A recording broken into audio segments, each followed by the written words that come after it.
Bahala ka na makakagod.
Ayaw nila.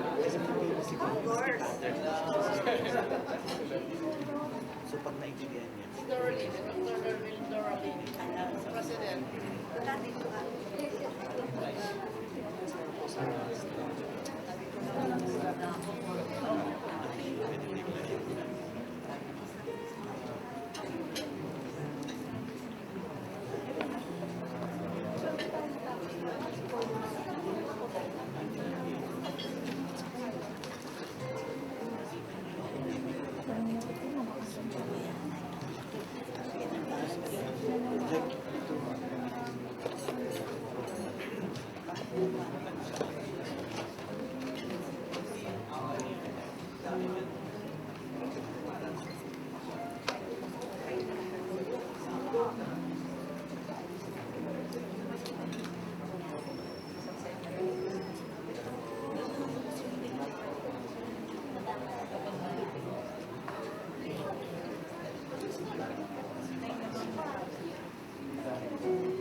Omics tayo.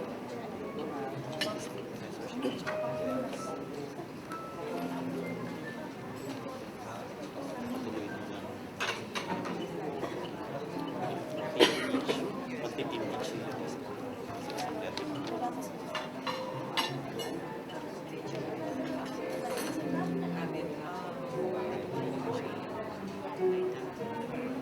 Kasi sa Ryan,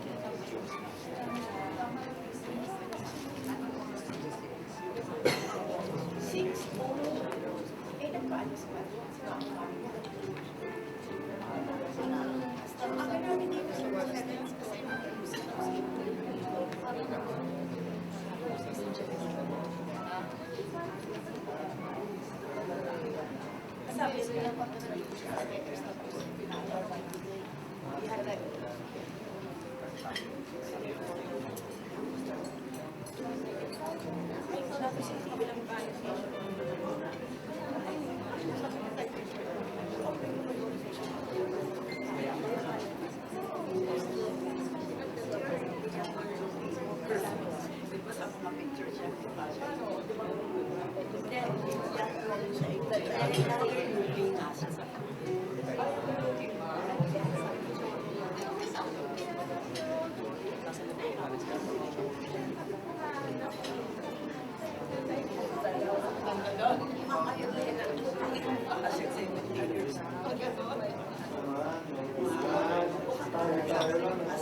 sa totoo lang,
Iyawa sa iyo lang naman.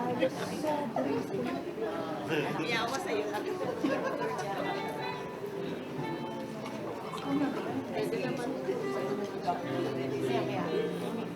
Alas 7, alas 7 ng umaga.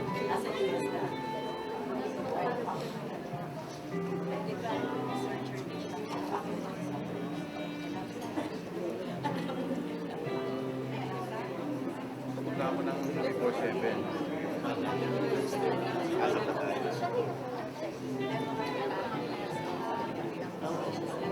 pero kung gusto mo mag-edit, pwede na. Siyempre, pwede na. Kung may incentive naman, napakahirap.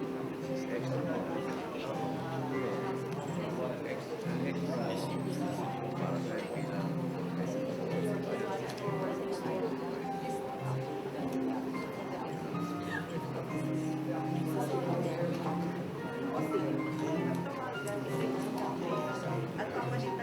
sigurado ka naman sa Sabado.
morning, everyone. We'll start in a few minutes, so please settle down.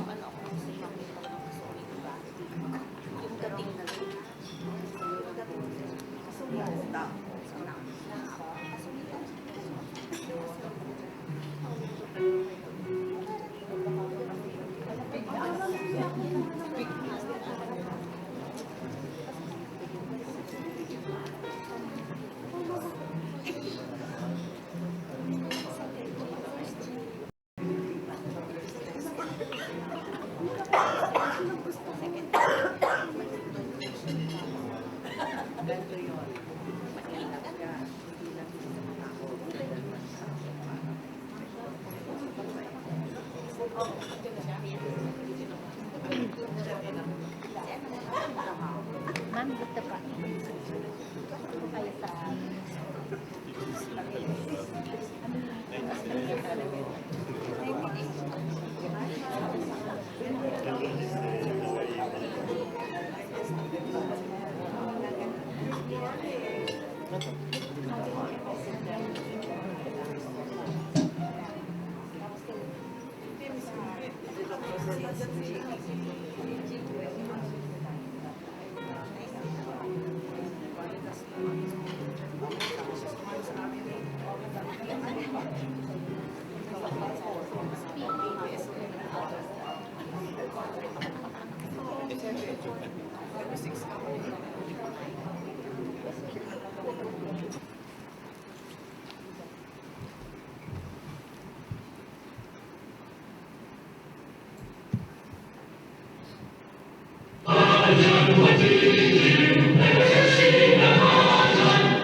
Please be seated.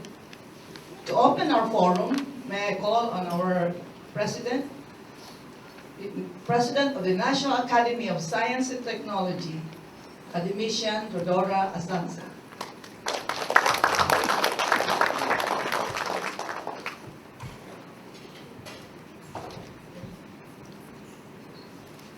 Magandang umaga sa ating lahat. Kaya pala nasa gilid si hindi kami makikita rito.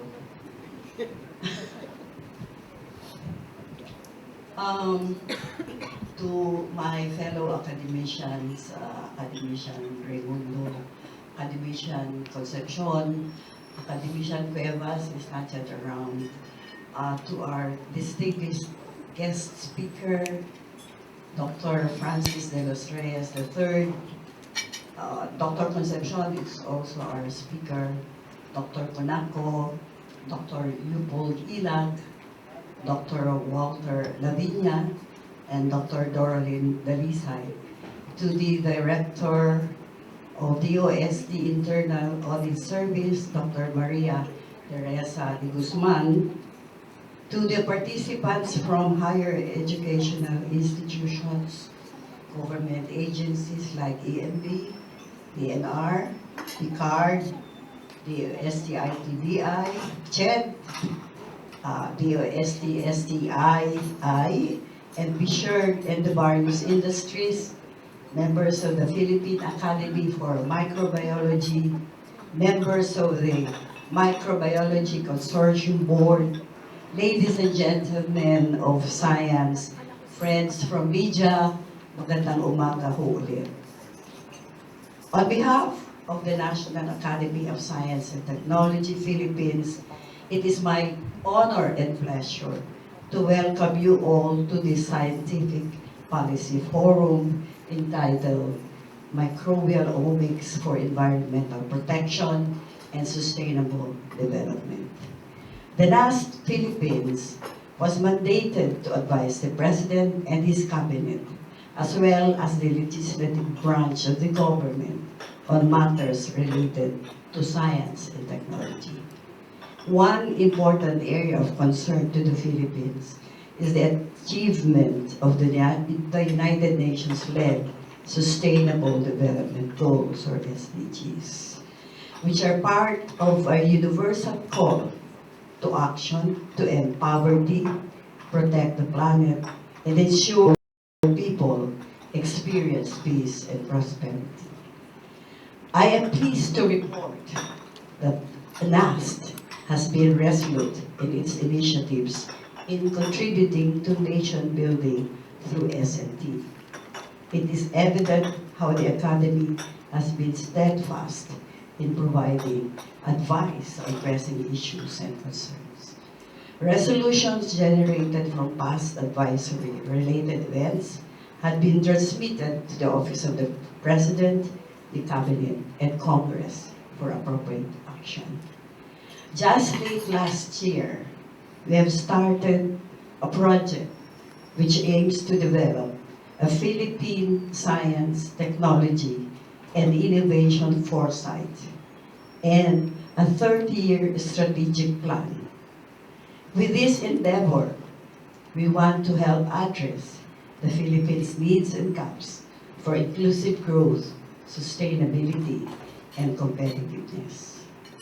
Our country faces two major challenges: the continuing gaps in the science and technology between the Philippines and other advanced countries, and addressing the SDI support for a huge and growing population. After the series of in-depth discussions and numerous meetings, the project has identified 8 key areas to focus on.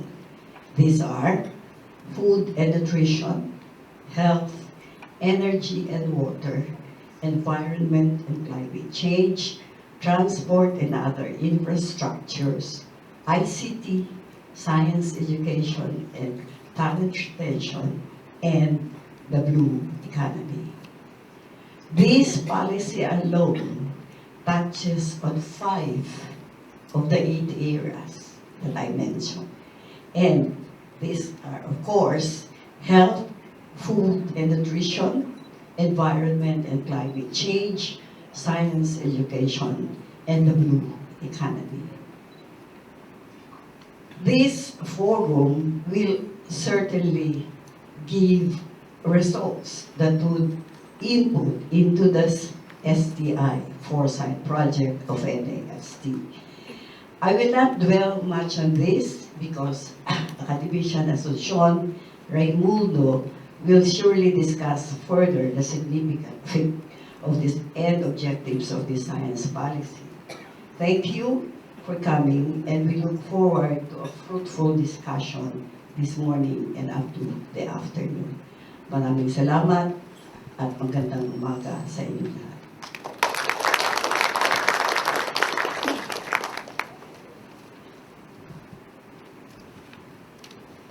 Thank you very much, President Asanza. At this point, I'd like to make my own greetings. I'm so happy to see familiar faces, especially the representatives of the different HAIs who are members of the Microbiology Consortium. They come all the way from Mindanao, Northern Visayas, and Northern Luzon. And to give recognition to their participation, I'd like to call on them.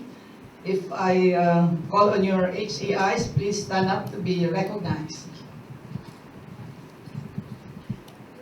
For those not in the know, I'd like to inform you that the Philippine Society of Microbiology, in collaboration with the National Academy of Science and Technology, established the Microbiology Consortium 2 years ago. This is with the aim of enhancing microbiology education and expanding the microbiology workforce.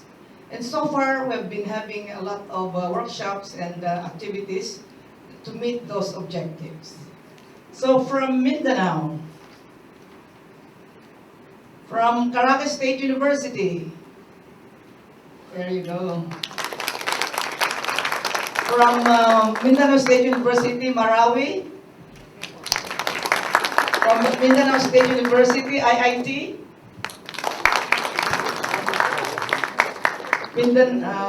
University of Southern Mindanao. University of Philippines, Mindanao. Xavier University, Ateneo de Cagayan. Silliman University. University of St. Lasal. University of Philippines, Visayas. West Visayas State University. University of San Agustin. From Northern Luzon, Benguet State University. Cagayan State University. Central Luzon State University. Don Mariano Marcos State University. Pampanga State Agricultural University. St. Louis University. St. Paul University, Philippines. University of Philippines, Baguio. Mariano Marcos State University. And from the Calabarzon, Batangas State University. Cavite State University. De La Salle University, Das Marinas. University of Rizal System. Traffic din. Of course, University of Philippines, Los Baños. Adamson University. Jennifer Scholar University. Polytechnic University of the Philippines. Traffic din. University of Santo Tomas.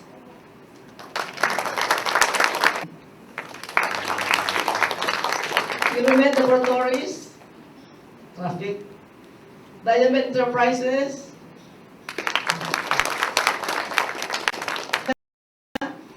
Stand up for the media. I will be interviewed.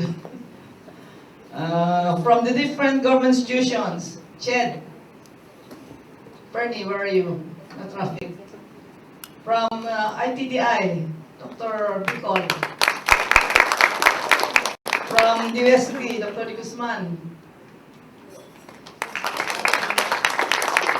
From Picard. The traffic, mga taga-Guzman. Oh, you're there. Philippine Academy of Microbiology. Philippine Side of Microbiology.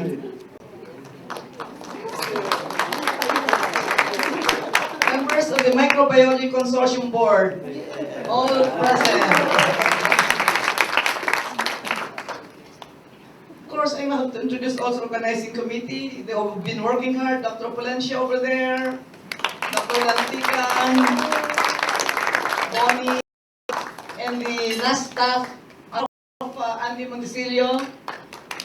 Last staff, Baron, and the rest are all there. Did I miss anybody? So I'm so glad everybody are here, you're all here to participate in this important forum. Now for my job, to explain the objectives, I don't think there is that much to say because the rationale and the objectives are here in your flyers. I know you've read it. But the only come on for this forum is the education of our faculty from the different HCIs. They are so enthusiastic in hearing about the new Omics. There are new and they're not popularly used at the moment. So it is really a great opportunity for all of us, for all to learn about these new technologies. So that there are of course other objectives, but in the end, towards the end of our session, what NAST would like to get from the participants are Science Policy Forum. As you and as President Asansa has explained, we have come up with a foresight project, and we will be giving out a handout about to explain what foresight is all about and what NAST will plan to do.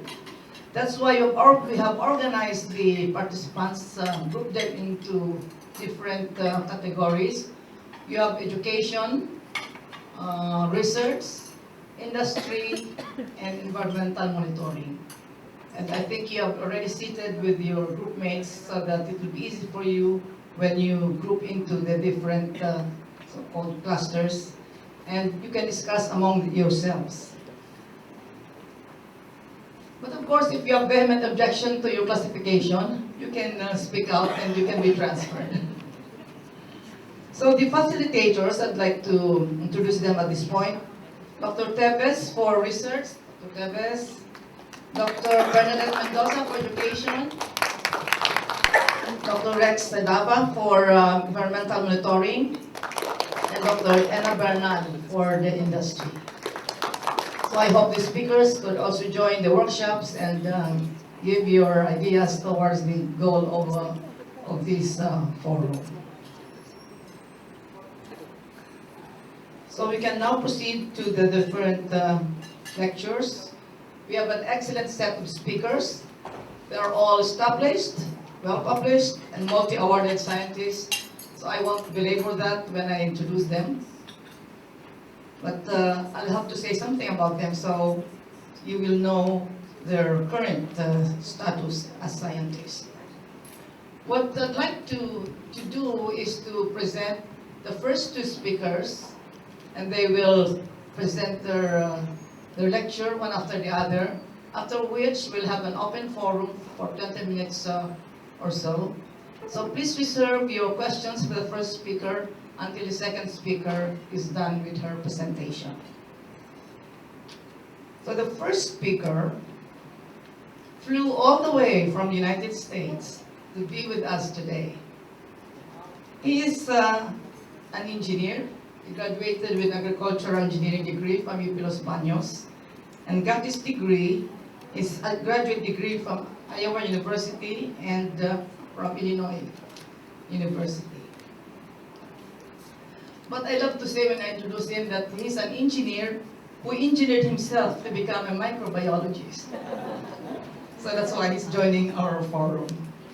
He's currently a professor in civil construction and environmental engineering, associate faculty of microbiology, training faculty of microbiology and biotechnology at North Carolina State University.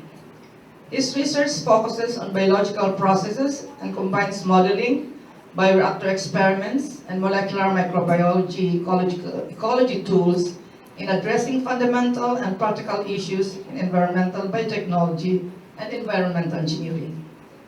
An important area of his research and teaching is water and sanitation in developing countries. He was a balik scientist, actually a balik scientist, and collaborated with various local scientists, including myself.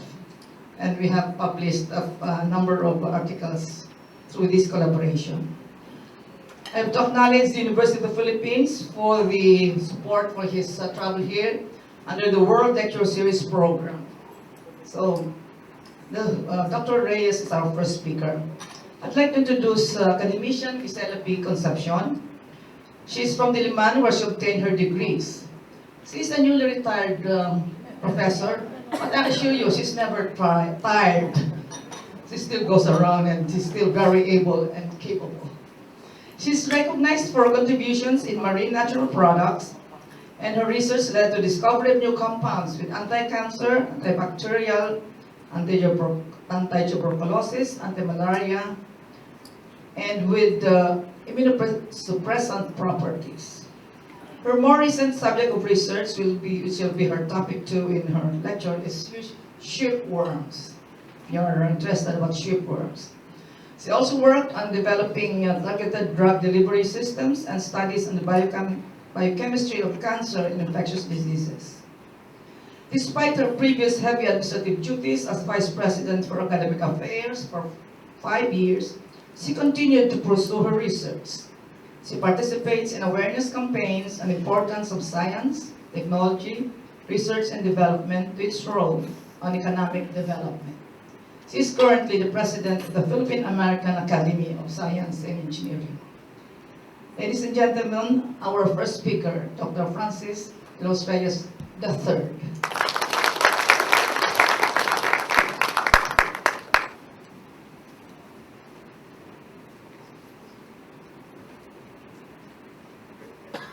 Thank you, ma'am. Good morning. So thank you for inviting me here, and I'm really glad to be here. I just want to do a quick survey before I start. I think after that round of introductions, I just wanted to know how many of you here are not microbiologists, not involved in Okay, so just maybe 5 people. Okay, so my first task is very easy, because I want to first convince you that microbiology is important. So I think I only have to convince 5 people. Everybody else is already convinced. Okay, so that's the first title slide. Microbes are important. As you know, you are more microbial than human, right? The latest statistics, actually the latest study in 2015, said that if you take into account the gut microbiome, we're about 55% more microbial than human, more cells. Basically, we look at the numbers, 3.8 times 13 microbial cells compared to 3 times 10 to the 13 human cells. So you have more microbial cells on you, in you, on your skin, and everywhere than human cells. So that's quite important. Okay. Okay, but when we talk about other systems, environmental systems, for example, this is activated sludge and wastewater treatment. It's actually 100% microbial. And so this is really what we want to focus on today. So we want to talk about environment, we want to talk about the impacts of the environment. So microbes are everywhere and responsible for almost everything. Okay, sorry about that, it's a little bit cut off, but we'll manage. And when we talk about what we want to discuss today, we're talking about the importance of microbes and their roles in everything from environmental applications to even including public health. So on the top left there is a wastewater treatment plant. So converting our human and domestic and industrial wastewater into clean water before we discharge it into receiving bodies of water. We can think about even creation of energy. For example, this is an anaerobic digester, so that we can create energy out of our wastes.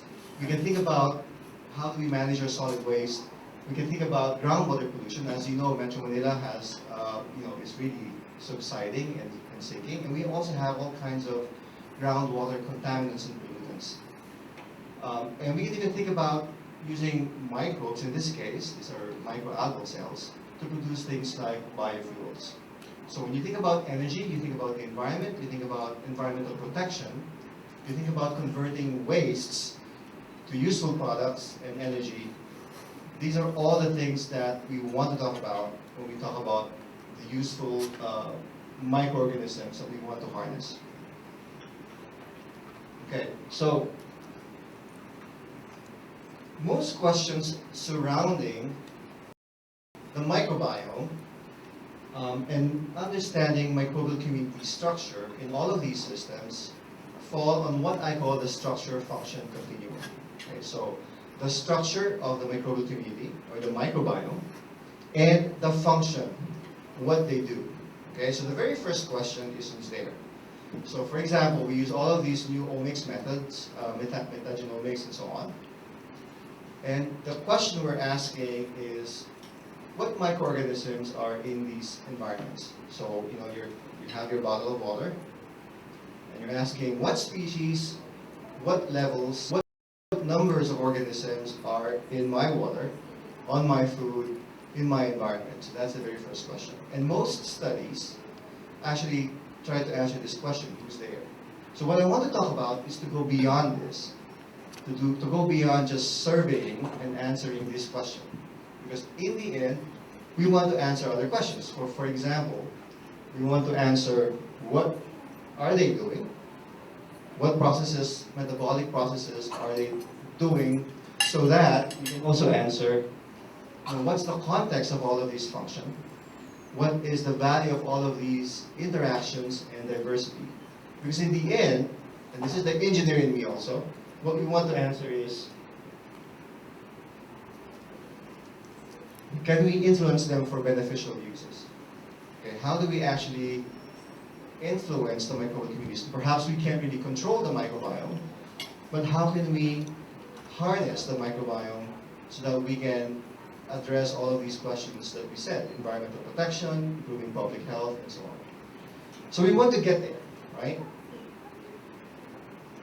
Okay, so now we're using all of these new methods that we're all excited about as microbiologists and microbial ecologists, and they fall into sort of this classification, if you will.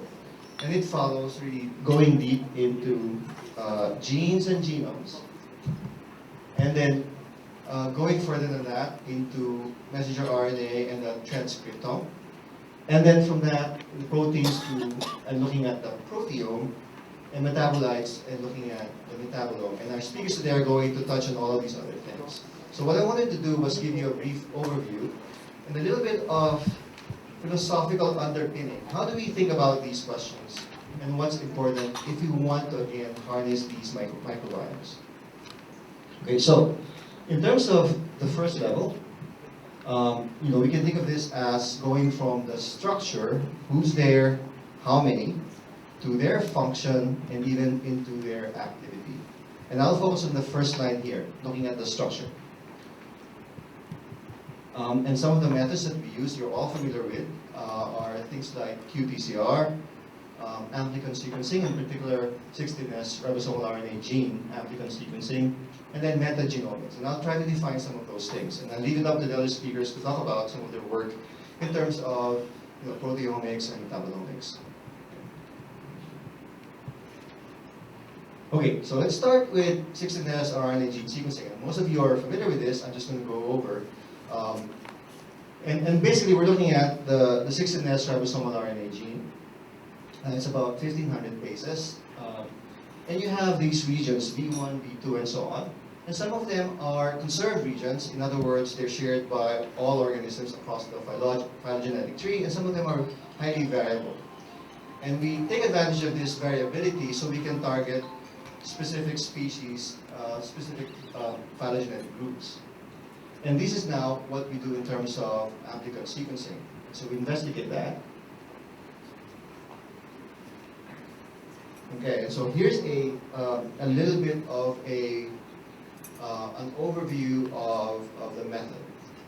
So first we go into the environment and we extract the DNA, and we do some library preparation before we sequence it. And usually what we do is, obviously not all our labs have sequencers, it's a little bit expensive, so we extract the DNA from whatever samples we're interested in, and then we do the library prep, send it off for sequencing, and we get the results back. And sometimes we can even ask outside entities and organizations to do some of the analysis for us. Okay, so as an example, we target, for example, the V3, V4 region, and we get maybe about 460 base pair length. That's the amplicon. And for that, we have a variety of platforms. The most common for this type of work is Illumina-MySeq. And then you get the results and you do all of these bioinformatics analysis. And so this is where it becomes a little bit different from most of us. Those of us who were trained in classical microbiology, now we have to put on a different, little bit of statistics, a little bit of, you know, computational methods, and a lot of these are open source. And a lot of these are based on R. For example, my lab, we're heavily dependent on R, and my students learn how to become statisticians and do a little bit of computational biology. So for example, Chime and so on in our studio, and all of these are open source, and that's the beauty of it. And I'll talk about this some more. When we start thinking about how do we get our community, our research community involved in this, it's actually a lot easier. Because when I was a PhD student, many years ago, we didn't have all these tools. We just had to actually do things like aligning sequences by eye and by hand. We used to basically, for example, when I was doing my PhD, there's a technique called FISH, fluorescence in situ hybridization. And I actually had to order the DNA probe. I had to label the probe myself. I had to purify it. It took a whole week to get the probes ready to go. And now you can just order it the next day. You have it, right? So it's a lot easier. The other thing is a lot of this data are open source, so you can actually just go and download R, download some of the libraries, and you can start doing the tutorials. They have the actual data. And you can sort of follow and study on your own. Okay? So that's the beauty of this environment and what we're doing right now. So all of us can do this and spend some time and become, on our way to becoming experts. Okay, so that's the pipeline. And I'm just going to show one example of an application where we use this. And just to tie it in to something with environmental treatment and production of energy. So this is grease interceptor waste. At least in the US, we have grease interceptors, and these are kind of like underground tanks, or septic tanks, if you will. And from the kitchen, usually you're cooking, you have an output of waste, grease and cooking oil, and your French fries and all kinds of fatty food. And that goes into the drain. It goes into this grease interceptor, which is a tank underground. And the idea is that grease does not go into the sewer line, because when it goes into the sewer line, it causes these clogs, which we call fatbergs. And so if you Google fatberg, maybe the first thing that will come up is this huge 14 tons of fats, oils, and grease clogging a sewer line. It's like cholesterol and blockage of your artery, right? And this leads to bad things like sewer overflows. The wastewater can't go through, it comes out of manholes, and then you have sewage in the streets. So that's not good. And in fact, in another associated line of research, our lab was the first to figure out exactly how this happened. It was the actual chemical reactions that produce these fog deposits. So these grease interceptors are actually emptied every month or every 2 months. And usually what they do with this whole thing, so it's a combination of the fog layer on top, the wastewater in between, and the food deposits underneath the bottom. And so what they do with this is they apply it on land, on private land, they compost it, it's a low value product. So what we said was we can actually use this grease and we can make them useful resources instead of thinking of them as waste. So this is how we collect the fat oils and grease. And this is important because there are billions of gallons of grease waste in the US. And if you think about how much energy this is, we can actually make so much energy, gigawatt hours per year, that can power 60% of the entire water and wastewater industry, so it can be more sustainable. So I'm not going to go into the specifics of the experiment, I'll just show you the results, going back to 16S, our RNA gene, amplicon sequencing. So usually you will see results like this. Okay. So from those sequences, you can analyze the data, and you can come up with who's there. The species, which in this case, properly speaking, they're OTUs, or operational taxonomic units. And so color, each bar here with a different color is a different OTU or species. Okay, let's think about them as individual species. And in this experiment, we tried to create different microbiomes by selecting using different substrates. So this first 3 bars here is the control, which is just the waste activated sludge. This was fed carbohydrate, this was fed propionate, acetate, a combination of butyrate and propionate. This is the artificial lipids. These are the fog layer, the fat, salts, and grease layer. And then this is the whole grease interceptor waste. Okay, so you can take a look at this. It's kind of like a snapshot of the microbial communities and see the differences. And if you think about this whole diagram, the top portion here, this first top here, are the microbiomes before adding an input of grease interceptor waste. So this was the different microbiomes that were selected or assembled by changing the initial substrate. Like I said, waste activated sludge and carbohydrates and so on. So they look quite similar. But if you notice this last three, lipids, the fog, and the grease interceptor waste, they're a little bit different than the rest. Okay? So just visually you can see, okay, so maybe this one has more or less the same methanogens. This is methanosida. But this one has this, peach, anyway, tangerine bar. That's a little bit higher than the others. And these are the syntrophic bacteria. So we talk about anaerobic digestion. These are the bacteria that convert long-chain fatty acids and short-chain fatty acids like propionate and butyrate to acetic acid. And so you can see that this is different. Maybe those are the main differences. But then after we fed them a spike of grease interceptor waste, you can see much more differences, much higher methanogens, much higher levels of this group, much lower levels of this group, and much higher, again, syntrophic bacteria. So these are the things we can do. We can set up experiments, and we can ask the question, which organisms actually respond to the treatment? And in this case, we did what's called a common garden experiment. And this is where we develop different microbiomes and we hit them with the same environmental stress. And that gives us a little bit closer to answering what's causing the differences in performance. And in this particular case,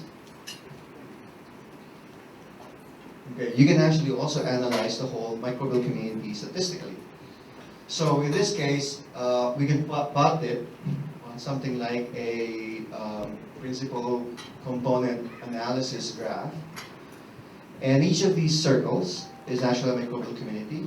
And how far away they are on this 2D space tells you how different they are, how dissimilar the communities are. So this is a statistical approach. And again, we can do this in an open environment, open source R, right? And so the start would be the anaerobic sludge, and then we have the cultivation period. And different colors of the different microbiomes, and the responses to the stress. Okay. And so what I want to show is that they diverge, and after the stress, these microbiomes actually go this way, and then these microbiomes go this way. So they're quite different in terms of the response to the stress. And I will tell you, without showing you the data, that this group is actually the group that performed better, and with the stress actually increased in methane yield, while this group, they all failed. So in other words, if you prepare the right microbiome, you actually get a better performance, right, under stress. Okay. So that's 6NS RNA gene sequencing. Let's talk about metagenomics. So it's a misnomer to call the first technique a metagenomic technique because it's not really metagenomic, right? It's just basically 6NS sequencing. So metagenomics is you extract all of the DNA from the environmental sample, and then you process them, you sequence the DNA, and you do a lot more of bioinformatics analysis. And in general, you can have two sort of ways of analyzing the data. The first is looking at things like species and functional abundance. And so we can call this maybe comparative metagenomics. The second is actually looking at genome-resolved metagenomics. So you're preparing this metagenome assembled sequences, and so we call this functionally annotated MAGs. And we can even look at things like functional genes when we do this. Now, I don't have time to go into all of the techniques, but I'll just show you the pipeline after you've sequenced. And I apologize for this slide. It's very busy, but that's also intentional. These are the things that we can now do once we get the sequences back. So we can do all these steps in terms of filtering, cleaning up, trimming the data. And then we can decide, okay, do I just do read-based analysis, or do we assemble and do co-assembly of the data? And then we can do all of the other things. So for example, metagenome assemble genomes, and then we can still do things like phylogenomics, comparative genomics, and so on. Okay, so, and again, in this slide, we have all of these different tools that are available, most of them online. And here's, for example, a result of what you can do. This is a phylogenetic tree from a metagenomic study of anaerobic digesters again. And the discovery in this paper is that there are novel syntrophic bacteria associated with the metagenomes of anaerobic digesters. Okay, so you can see, you know, all of these fancy graphics, right? It takes a while to sort of really dig deep and understand them. Okay, these are powerful, but these are tools. And really what we need is to understand the microbiome so we can harness the microbiomes that we talk about. Okay? So let's not be too enamored with the tools. Let's go back to asking, what are these tools for? And so, I am going to sort of put it out there that maybe we think about designing microbiomes. And why do we need to design microbiomes? Because we don't know a lot about a lot of environmental metagenomes and microbiomes. So for example, we need all these systems for detailed functional investigation. We need to understand a lot of these unknown genes and gene functions. There's a lot of different interactions that are uncharacterized. We need to have tools to think about microbiome functions in space and in time. And then we also need approaches to precisely manipulate, you know, the structure-function relationship. And so now I'm going to go into thinking about designing microbiomes. And these are, in my mind, and based on some of the current thinking by others, the steps in designing microbiomes. So the first is defining the problem. What do we want to do? Do we want to optimize the production of a useful product? Do we want to make the microbiome more resilient or more resistant to stress? And the second thing is developing a conceptual ecosystem model. So we think about, okay, what's the boundary of our microbiome? What are the inputs and outputs? What are the things we need to worry about? pH, temperature, and so on. And then the third thing is creating a quantitative model. And this can be process-based, this can be individual-based, or this can be metabolic modeling. And then identifying what we need to specifically engineer. Do we want to increase, for example, acid production so we can harness the acids as value-added products? Do we want to create biofuels? Do we want to degrade a specific pollutant? And then finally, evaluating these design strategies. So I'm going to show some work that colleagues have done in thinking about these things. So the first is what they call the design, build, test, and learn approach. So the first thing is thinking about, okay, how do I design the microbiome? How do I test that microbiome, learn from it, and then go back and redesign? And again, this is going into how do we harness. Right? And so this is from a paper by Lawson et al. It came out last year. And you can take a look at this paper. It's very useful to think about conceptually what are microbiomes for. So let me dive a little bit deep into what they were talking about. So they call this the engineered microbiome, and we can do this two ways. We can do a top-down engineering of the microbiome, or we can do a bottom-up engineering of the microbiome. So the bottom-up is basically coming from combining different species that we select based on their growth characteristics and their metabolic fluxes, for example, and we can optimize those products. We can assemble the microbiome, basically synthetically. It's a synthetic assembly.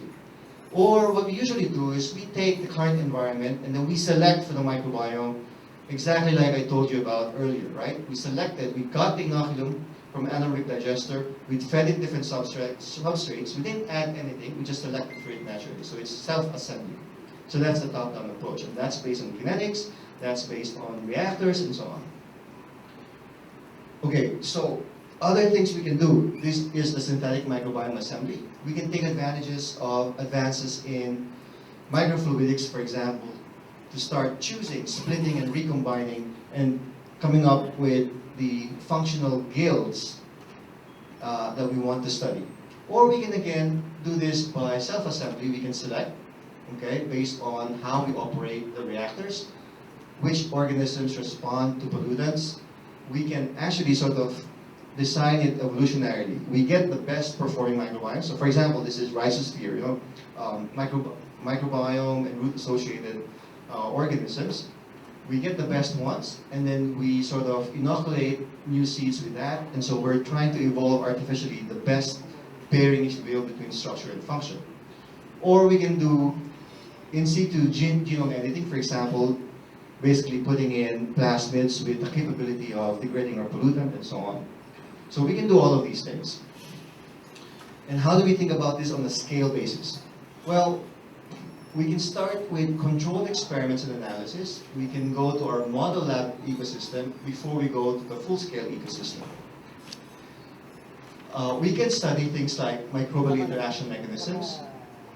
We can think about microbiome stability.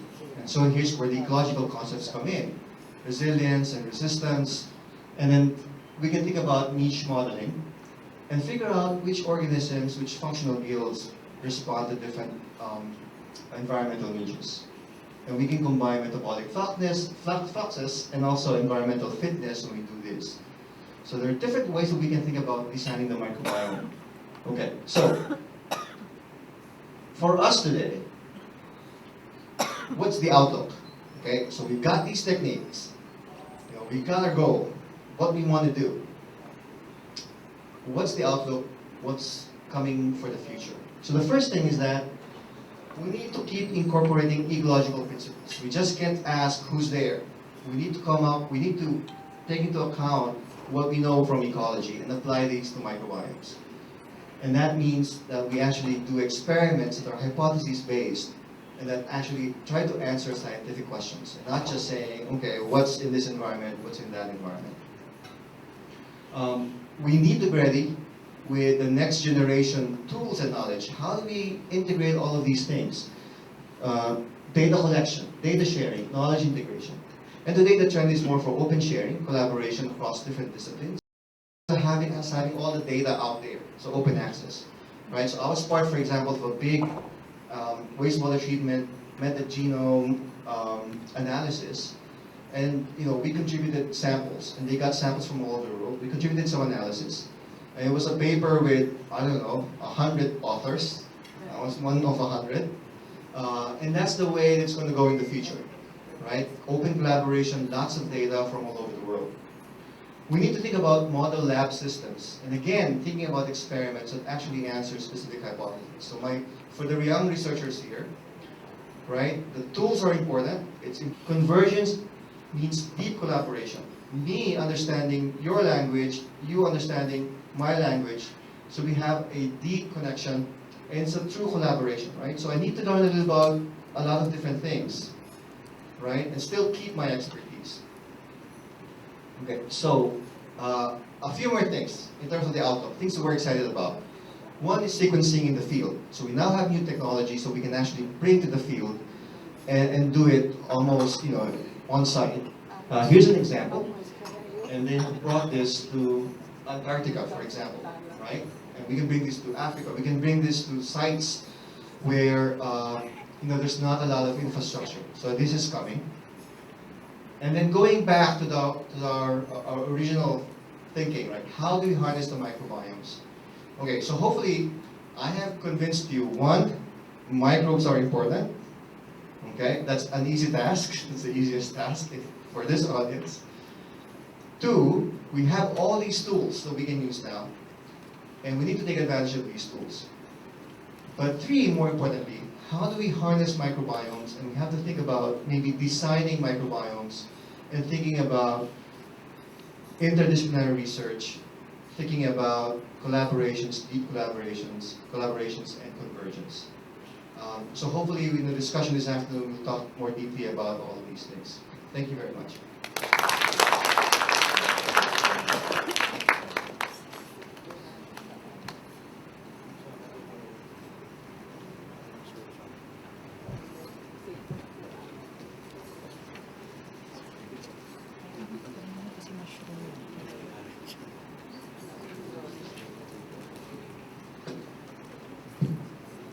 Good morning, everyone. Thank you, Francis, for the great introduction. So I do not have to explain some of the philosophical underpinnings of using Omics.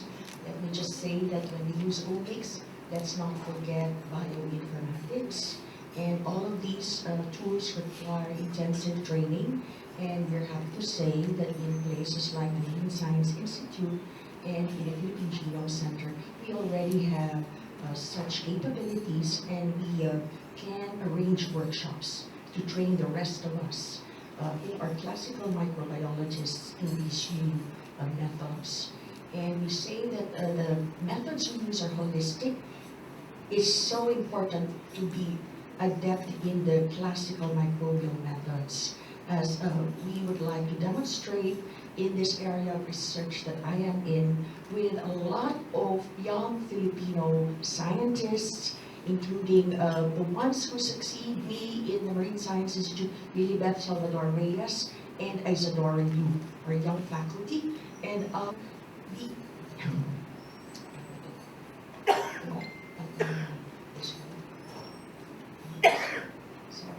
So, shipworms, tamilok. How many know tamilok?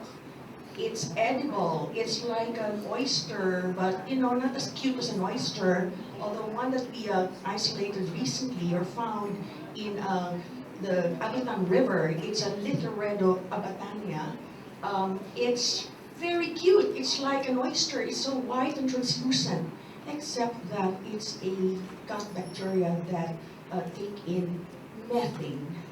So it's very interesting. So I'd like to say that I'd like to recognize that it is funded by the US NIH, Fogarty International, and National Science Foundation.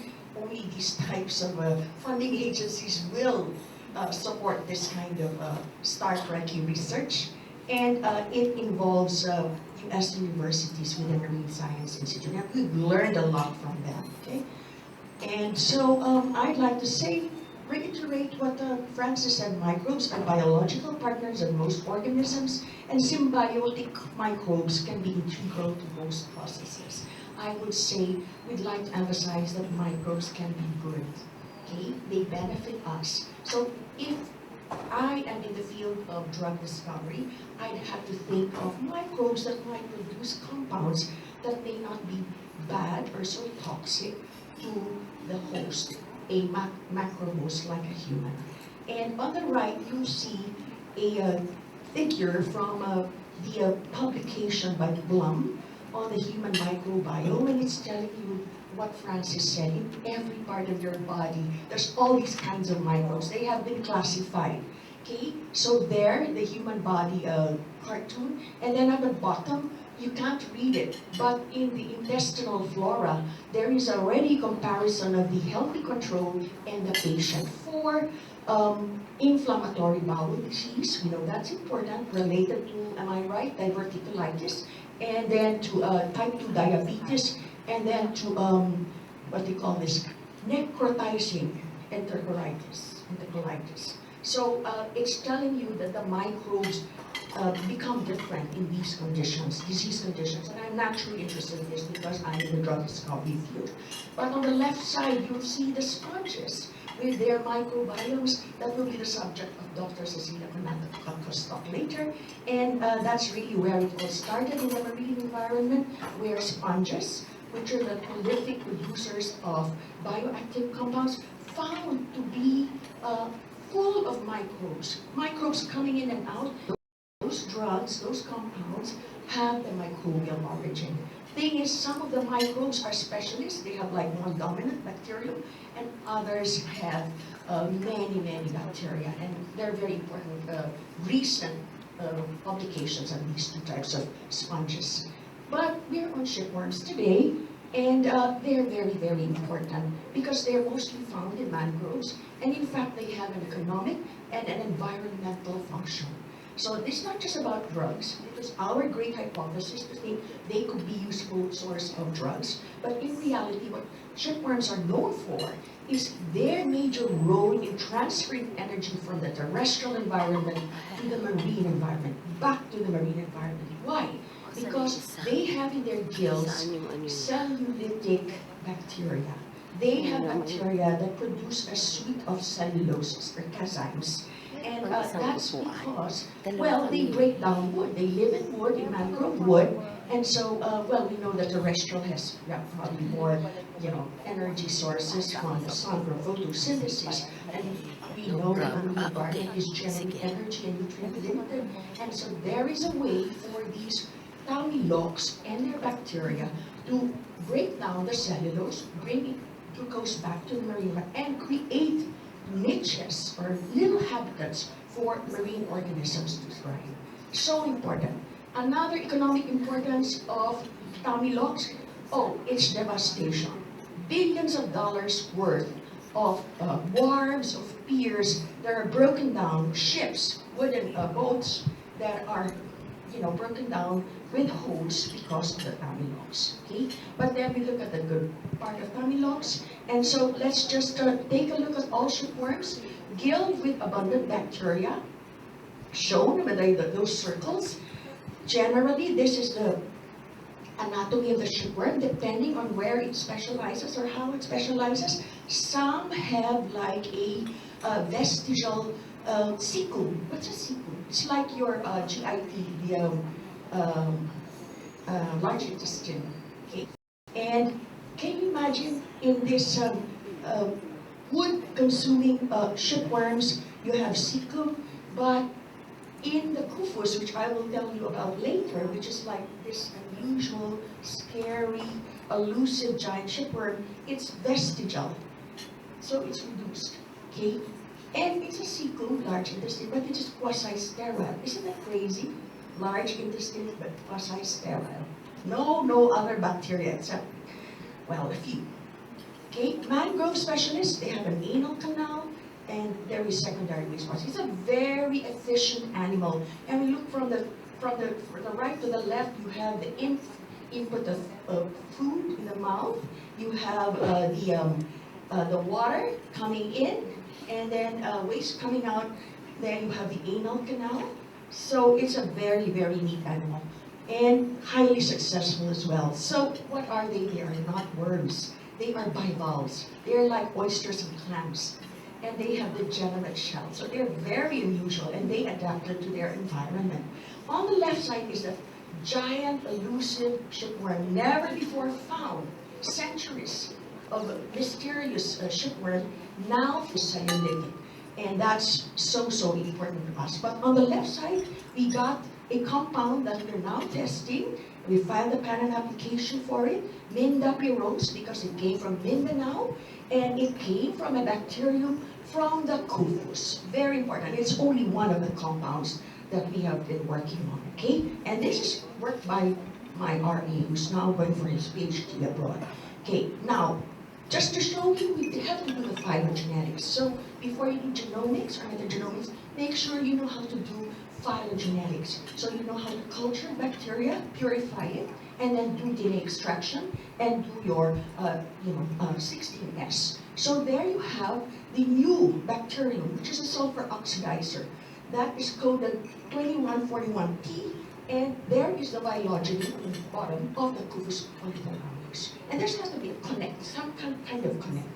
Okay, so what did we see in the paper? That in Kufus, there's really that major bacterium, the one with the high reeds, the red ones, okay? There's several strains of them, and they are interrelated, shown by their genomes. We had isolated each of these strains, and then we are able to show on the right, they are very similar, okay? And they are all thioautotrophic. They are sulfur oxidizing. Questions answered by Omics. What's the composition of bacterial symbionts? Who's there? As Francis said, what is the biosynthetic potential? That's my interest. BGCs, biosynthetic gene clusters, and all that stuff, okay? Because we are new drugs from these organisms. So we are doing metagenomic mining, and so we have this paper. It's already out in the online, but it's actually not yet been accepted for publication, pending revisions. And I'd like to recognize the co-authors. And this is major work from 20 guild metagenomes from 6 different host shipworm genera, including Kufus, including the wood-boring ones, and including the sediment-dwelling ones. Okay? And that's the general method summary, and this is the detailed methods. So there's got to be a lot of training done for us to be able to do this correctly, okay? Otherwise, it's garbage in, garbage out. Shrimpworm gill metagenomes are characterized by a few dominant bacterial species. So I'll just explain this. Sulfur oxidizing isolates are the first two at the bottom, x-axis, and then the cellulitic isolates are the last four or three on the x-axis. And then you will now see their hosts at the top. And it's correlating with what you've learned about it in the environment. One is sediment quelling, sulfur dioxide, sulfur oxidizing, and the other is cellulitic. So there is a correlation between genomics, metagenomics, and the functionality, okay, that you see in the environment. So this is like global approach analysis. That is what metagenomics will allow you to do. Compare the isolated genomes, meaning we cultured those bacteria, purified them, and got their genomes. And then also did the metagenomes from the host material.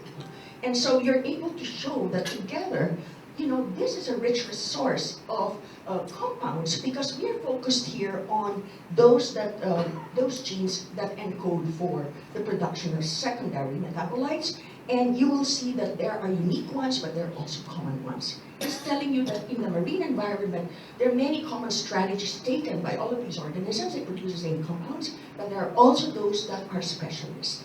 So there is a really rich resource, you know, from this group. Widely shared GCSs are present across wood-boring shipworm genera and may be important in the wood-boring style. That's what we want to connect. We want to connect the omics data with the lifestyle, with the functionality, okay? And so here we have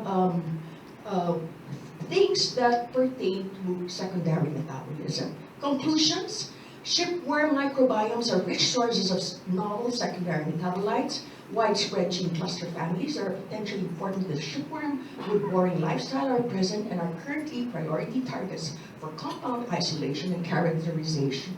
Example, think about it. So you have a dominant cellulitic bacterium there in your gill. Oh, what's going to happen if, you know, the cellulases transported to the cecum where the cellulose gets in, okay, from the wood?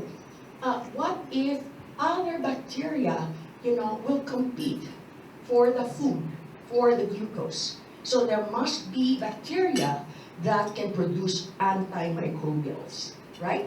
So there must be this cellulitic bacterium that's also producing antimicrobial compounds, which we have shown. This is producing small molecules. So that's just our hypothesis. I think it's being proven right. Okay, so other new shipworms discovered. So we have one in Mabini. It's Tamilocus mabinia, so we named it that way in honor of Apollinario Mabini, found it in Mabini, Batangas, and it's Tamilocus, is now in the literature. And then we have this cute oyster-looking but rock-boring shipworm. Can you imagine the different kinds of lifestyles? We're so proud of ourselves that we are so unique. We have so much diversity in the humans, but they do. They have their own diversity.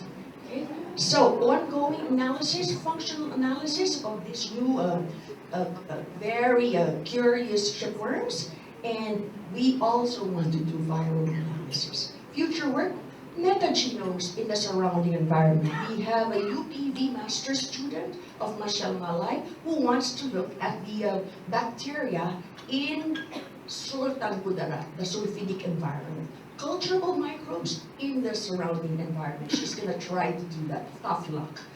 Chemistry of that surrounding environment.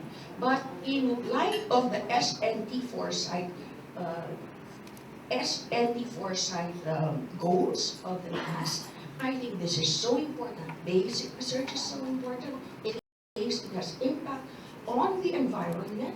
So we said that the shipworms are major players in the environment, in the mangrove setting, and also a major player now, I would think so, in the discovery of new drugs from the sea. So, I wanted to thank the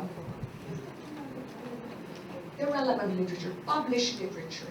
published literature from our group and other groups, but lots of literature from our group published. And I'd like to thank the U.S. government for the funding. Let me say that at this point, there is continuity in this work because Lilibet Salvador Reyes, Isadora Yu, they have funding from the UP system EIDR program, which we set up to continue this work beyond this program, because this is already ending. So we're just finishing up middle of this year. But we already have a new program led by the young ones, already funded by UP to continue the work. Thank you very much.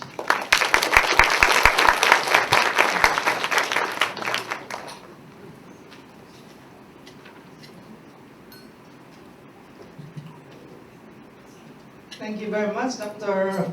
Francis Reyes and Dr. Concepcion, for these wonderful lectures on your various topics. I now open the floor to questions. Yes, Dr. President Asansa first.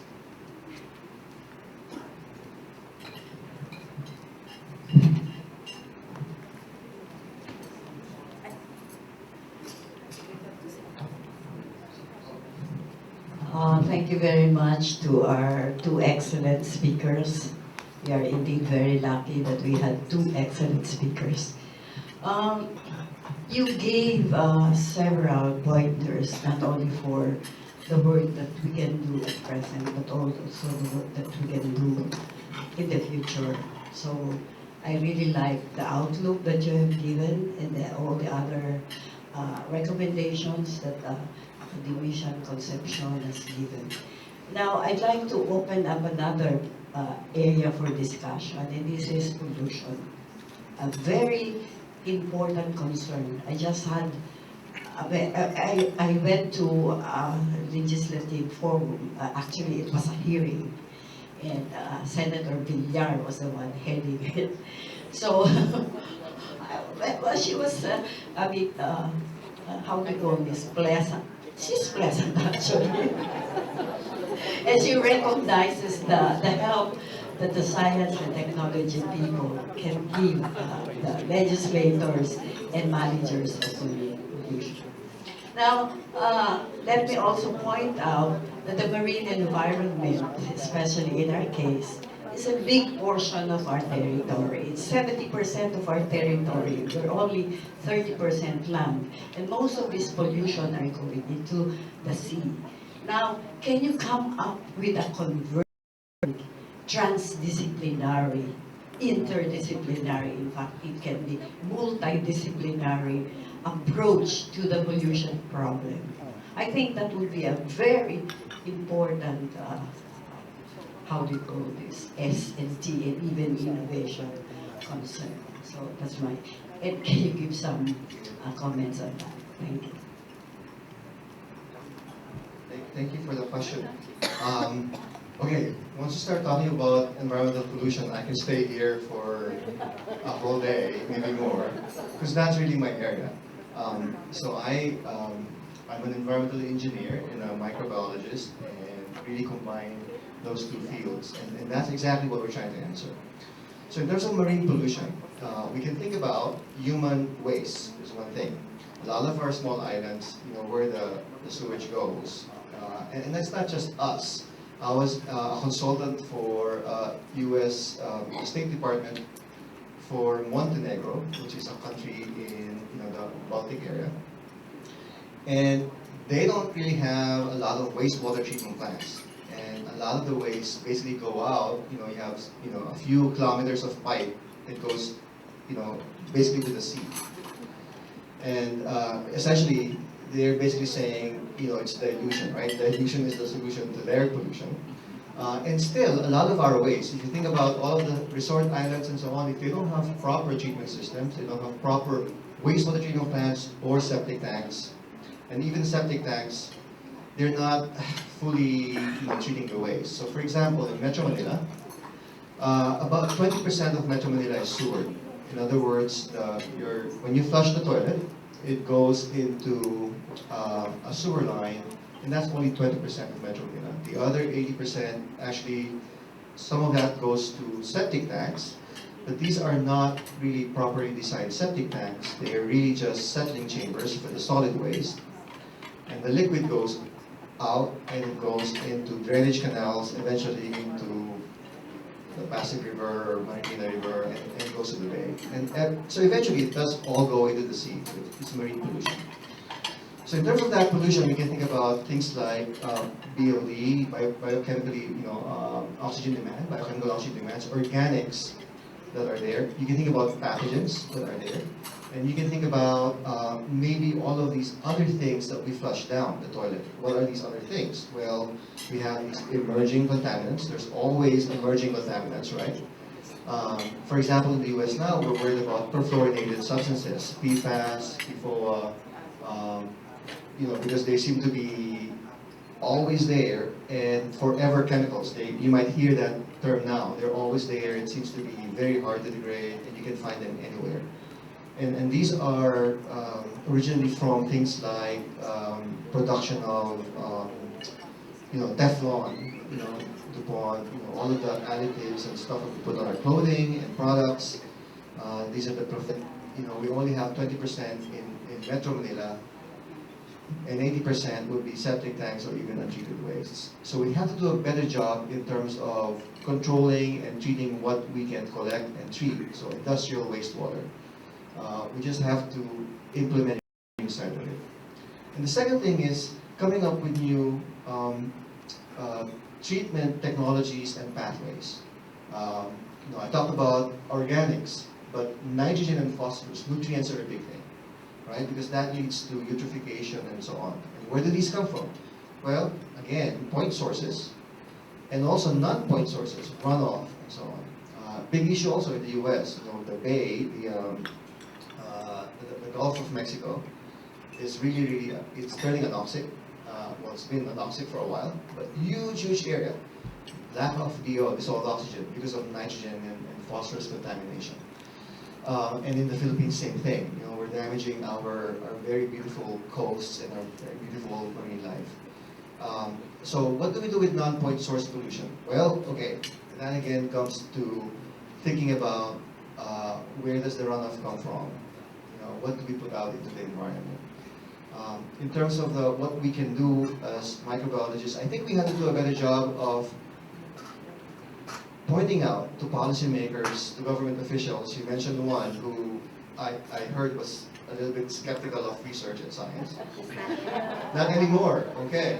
It's very, it's difficult, right? Because at the same time, they're using the products of science and engineering. They go on the web, and where do you think that came from? That science. The whole vaccine issue, that's science. So we have to do a better job of convincing our policymakers and even our people, the public, that science is what fuels development. Science is critical, and we have to do a better job at it, because in reality, all of society, not just here but everywhere, there's a lot of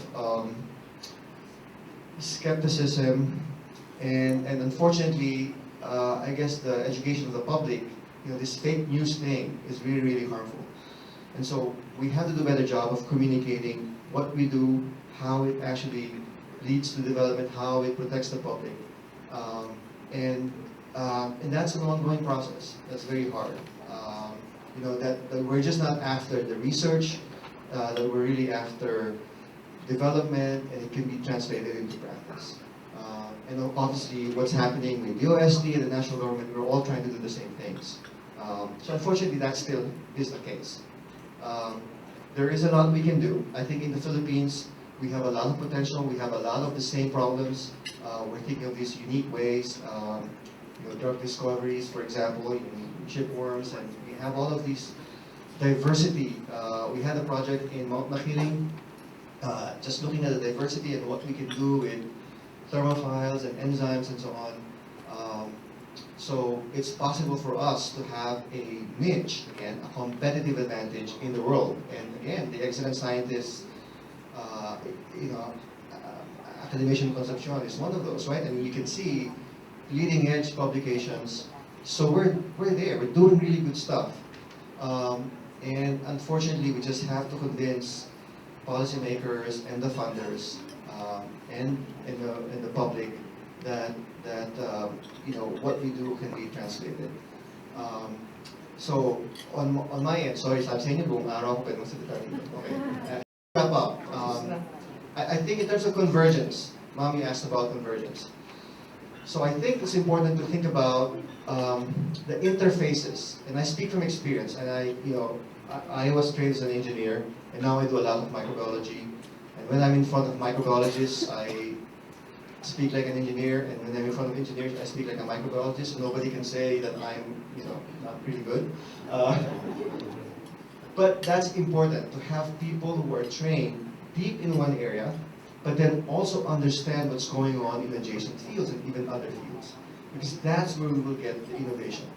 So if we have more engineers who can understand microbiology, and maybe microbiologists who can understand a little bit of engineering, right? Just understanding, a little bit of the computational side, a little bit of processing, bioreactors.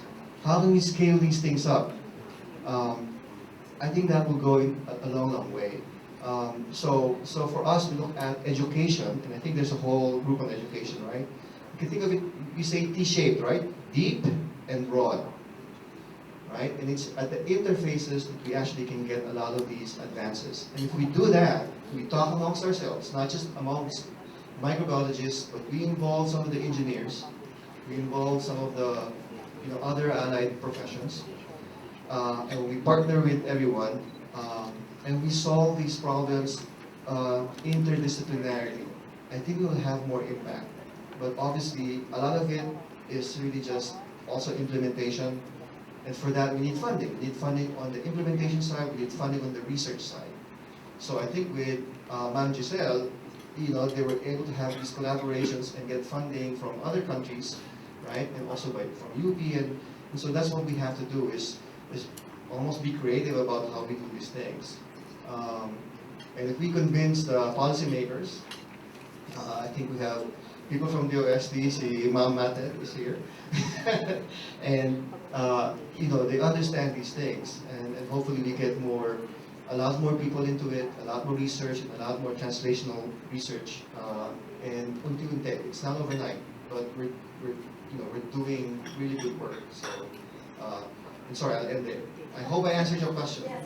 Thank you, Dr. Jos Reyes. We'll have more after the next two speakers, but we'll entertain one more question for Dr. Concepcion. Yes, please introduce yourself. Pleasant morning to each and everyone. I am Professor Divine Reyes, and also a media practitioner writing for several community papers all over the Philippines. My question is addressed to Dr. Gisela Concepcion. Good morning, nice to see you again. You said that the presence of this sulfidic bacteria in the environment of Sultan Kudarat is very prevalent. I know from you, Ma'am, based on the studies and experience you had, what is there at Sultan Kudarat? Why these kind of bacteria are tried in that area? And do you think there's a tendency also that those bacteria will be present also within the vicinity of Madin? Thank you so much for asking that. So, we were told that historically, in that area, there used to be a logging operation. So then, nagkaroon ng typhoon. Nahulog ang mga logs lahat sa marine lake. So, punong-punong ngayon niya ang wood. So, that's a perfect scenario for eutrophication, for consumption of oxygen, and the production of a sulfuric compound. So now our UPB master student, BJ Domingo, is going to try to look at those bacteria in the environment, and together with our chemical oceanographer, Caroline Arauya in MSI, we're also looking at the chemistry of that environment. Fast forward to Mabini, Batangas, we've seen this same kufus now in wood. but in decaying wood. So naturally decaying wood, that's part of the environment. And there is a cycle. And so you might say, yes, that there would be these types of foods or other chiffons, and their sulfur oxidizing bacteria. We visited this last time a hot spring with sulfur in the Mapini area. So Lilibeth and our team already went there. But we did not find the fish there. So what's great about this research is there's lots of mystery. Still lots of mysteries. Yes. May I have a follow-up question, Dr. Concepcion? It is stated also in the rationale of this forum that there is a need to preserve and protect various microbial ecosystems which may be adversely affected by climate change and anthropogenic activities. May we know if there is a specific project when it comes to preservation and protection, besides all your effort that you have exerted, which deals on this? Thank you. So, well, at the Marine Science Institute, we collaborate closely with the Department of Agriculture, BFAR, Bureau of Fisheries and Aquatic Resources, and President Rodora is constantly in communication with them. She will reply to that message, but on our own, we're also already submitting a proposal again to an international body, the UNESCO, no less than the UNESCO. I was invited to submit a proposal to create a Center of Excellence Category 2, to create a Center for Marine Biotechnology, Mariculture, and Ocean Fisheries. It's been endorsed by the President of the University of the Philippines. It's now on the tables of our secretaries for endorsement to the UNESCO Director General. They're not giving us money, but there in our proposal, we included 23 training courses, one of them on marine pollution, including management of plastics. Because we said, within the Marine Science Institute, we have experts who are willing and able to train our SUC and LGU advocates in ways to handle pollution. And we have collaborators abroad who can help us. Secondly, we already pointed out 5 model projects that MSI is undertaking, led by the projects at the Bolignao Marine Laboratory, which is led by our Deputy Director for BFL. Are you still the director? You reach it fast, Director. Yes, so we have these 5 models. And this is what I wanted to say. If you want to talk to Senator Villar, tell her, okay, you hear her, you tell her, give us the money and we will bring to you the warm bodies who can train your LGUs and your university and your Ganyan community on pollution management. 3 types.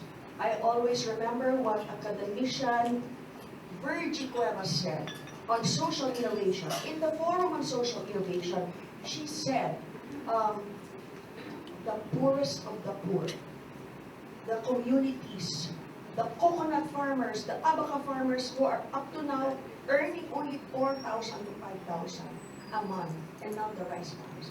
And even poorer are the fishing communities, 4,000 to 5,000.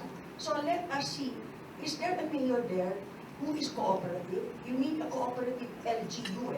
So then you start analyzing what the factors are, the inputs and the outputs of pollution. You can now bring in some instruments. I think Doralyn has some instruments already in San Agustin that she can make use of. But there are instruments in the, that are already designed for the field.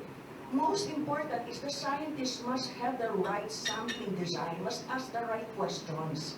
Hindi lang naman basta dadali ng equipment doon, magte-training. Kailangan merong leader na magtatanong ng tamang question na may sasagot si Senator Villar. Okay? So I think, imbis na usap tayo ng usap o sulat ng sulat, sige, put the money where the mouth is. Lagay ng proposal dyan na malingkit lang. One for in urban, poor community, Tondo. The other one is for a rural, poor community in the Marine Coast or terrestrial. And then, sige, bigyan na ng pondo.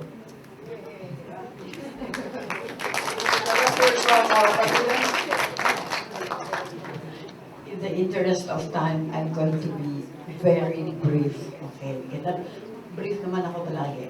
So I'd like to address the suggestion, a comment from the press. I think you're a lady from the media.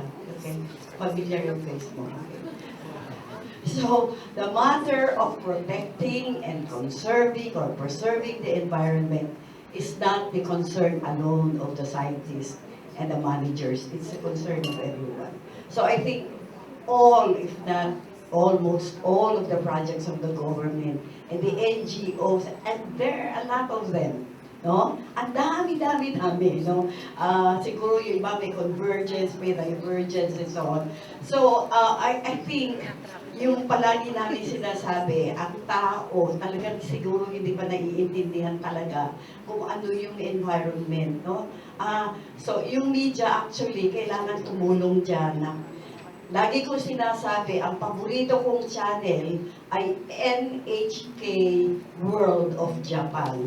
Kasi you have there, almost every hour yata, on the hour, merong science, technology, humanities, arts, and so on. Okay? So, sabi ko nga, kung ABS-CBN at saka GMA, ganun lang mag-planning ng program, siguro magkakaroon ng konting pagbabago sa attitude ng mga Pilipino. Now, mahaba rin yung usapan niyang ecosystem environment. So, it will take me also a day to talk about it. Now, I'm going to address the concern of Senator Villar is the head of the Senate Committee on Environment. So, bago pa lang siya. I went there on the hearing about pollution. So, I represented NAST. And then there was one question that no one could answer. So I raised my hand. And so I was able to explain to them that there is a life cycle of all matter, whether paper, plastic, or so on. So you consider the energy, the material, and so on and so forth. And only the scientists and the engineers can explain this. Okay, so she was convinced, I think, that we can help them. So yung budget for science and technology, I think she would be very open to this. And then she got my phone number and so on. So we can talk to her. Okay, if you want to talk to her on some things, I think we can talk to her. So yun na lang. Sige, thank you.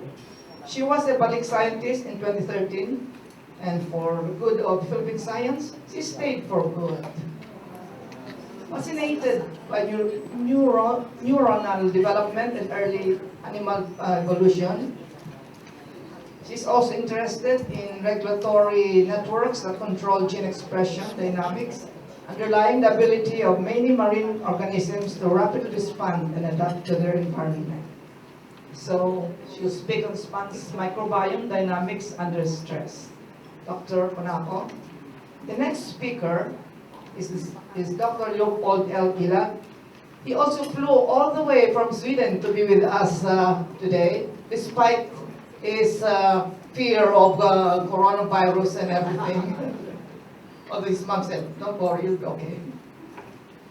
He is a homegrown Los Baños guy and goes home to LB every year. So we always see him every year. He got his BS Biology degree from UPLB and his PhD from Karolinska Institute in Sweden. He's currently a professor at Stockholm University and a visiting professor at the University of Lublin, Poland.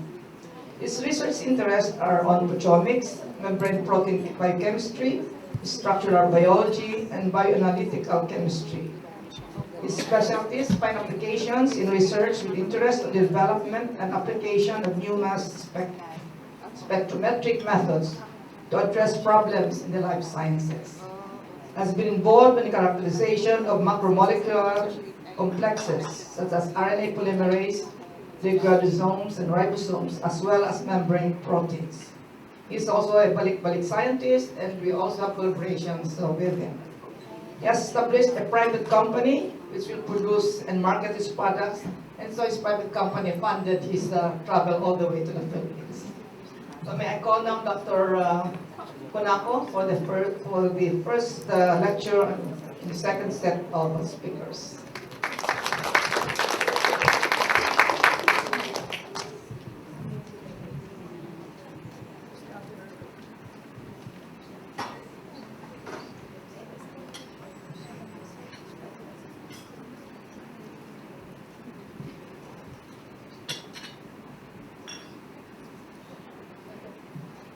So good morning, everyone. Thank you to NAS for this invitation. So this morning I will be telling you a little about one particular project that we've been doing in the lab, as sort of an example of the types of questions that you could address using omics approaches if you were interested in microbes and the organisms that they interact with. So essentially, I'm going to give you a little crash course on sponge and microbiome diversity, the impacts of stress, as have been discussed earlier. And then I'll show you some of the data that we've amassed using some omics approaches to look at the sponge and its microbiome interaction. And then a little bit of looking forward. So, coming from the Marine Science Institute, we always show something like this. This is our token slide to always try to remind everyone how important it is, our location, to the types of questions that perhaps we should be considering. So we're located within the coral triangle, shown here by the blue shading. And this is an area of mega diversity. So a lot of corals, a lot of fish, also a lot of other organisms like sponges that I will talk to you about today, and the microbes that are found within all of these organisms.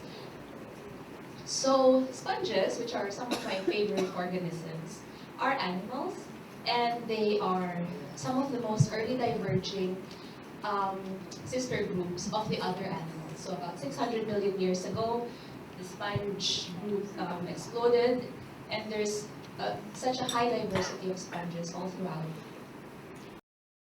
They are a very diverse group owing to all of these millions and millions of years of evolution, and there's really four major groups. The most common one, of course, are the demosponges. So these are the ones that you will see anywhere you go snorkeling. They're very common, they're very diverse, they all look very different. There's the hexactinelids, the deep water, cold water sponges, like the Venus flower basket, sorry. And then there's the homoscleromorph sponges, and there are the calcareous sponges. So these are very special sponges because they make calcium carbonate skeletal elements, just like, similar to what your corals might make, whereas all the other groups produce silica skeletal elements, or siliceous skeletal elements. So sponges are very underappreciated, but they are quite important in a lot of ecological processes. So they play a role in the cycling and recycling of nutrients. They provide food, like for your turtles. They provide habitat for fish and other organisms. They're also really important in consolidating your reef systems and bio-eroding. So you can reshape an entire reef through the action of your sponges. And most importantly for this forum is that they are reservoirs of microbial diversity. So they have a lot of perhaps even novel microbes that have never before been studied. And these microbes really enrich or expand the ability of the sponges to work within their environment. So sponges live with a lot of microbes, as I said, and these microbes complement the metabolic abilities of the host. They can also provide additional metabolic capabilities that allow the organism to survive in perhaps not so ideal situations, like let's say eutrophic conditions or polluted areas. They provide protection and defense. They maintain the balance within the sponge host, and they provide the extended functional genetic repertoire that adds to the abilities of that whole organism. So the sum of a sponge, is really much more than its parts. Okay, so sponges are predicted to be resilient to changing ocean conditions. So in this paper published in 2018, they say sponges will be the kings in the oceans under climate change scenarios. And in fact, it's said that when coral reefs bleach and corals die, everything will turn into a sponge reef. Although of course there's also algal-dominated reefs and so on. But the sponge biologists love their sponges. So all it's to say is that sponges are very resilient. They're adaptable, and they're so diverse that they can really, a lot of them can adapt to different conditions. So the ability of the sponge to survive under stress and not so ideal conditions is mainly because of this stability of the partnership with the sponge animal and its microbes. So there are different trajectories that can happen when the organism is stressed, just like you and your gut microbiome. Under stress, you can be resistant to whatever the perturbation is, and you retain stability. Or you could have a certain small change happening, but you can acclimate and adapt. So you have adaptation.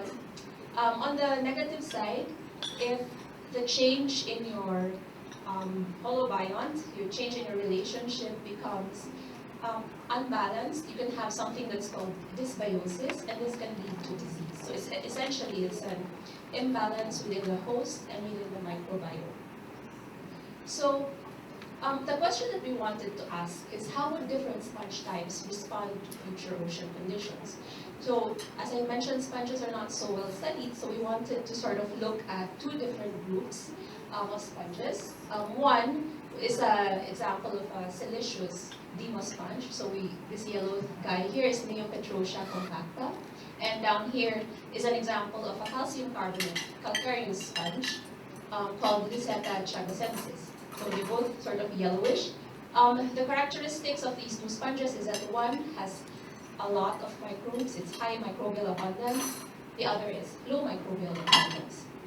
So we wanted to look at how the microbial community of these sponges would change in response to the stress, and how the host transcriptome profile would sort of also correlate with these changes in the microbiome. So Dr. DOST-Philippines already gave you a really nice overview of these methods. So these are what we used. 16S ribosomal RNA sequencing for microbial community profiles, and then we did RNA sequencing to look at the host transcriptome. Okay, so first off, let's look at the microbial community structure of these two sponges.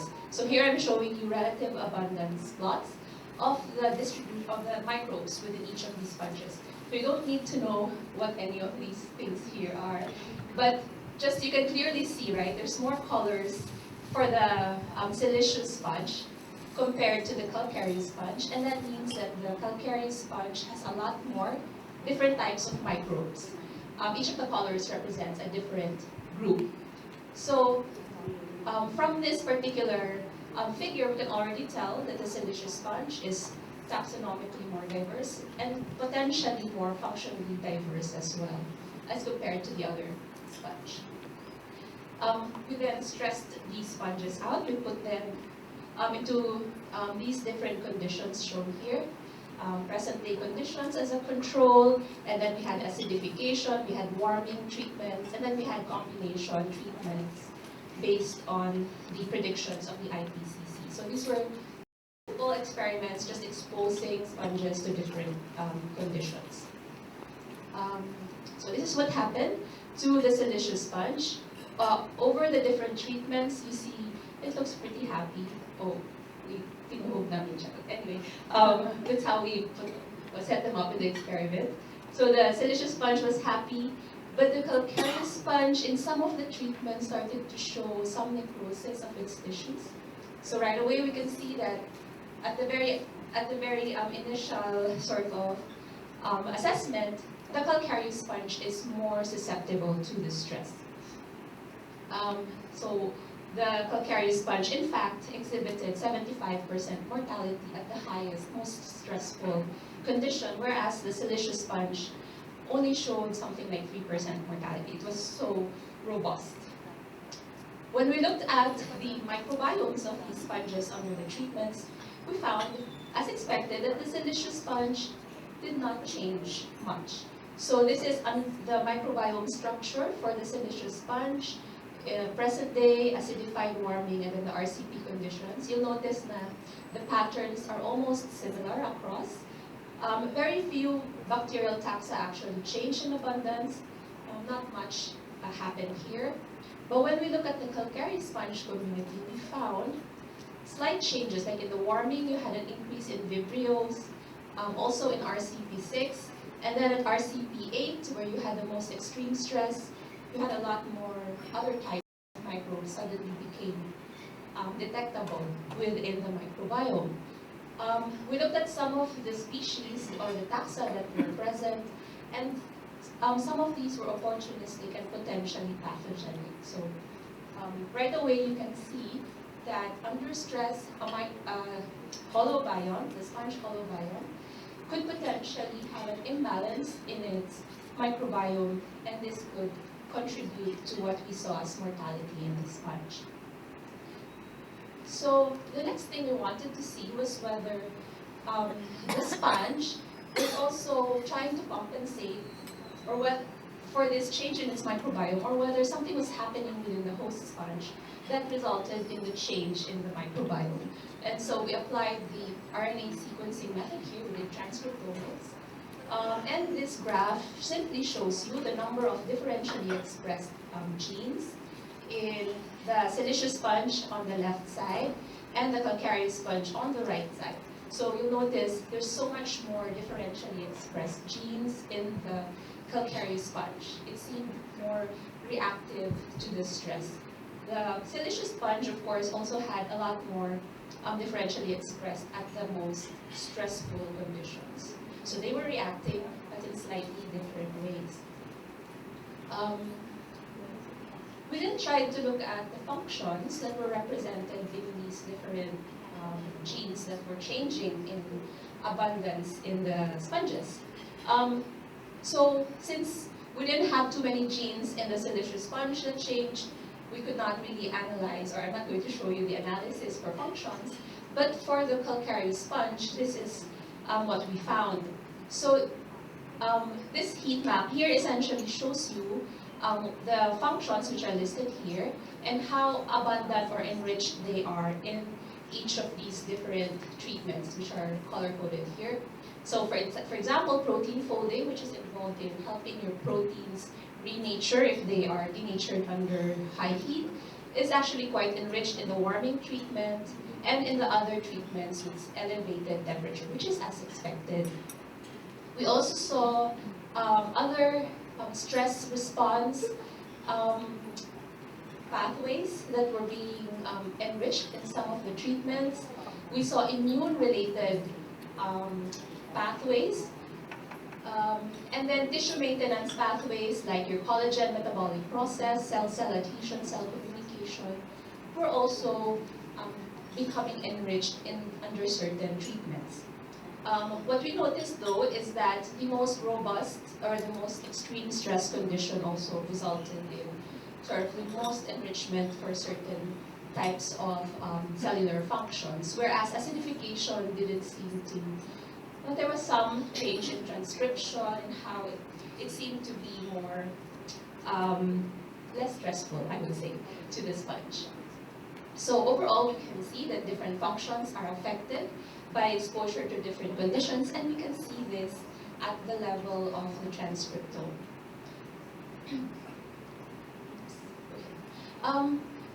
We then tried to look at the correlation between the bacteria changes and the changes in the transcriptome for the two different sponge species.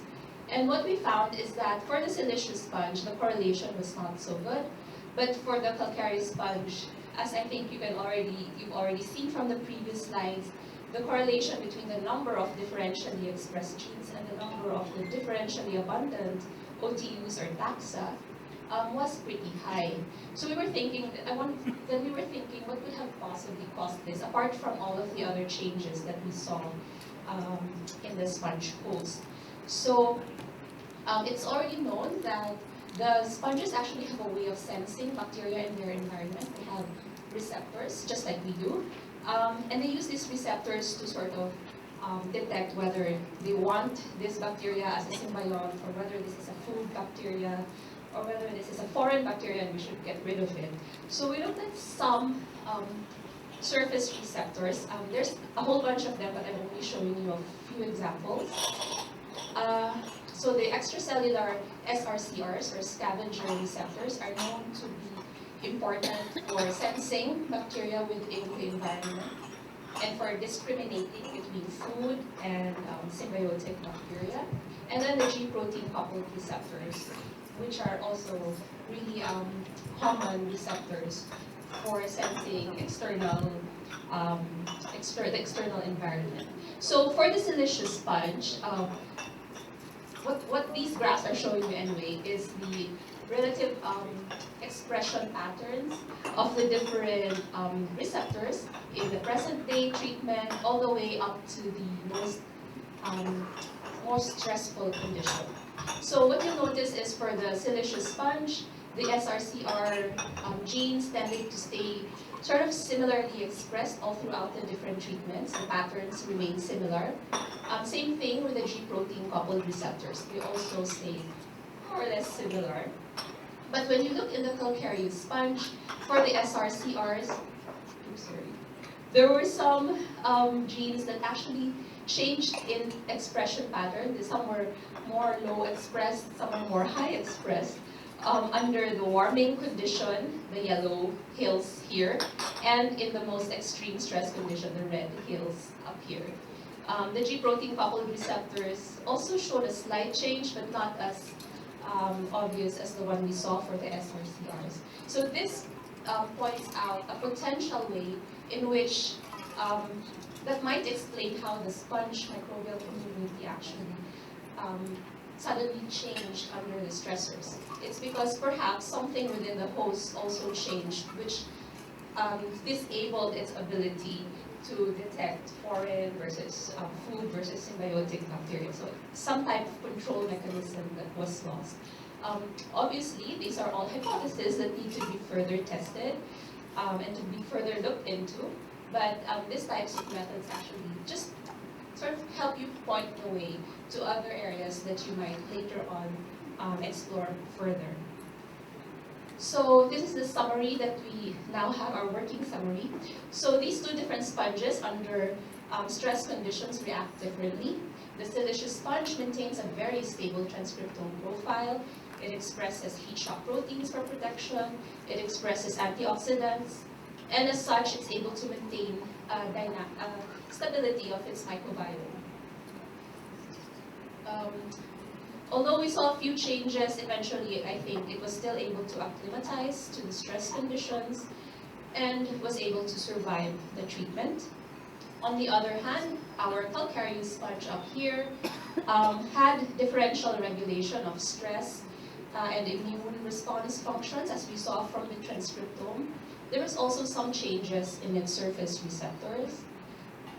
And we saw the effect of this on the microbiome, so there was some recruitment of opportunistic and potentially pathogenic bacterial taxa.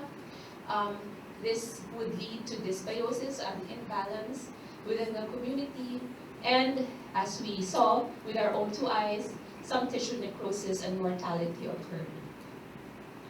So what we've seen here is that sponges and their microbiome sort of represent different strategies for succeeding in marine habitat. So the siliceous sponge had a different composition, a different genetic capability that allowed it to survive the stress, while the calcareous sponge had a different microbial composition and different genetic complement that made it a little less able to withstand the different stressors that we applied.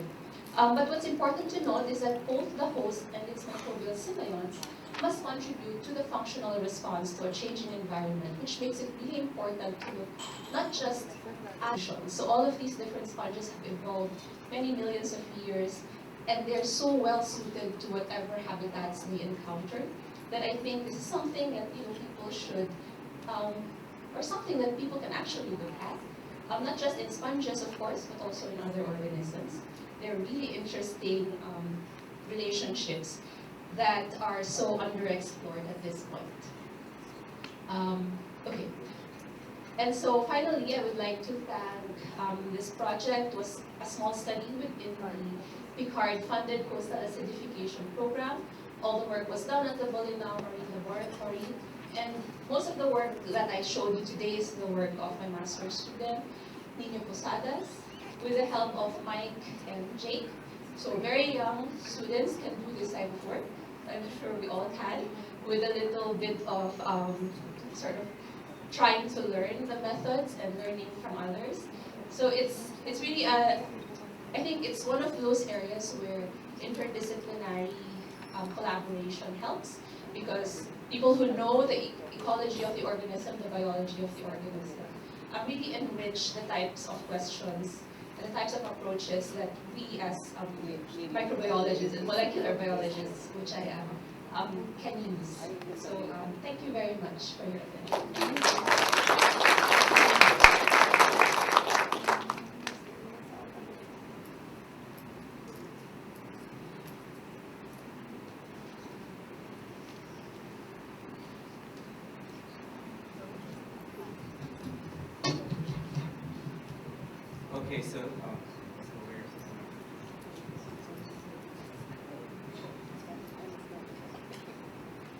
Okay, so good morning, and thank you to the organizers, especially Dr. Raimundo or academician Raimundo, for inviting me to give a talk.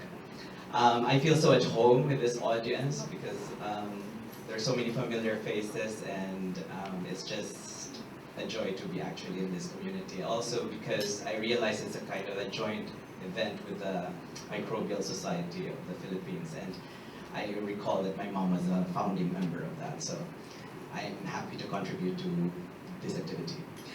So, I am, as was told, coming from Stockholm. So this is the beautiful Stockholm, and Francis was there recently. I was happy to meet him in the summer. And it's famous, of course, for the Nobel Prize. But most recently, I guess Sweden is in the forefront because of our beautiful environment and the concern for the environment, as kind of highlighted by Greta Thunberg. And so I feel a bit proud in a way that I'm actually, since the end of last year, was with the Department of Environmental Science and Analytical Chemistry. But since this year, our unit has moved to the Department of Materials and Environmental Chemistry. And in this department, So in this department, I am actually heading the lab for the biophysical and bioanalytical mass spectrometry. For this talk, I was advised not to go into so much detail in terms of the technical aspects, because I've eventually become more chemist probably, although I've always felt a little bit insincere in that because I've been trained initially as a biologist in UPLB. But in any case, so I tried to touch on more diverse subjects because of the eclectic subjects that I personally am involved with in research. But because it has to do with omics and microorganisms, I try to factor all these into this talk. But please excuse if things are a little bit too diverse. But my point simply is to be able to touch on the topic so that we could have more discussions later. So it has already been expounded by most of the previous speakers up to the genomics, transcriptomics, and now it's my turn to actually talk about proteomics. Now, I've always been associated with working with proteins, but my field in mass spectrometry is actually on what is called native mass spectrometry, which is more a field where we look at intact things, so we don't actually break things apart that much. However, the classic proteomics is actually defined as the kind of like the elucidation of a protein complement in the system. So basically, as complementary to the genomics, what we're actually identifying are the protein products in a system, but it's very different from the genome in the sense that it's more dynamic. So you have actually a lot of changes that happens in time, and as a function of just the location and a function of the environmental influence. Although of course there's a dynamic aspect to the genome, but in our case for the proteome, it's a little bit more subjective in a sense because, or it actually evolves more because the expression of the protein is not always there. Okay, so your genes are always the genes that you have, but the types of proteins, and in addition to that, the modifications in the proteins create such diversity that it can be a bit intractable. And in the spirit of trying to introduce other omics, so here's just the reasons why you want to do omics. I want to introduce people to probably something less known, and this is because it goes beyond even what is metabolomics. And this is what is called adaptomics. And it is interesting because it's a way where we use proteins, or specific proteins in our system that are reactive to, mostly reactive to electrophiles. And the electrophiles could be these things here. And therefore, what happens is that the protein becomes like a reporter for how much you are exposed to certain things. Okay, so that's quite interesting. And it usually is on a reactive cysteine, for example, in this serum albumin protein. That leads to the ability then to actually do omics on how much you're exposed, and this has led to the term exposomics. And as you can see, it involves a lot of stakeholders, and I thought that was an interesting aspect to bring up in this forum, because it highlights how, when I was doing my science studies, I felt like very happy to do just my thing, but now I get closer and closer to having to deal with a diverse set of people because it's not, your science affects a lot of other sectors. And I'll get into that towards the end of my talk as well as we touch on this aspects of green chemistry, which I'll talk about a little bit. Okay, so the only technical slide that I want to highlight in the talk is the fact that one of the central strategies would be what is mass spectrometry for my case in dealing with all the omics that I have talked about.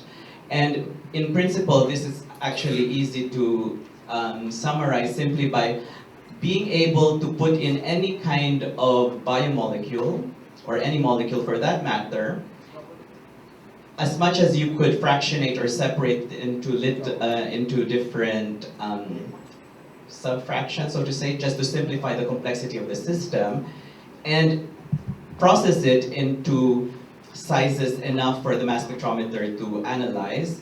In this case, if you have proteins, then you have to digest them with an enzyme after fractionation, say with a gel, or sometimes with size exclusion chromatography. If it were smaller these peptides, then if you start with them, you could separate them with chromatography and so forth.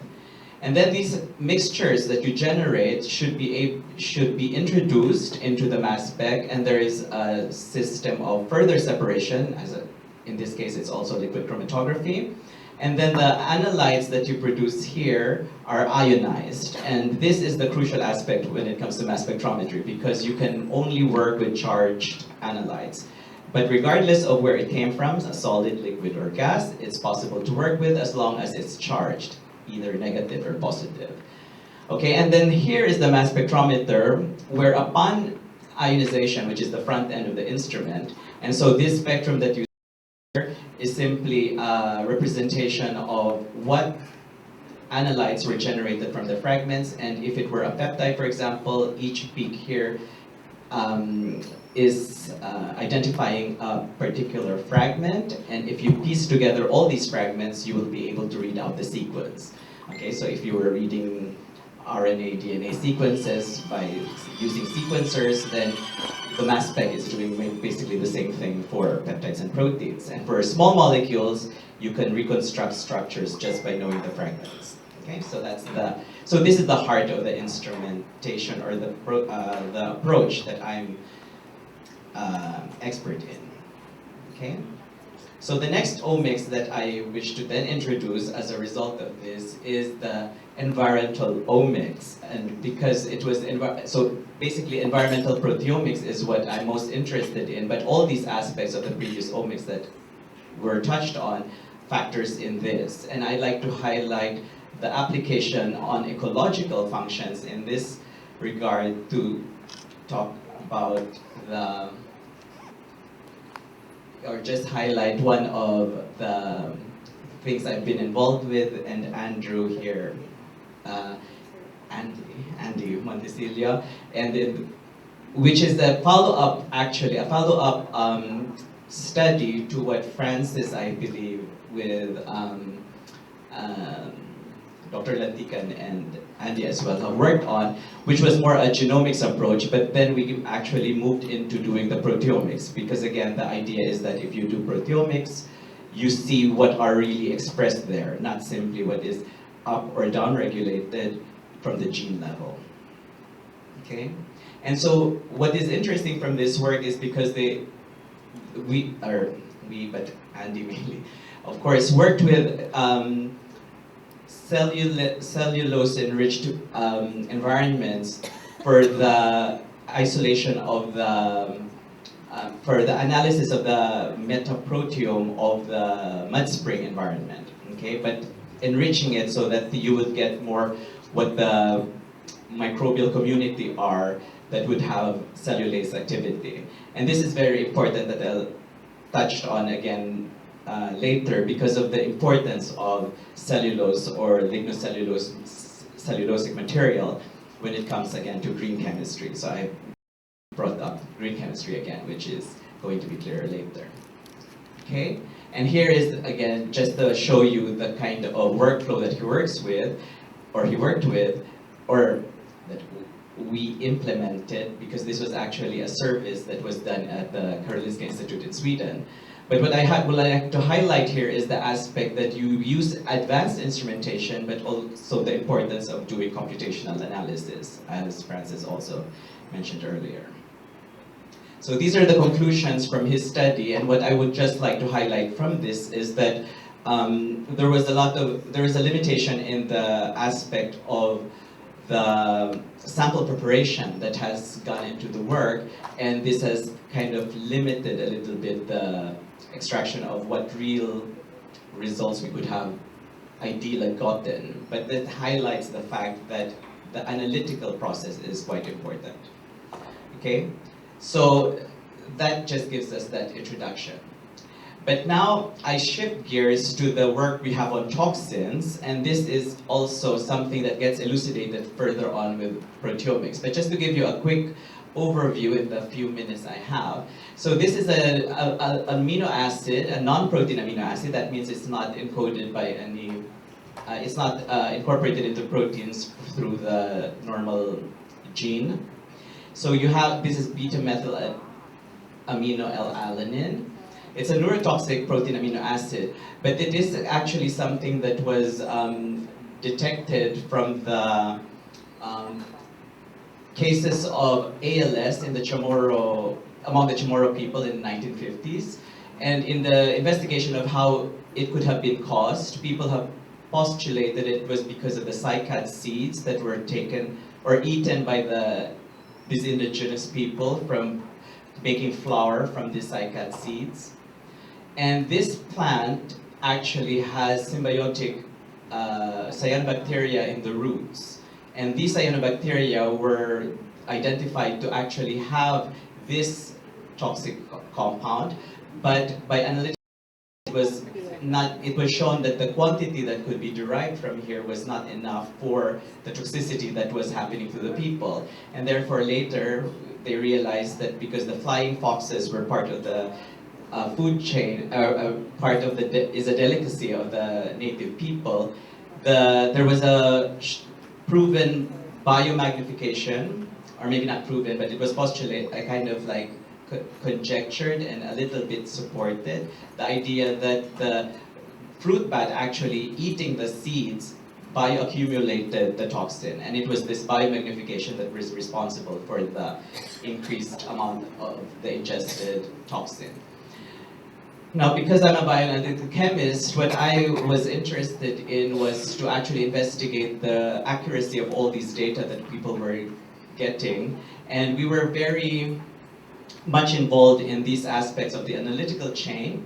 And this aspect is mostly addressable by the proteomics aspect.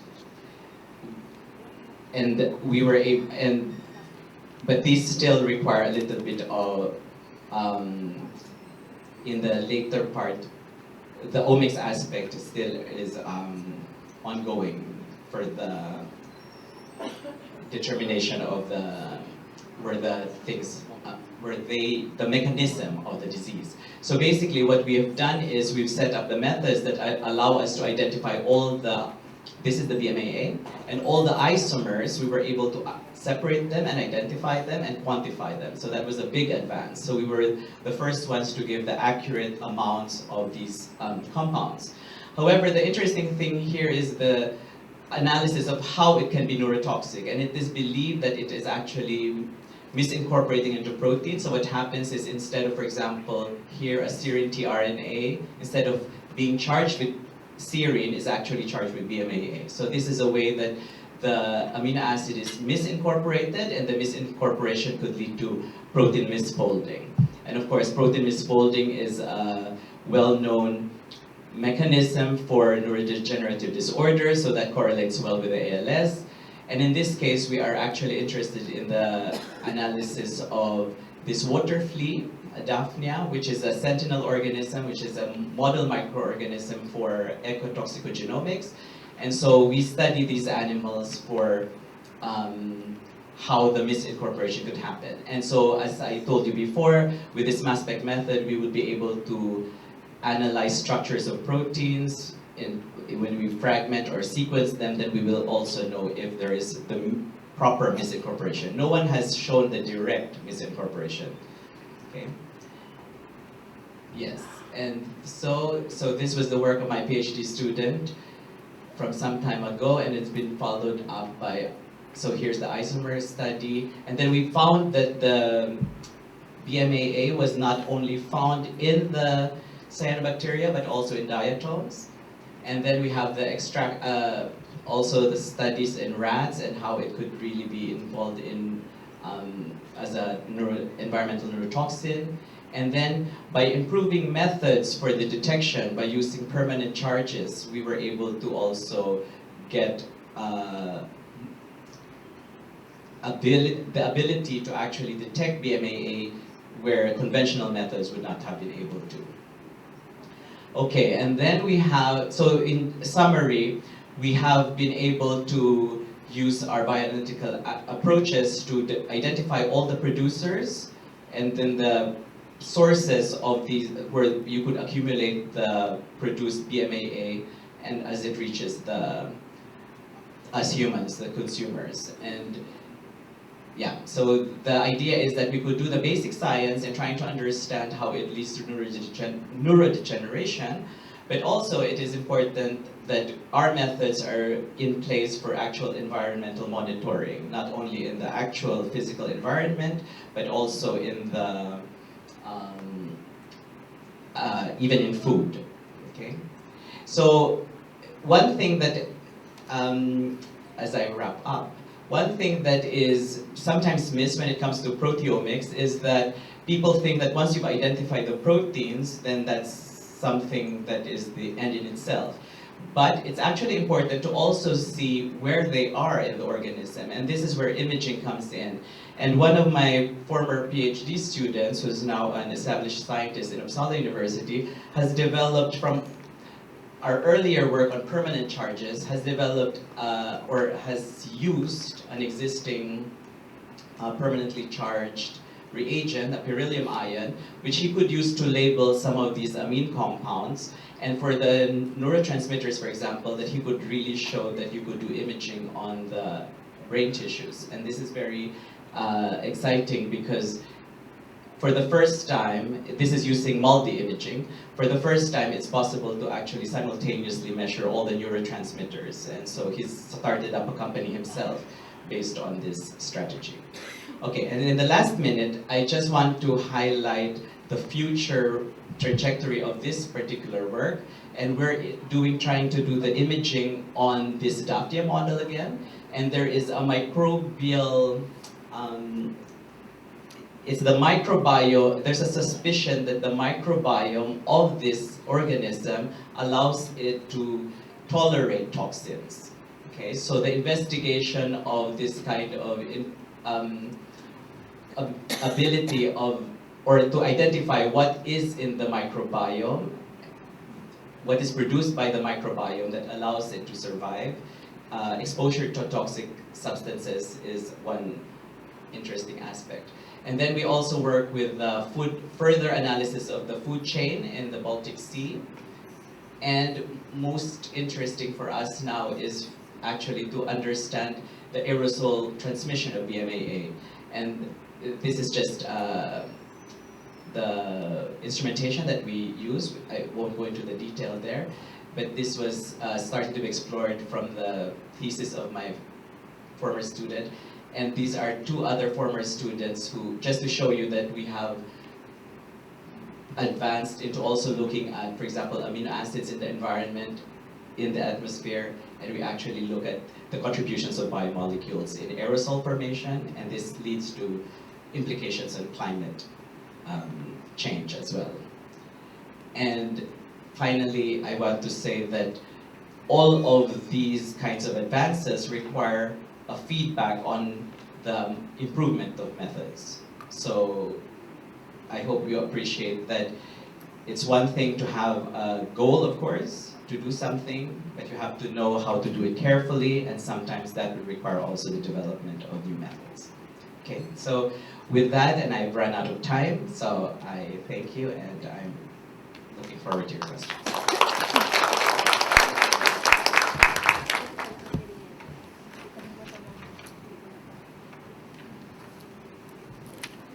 Thank you. Dr. Konako and Dr. Ilan for those wonderful lectures. The floor is now open to your questions.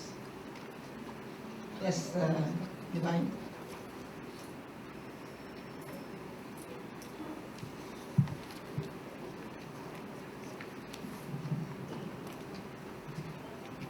My question is for Dr. Cecilia G. Gunapo. First, Dr. Gunapo, I would like to extend my congratulations and salute to your persistence to be still of service to the Filipinos despite of the fact that you were given the opportunity to be abroad, earn money there, but still for keeps, you decided to be here in the Philippines. That's a rare attitude of especially Filipinos we were given the opportunity to earn lots in the country where they have visited. My question, Dr. Gunapo, is it is expressed in a portion of your PowerPoint that exposure to diversity must exposing diversity you must learn from nature solutions. Alam niyo po, when you talk to ordinary people, yung tong phrase na to, simple. Exposure to diversity to learn from nature solutions. Ang hirap ipaliwanag. Because I am a Tagalog writer. Pag sinusulat ko yung mga artikulo po, especially in science, napaka-technical. Bago ko matapos sa isang artikulo, I have to consult the English-Tagalog dictionary. And again, experimentuhin ko. Yung bang tin-translate ko, maintindihan o lalong nagulo yung isip ng mga nagbabasa. Kasi there are terms, especially mga technical terms na ang hirap itagalog.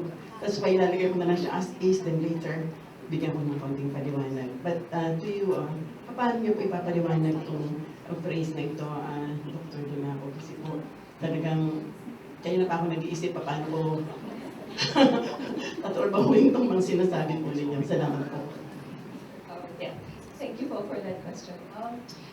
I think yung ibig ko pong sabihin sa statement na yun that we must explore diversity to learn from nature solutions is that kailangan nating i-recognize na most organisms or all organisms that have been living wherever in certain habitats all have experienced stress over millions of years.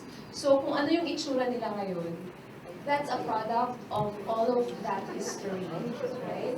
So, hindi pa rin siya simple, pero so parang kayo, di ba, you're shaped by your history, right? So you learn heartaches and stuff like that. It's the same thing, I think, with microbes and their hosts. So they learn from all of that, what shaped their current community now is all of the adversity that they face through evolutionary time, so many millions of years. So ibig sabihin, every time we look at a particular sponge and its microbes or any life must-living sponge, even your gut microbiome and you, it's probably been shaped through millions of years of evolution. And that partnership is important kasi na-maintain siya all throughout. So you can guess na kaya meron tong partnership na to because it's advantageous for the organism, di ba? May benefit siya para sa inyo. So yung mga microbes na nasa sponge, they're important for the sponge to survive. Pag tinanggal mo yun or pag disturb mo sila, the sponge is going to be, not happy with that. It might not survive in the environment. But I'm talking about sponges in particular, but I think the concept holds true for all organisms that live in such close relationship with their microbes. So again, your relationships are shaped by all of these millions of years of evolution, and these particular relationships are really important for you to survive in your environment. Which is why we saw kanina, kapag may disturbance sa partnership, the whole entire organism is sort of really negatively impacted. I guess that's all I meant to say. And that would only really scratch the surface, so we need to really look at a lot more different organisms to see ano ba yung possible combinations ng sponge at ng microbes that would also provide the ability to withstand the stress. So kasi hindi lang naman isang solution ang ginagawa ng nature. As you know, nature gives rise to such diversity. I could probably also stand here all day and talk about this. Pero yeah, so just to sum up, we need to look at all examples because all of these examples have been shaped over millions of years of evolution. So maraming combinations that are beneficial, and I think we need to know all of the different types. So we cannot just base all of our mga concepts on one type of partnership. Kasi marami pang ibang nag-work din na partnerships in nature. I hope that's sort of Question for Dr. Ilan? Yes, Dr. Dalisay.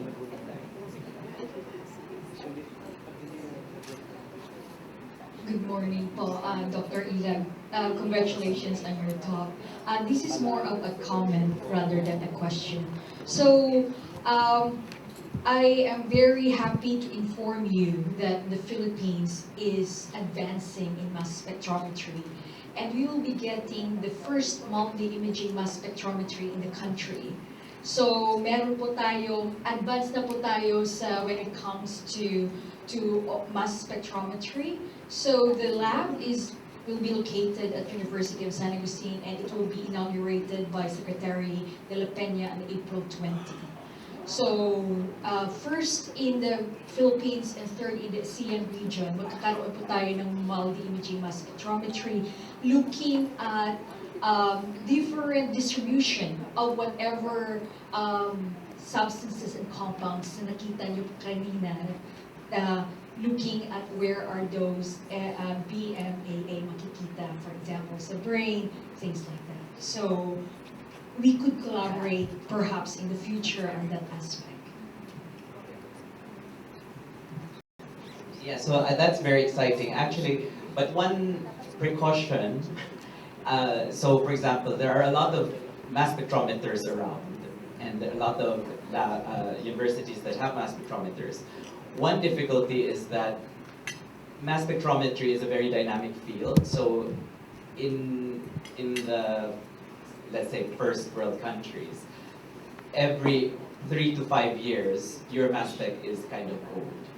But for me, I've worked with very old mass spectrometers, so I've worked with 20-year-old mass spectrometers, and so it's the work that I showed with BMAA were all on old instruments, so that's nothing to be scared about. But it's just that, but one thing is important is that when you get a new instrument, to invest on proper choice.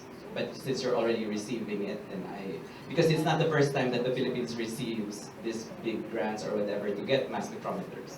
So I hope, and I wish, I not just hope, I'm willing to, of course, be of help, and I'm interested to collaborate, of course. So. Oh, that's very good for our collaborations. Any more questions from, yes, Dr. Dalmasio?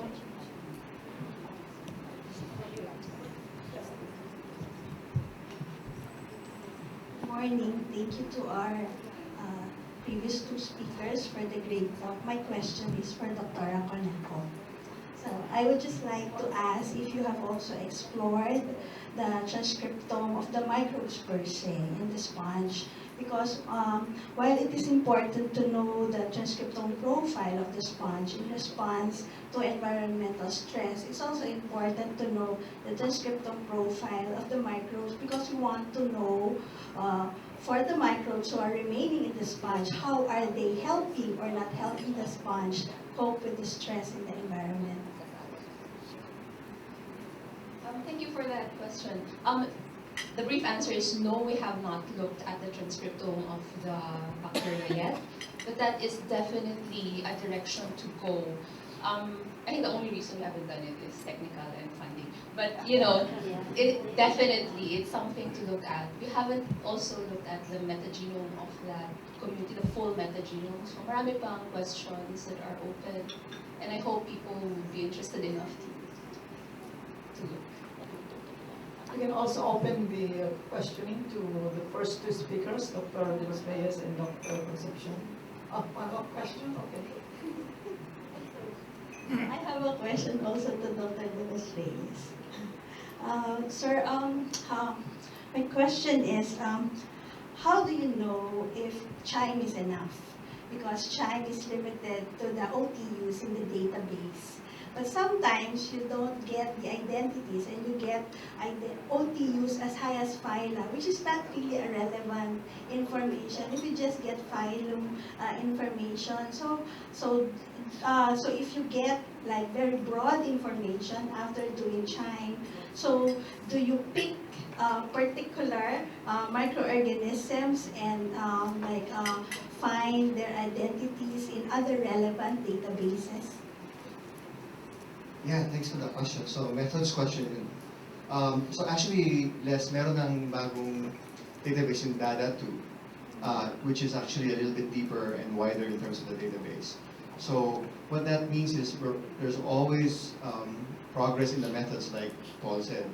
You know, there's always new databases, and so it's important to sort of keep track of it. So yung data now, actually we use Data2 now, and that can go hopefully from class order family down into genus level with the same sequencing depth and reads. So hopefully the databases are always increasing. And there's always limits, so there are always limits to the methods in the databases, and that's why at some point, and of course science is incremental, maybe we can analyze to the family level. And then later on, we can use that same data and then reanalyze it, and then maybe we can go deeper. But sometimes we just have to wait until technology catches up and the databases catch up. But that also tells you the importance of open access and having the data there so that other people can also analyze it. And I think this is a trend that I'm an advocate of, including all kinds of data, so that other people can analyze the data also when you do your statistical analysis. Because one of the issues we're now facing as scientists is replicability. You know, a lot of people are asking, what's the real truth? Sabi mo, kape magaling. Sabi mo, hindi magaling. Alcohol, And we have to do all of these meta analysis of different studies.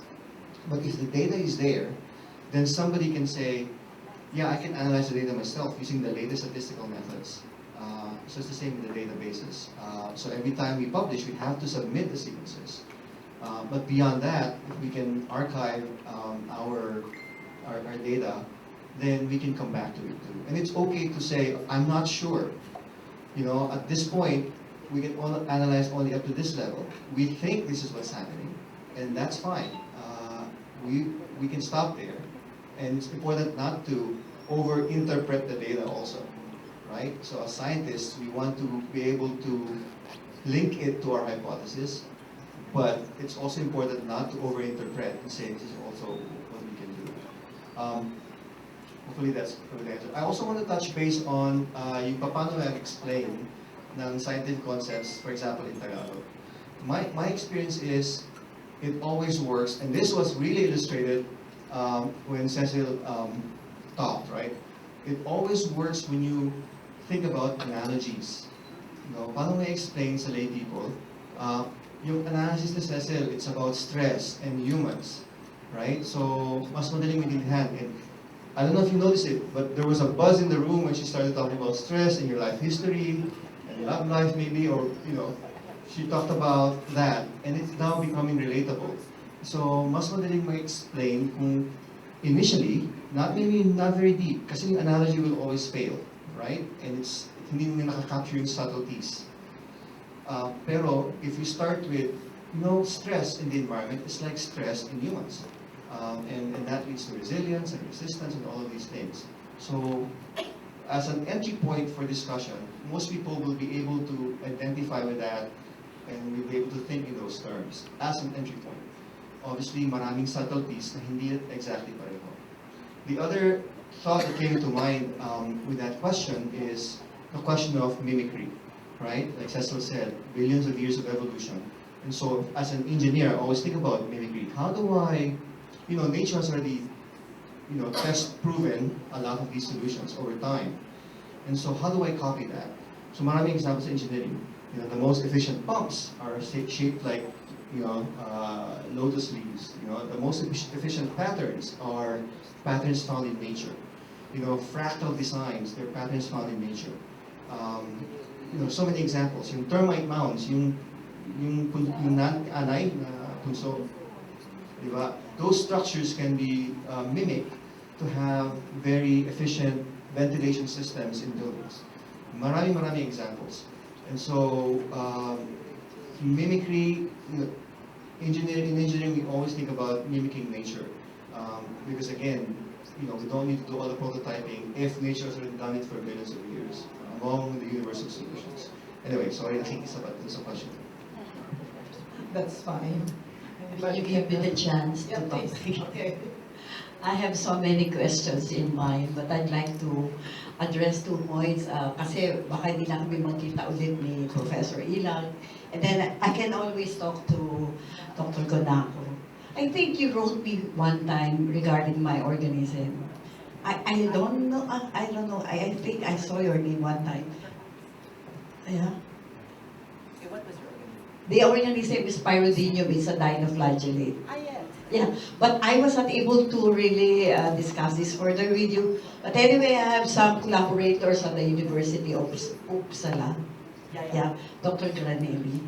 So I think now that I'm retired, I'm a professor emeritus already, I think I have to connect you to my former student, graduate student, Dr. Deo Onda, and then to the others at the Marine Science Institute, because you're working on the marine environment and the marine organisms. And my former student is working on microbes, so I think you have to be connected with him. And then also Dr. Lilibeth can work with you on this. So I think you can work with them and train other people in the Philippines in the line of work that you're doing. So, pag-usap na lang ulit tayo. Gusto ko, ano na naman itong ating person from the media. Okay. There is the so-called Komisyon ng Wikang Pilipino. The head is a national artist, well, I forgot the family name, but he has been working with us. Itong tinatawag na transdisciplinary. Now we approach problems using both the natural sciences and the social sciences. In fact, the 2 international councils have fused, the International Council for Social Science and the International Council for Science. So, isa na lang yan. So, lagi, nag-uusap yan. So, we now have a collaboration. We're coming up with a memorandum of agreement. The social scientists and the natural scientists. Itatagalog, ipipilipino nila ang mga gawa ng mga scientists. Okay? So, narinig niya akong magsalita tungkol sa red tide, yung head ng komisyon. So, yun ang unang project. So, marami pang iba. So, pwede kang tulungan siguro nila. Okay.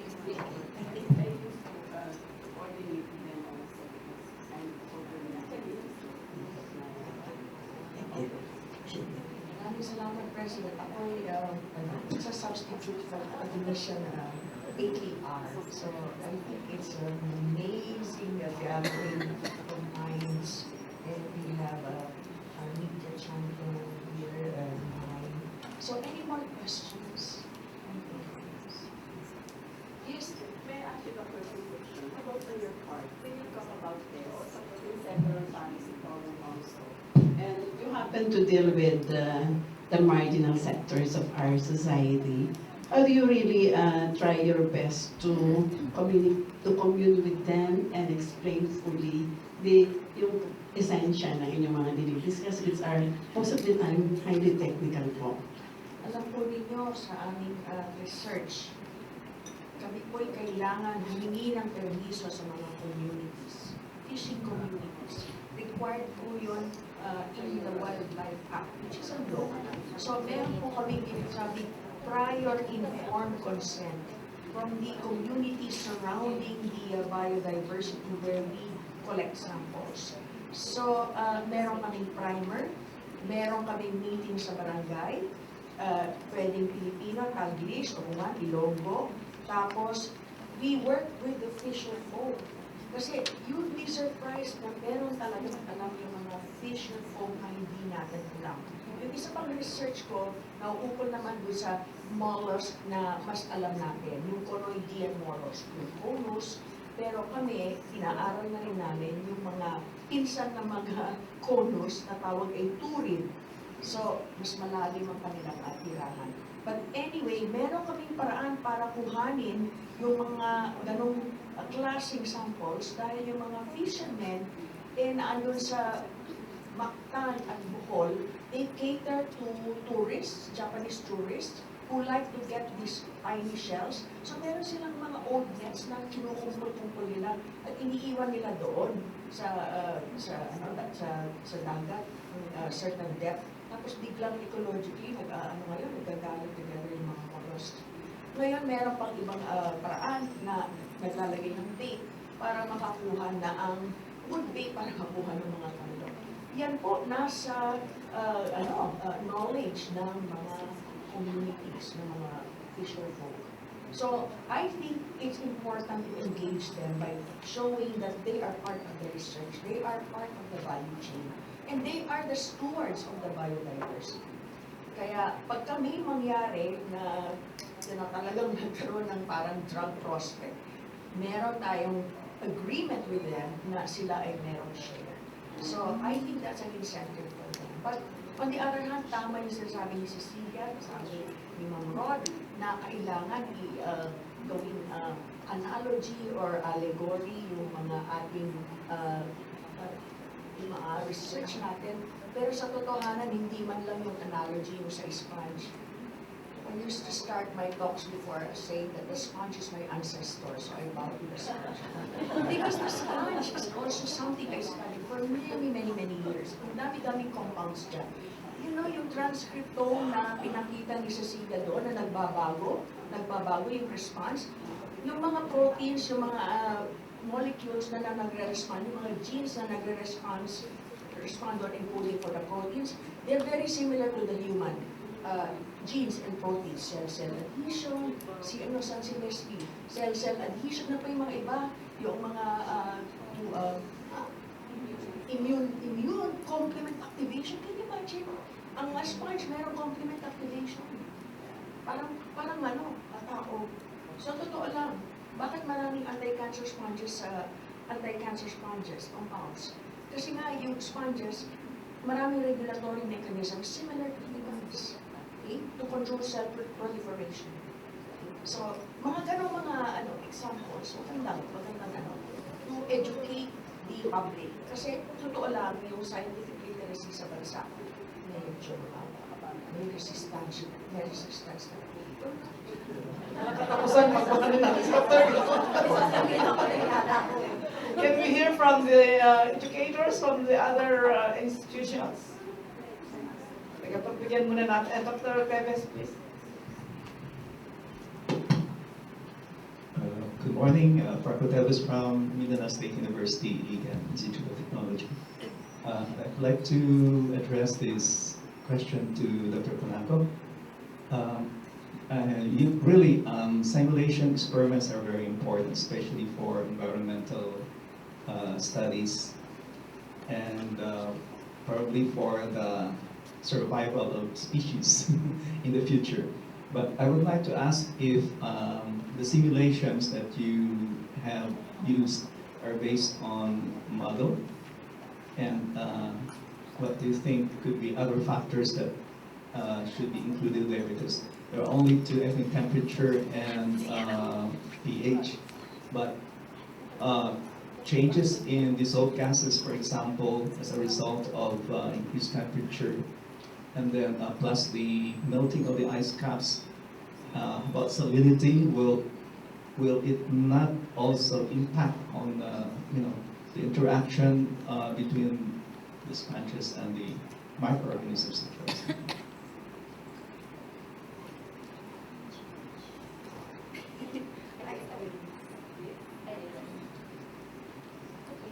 Thank you for that question, because I love that people are sort of opening up the other questions that my lab can't do everything. So definitely, I think our study is limited to just acidification and temperature, because that's what's covered in the project, in the program. Pero definitely, there's so many other stressors that our marine ecosystems face, like eutrophication. There's of course low DO, salinity, reduced salinity is also something. All of these things I think also need to be explored, but we can't sort of put all the stressors all together kasi parang complicated na i-interpret yung magiging mangyayari sa data. But just looking at them perhaps one by one or in combination, a few in combination, I think it's already really very useful. So you can see how things are responding, and you can see which organisms are more resistant or less resistant. So little by little, I think we can sort of tick all of the questions one by one. Pero you raise a very important question that there are so many other stressors that are faced, and that we need to also address these, not just just pH changes and temperature, although these are also really global kasi yung impact. Can I just have one question for Dr. Ilan? I'd like him to share what he did with Fraction with laser desorption ionization. So that maybe sounds very technical, but essentially, instead of doing chromatography or other, let me say that again. So instead of doing the traditional multi-step way of analysis, we basically have developed a strategy where you have the solid phase extraction, that is when you capture the analytes, to be on the same substrate that you actually directly put into the mass spectrometer, like a multi-mass spectrometer, which is a laser desorption-based mass spectrometer. So you could immediately analyze it. So in simple terms, it means that if your workflow would take, for example, 30 minutes just to analyze because you have to do chromatography and mass spectrometry, this one could do it in seconds because it's based on laser desorption. Okay. So the story goes that we patented that out of a kind of like exercise because we thought, oh, this is an interesting idea, and the university was interested in encouraging people to protect their intellectual property. But in Sweden, the intellectual property belongs to the inventor 100%. So it's not, the university has no say on whether we want to patent it or not. But we did, and it was a journey that was fun, but took many years, and it took us to know the different funding agencies, etc. But at some stage, there were no more funding for actually patenting things. So then I had to resort to asking people, my mommy, etc., to help also. But at the same time, you know, but in the end, it was just getting so difficult that in the end, there was, you're actually make a company in some sense, because you have to have an entity, a legal entity that will protect the patent and continue to generate income to protect the patent, etc. But to cut the story short, we then created a company, and now it was last year funded by the university took a percentage of the company, so funded it a bit, and we have already, but we already had value by then because we already managed to have an EU patent and a US patent covering the technology. And now actually, and it's good you asked the question was raised, because I didn't have time to say that I would look for collaborations, of course, with people, and my accountant who's owning less than 10% of the company with me, so I own the majority. He's collaborating with India to actually exploit the patent. But then I was thinking that I should also maybe, I mean, I know the person that he's collaborating with in India, but I thought it would be good to have that collaboration in the Philippines as well. So, but I have not had as much contact, and so this forum actually helps me to do that. And to think that I'm doing it now in the time of me being here because of the company. So I'm not using company time from the university. So, because we're very strict in Sweden that you're not supposed to use your time in the university. And the lab, for example, in the university, I can't use for if I do any contribution to the company, even for basic research. For example, if I do a basic aspect and I could rationalize its basic research, but there is a link that will help the company, then it's also considered of commercial value. And then I'm not supposed to. I know I'm a bit more obedient than other people. I know some people work around that, but I take days off when I actually have to work with companies.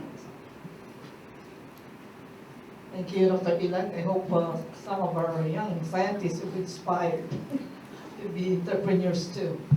So, some more questions? Yes, Dr. Sadar. Last question siguro to. I just noticed that most of the studies done so far are focusing mostly on the bacteria only. Being a mycologist, actually I have been recommending this also sana, that they can also include, in particular, for example, the sponges. We also did work on the fungal population, and we noticed that they wanted us to separate also the causal residents and the indigenous population. And in fact, I would like to ask the Dr. Konano here if they also did try to separate those are the actual residents of the bacteria in their sponges and the so-called causal residents who might be transients only, because this has an implication in the overall dynamics of the population. Yes. Thank you. Yeah, so for sponges, well, the short answer is no, we did not separate, but we do compare with water samples to see if there's any overlap. But I think a lot of sponge work has already been done to really show that what you see in the sponge when you sequence it is surprisingly really specific to the sponge, and the water community, which might be, just added transiently when it's filtered in, this is sort of it's diluted out. That effect is diluted out. So what you really see most is the. Thank you for all your questions. I have to bow to our last president and we'll give her Sorry, the last excited ako sa question, last sinabi comment. ni dalawa. I'd like to mention what my former student, Deo, did in connection with my organism. Tawag ko Mai kasi medyo nauna akong nagtrabaho doon. The one causing red tide in the Philippines, Pyrodinium bahamense. Okay, so what he did, he studied the extracellular, meaning the endosymbionts and the exobionts. And then there are changes in the exobionts and the endobionts at the different life stages. So it shows a lot, the result shows a lot about the ecosystem, how the organism also adjusts to the ecosystem. So hanggang ngayon, pinagtatrabahuan pa niya yan. So I think after his PhD in France, when he came back, sabi ko, lumabas ka, mag-aral ka, doon naman ng iba. So now that he's here, he's doing a lot. So including pollution, micropollution, nanopollution, microorganisms and so on. It's the reason why I said I think we need to do a lot of work on this. So microorganisms, how they can do something to help in pollution even in the marine environment. By the way, meron na isolate, kay kwento ko na, no? May na-isolate sa Manila Bay, isang malaking dinoflagellate. Gusto daw ipangalan sa akin. Kasi yung isang estudyante ko nasa Tokyo. I think pagiging successful siya doon. Kasi that particular dinoflagellate can eat a lot of the pollutants in the area. So there's hope there's some hope, I hope, I think. So yun it's a big dinoflagellate feeding on other dinoflagellates and other microorganisms. And my other student working at the University of Tokyo has this paper already being reviewed, and I think it's reviewed already, and it's going to be named after me. Ayaw ko, it's passes. So, talagang interesado ako sa pollution. Thank you. Dr. Concepcion cannot resist herself, so... I have a question for Dr. De Los Reyes. Oh, okay. So we have bacteria that are specialists. They degrade cellulose and they also consume hydrogen sulfide. Meron ka bang gustong explore na uses for bioremediation or waste management and all that? Because we have them in the lab.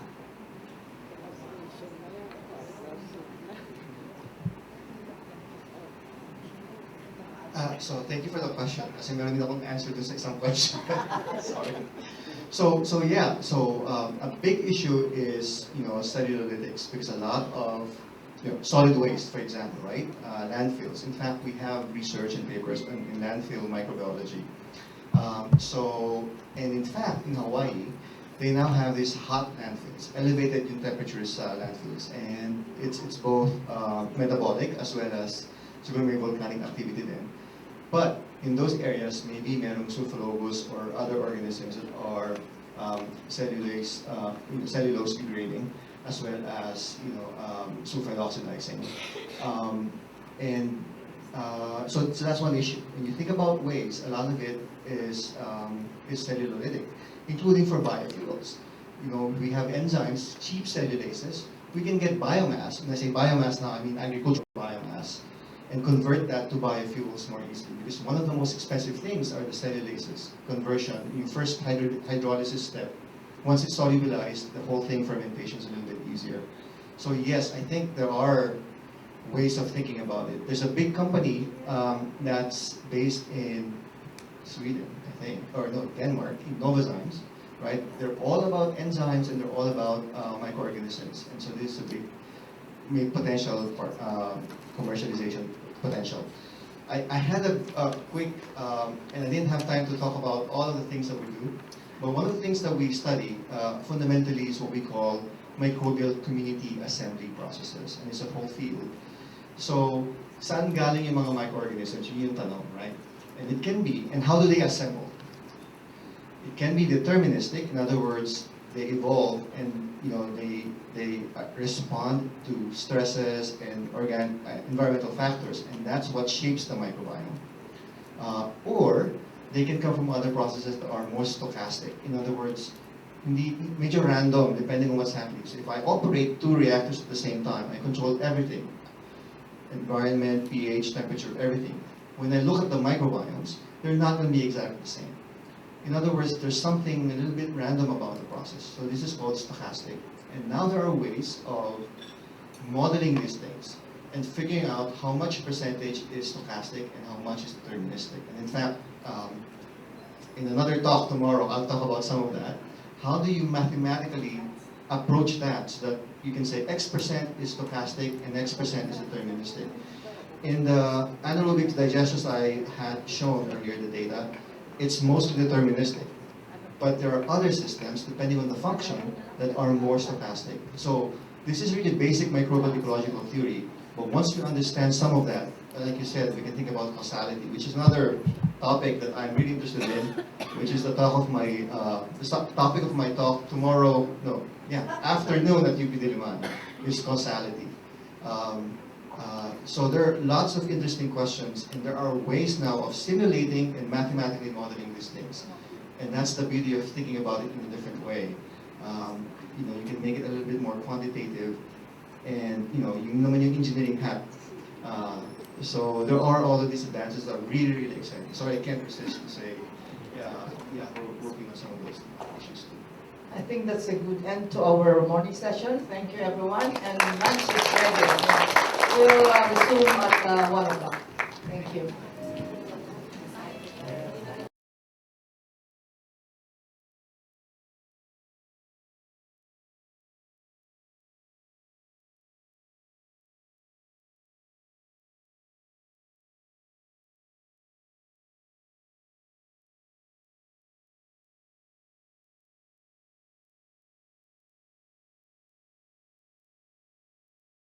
Got her degree, BS in molecular biology, biotechnology from University. I'm sorry, ako palang inaantok.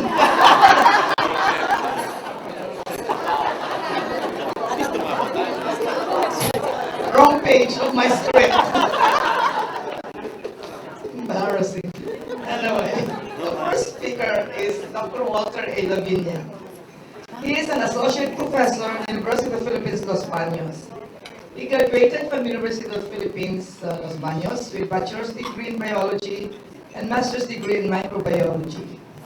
He received his PhD degree from the Department of Biotechnology, Osaka University, where he specialized in yeast genetics. Before coming back to UPLB, he was a researcher at Osaka University, focusing on the application of metabolomics in metabolic engineering of microorganisms. He returned to the Philippines in 2015 as a US level scientist to establish research program in natural products drug discovery at the University of San Agustin. And for the good of Philippine science, she stayed for good. Her current research focus is on biodiversity, biological activities, and chemistry of marine sediment, derived actin bacteria from Philippine archipelago that could one day help to find new antibiotics. Our group explored the Philippine archipelago for the presence of promising actinobacteria found in the marine sediment samples collected in different islands in the country. Our laboratory now houses a library of more than 3,000 highly diverse marine sediment derived actinobacteria that serves as biobank for drug discovery research in the country. Right now, she's also the project leader of Las Lunas for Visayas, and she has established that a laboratory that is funded by the US, and I think she will speak some more about that in her talk. So may I call on Dr. Lavinia for the first lecture.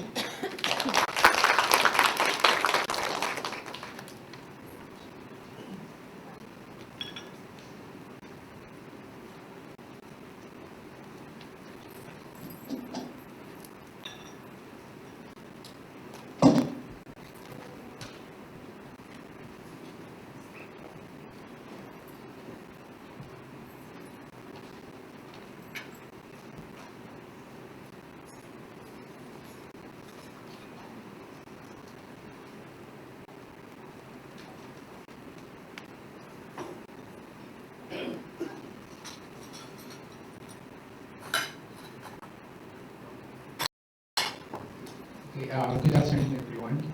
So I hope you had a good lunch.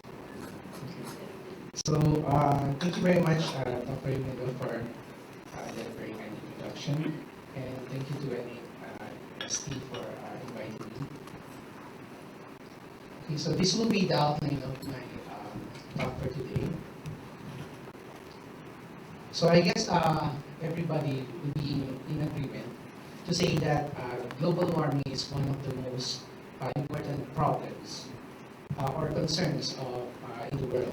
So unless you're Donald Trump.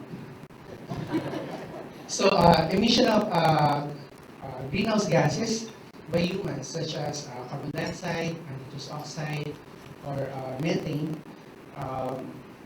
actually increase the global temperatures by about 1 degree Celsius since environmental times. Okay, so scientists attribute global warming to the human expansion of the greenhouse effect. So this is the warming that happens when the atmosphere traps the heat coming from the Earth that is going towards space. Okay, so to mitigate climate change, the United Nations, specifically the Paris Agreement, set a target of limiting the average warming to around 2 degrees Celsius above pre-industrial temperatures. So this is a very ambitious goal. So to reach this goal, so we need first we need a new technology framework. So we need capacity building framework, and most importantly, we need big funds. So countries around the world actually set objectives to attain what we call the low carbon society. So the basic idea of the low carbon society is to cut down on all the carbon dioxide emissions without endangering development or any developing needs. So actually, the carbon dioxide, the low carbon society can eventually lead to a carbon neutral society. So in the ultimate sense, it can lead to a society that emits greenhouse gases only in the amount that can be absorbed by nature. So this is the definition of a carbon neutral society. So how do we build a low carbon society? So let's take, for example, Japan. So in May 2007, so a long time ago, the Ministry of Environment in Japan, they expressed interest in cutting the global emission by half by 2050. So they enumerated 2 keys on achieving a low carbon society. First is carbon neutral society. The first is to build a low carbon society, and the second is to promote innovative technology development. So our project, our JST NSF funded project, was under the second key, which is promoting innovative technology. So according to their manifesto, so the vision of a low carbon society is divided into 4 philosophies. So there's what they call the principles, images, strategies to realizing low carbon society, and then sharing of experiences and ideas among countries.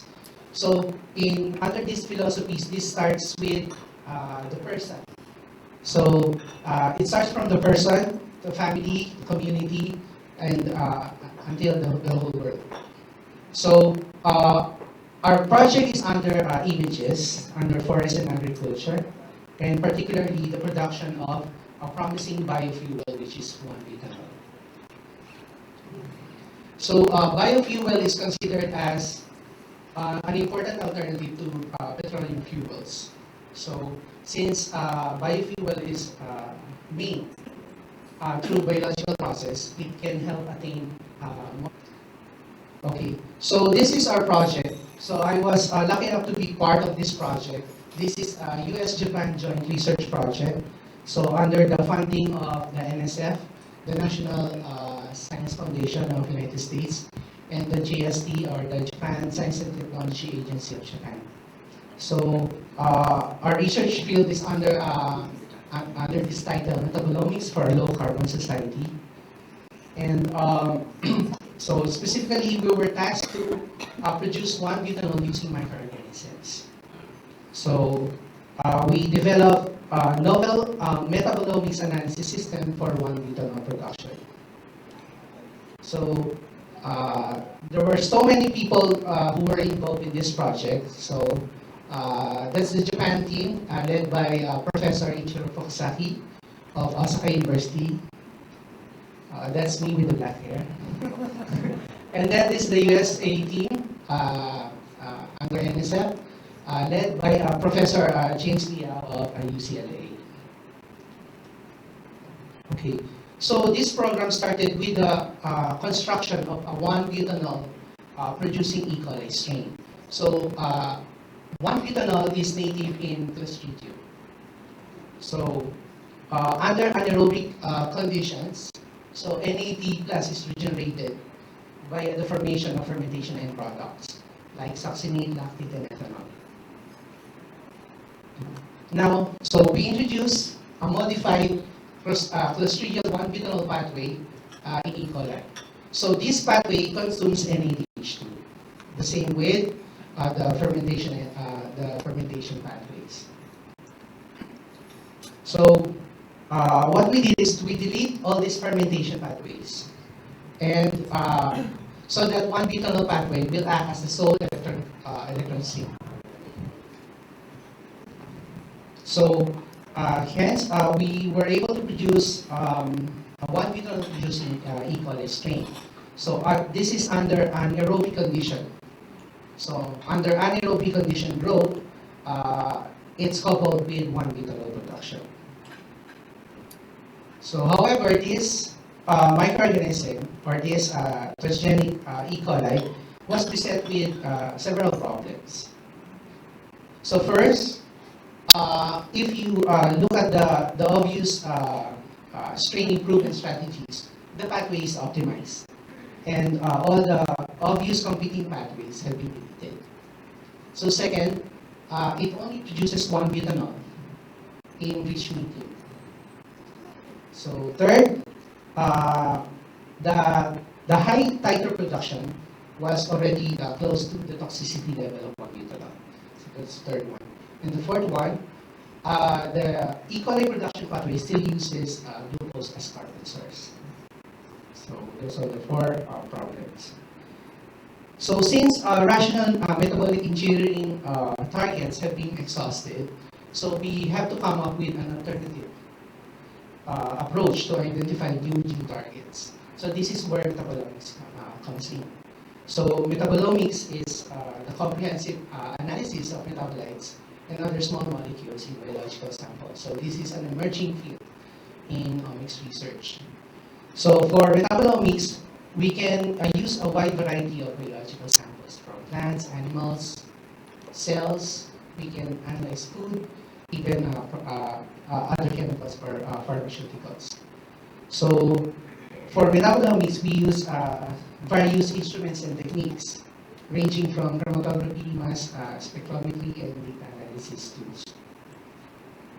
So since the metabolome is nearest to the phenotype, so we believe that it can serve as an important determinant for the description of a phenotype or a phenomenon. So of course, nowadays, metabolomics is used with other omics approaches, what we call the multi-omics approach. That's the best way to use omics researches. So here is an experimental, an example of an experimental workflow for metabolomics. So we start with cultivation. So this is in case of bacteria. And then after cultivation, we do sampling. So usually we quench the sample, and then we do fast filtration using filter paper. So after that, we do metabolites extraction using the appropriate solvent. So in our case, we use a mixed solvent, methanol, water, and chloroform. So this is for the extraction of the intracellular metabolites.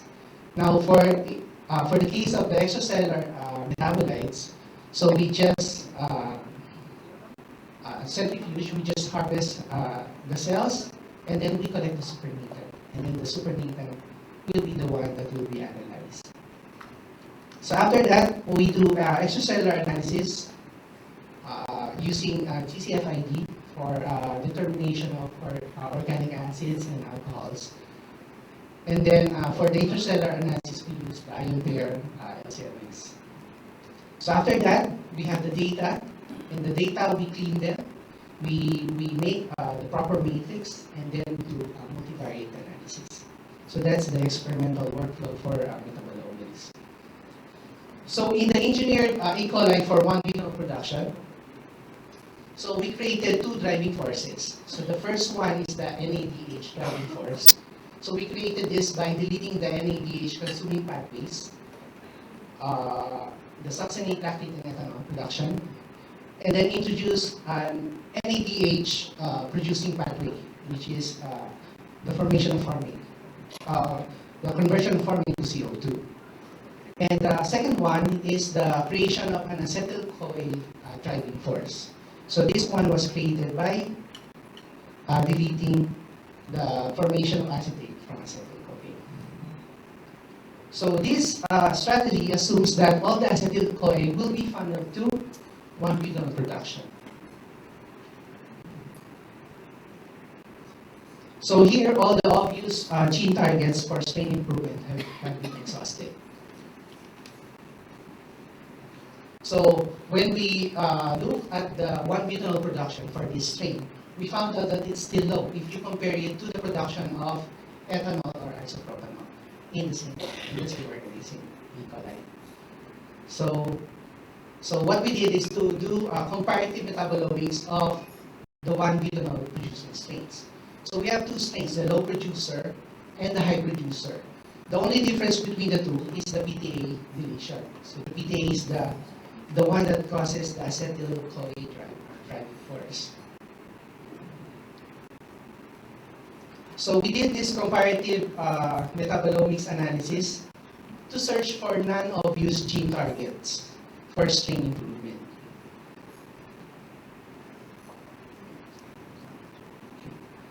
So when we analyzed the extracellular metabolites, we found out that there was a major decrease in acetate when PTA was deleted. But then there was not a very high increase in 1-butanol production, meaning the increased carbon flux was not fully used in this strain. So that's why we subjected the intracellular metabolite sample to analysis. So we subjected the intracellular metabolome data to multivariate analysis. So in this case, we did a PCA, or the principal component analysis, of the ion pair LCMS data. So if you look at the score plot, we can see that there is a clear separation of the two strains. So the low producer on the left and the high producer on the right. And then if we look at the corresponding loading plot, we can see each dot there, the green dots and the red dots, represent metabolites. So these are the metabolites that contribute to the separation of the two strains. So the farther they are from the middle, the more important they are for the analysis. So I would like to highlight the red ones here. So these are the pyruvate, glutamate, CoA intermediates, and free CoA. So these are the metabolites that are very important for this analysis. So specifically, pyruvate and butanoate were accumulated in the strain in the high producer. But this increase in pyruvate was not used efficiently for 1-butanol production. So there was a problem with the strain. So we found out three problems in the strain. So first, the step from butanoyl CoA and butanol was the limiting step. And this one is the one that caused butyrate accumulation. So that's the first one. The second one, there was an entrapment of CoA in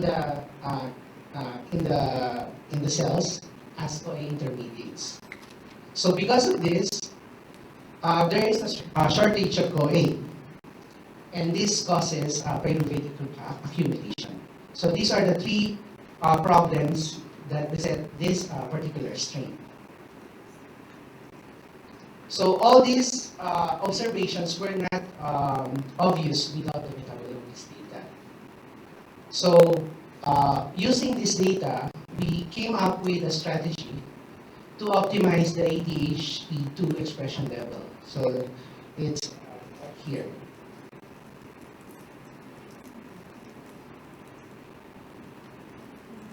Okay, so this part here. So we optimize the enzyme activity of the ADHD2 enzyme.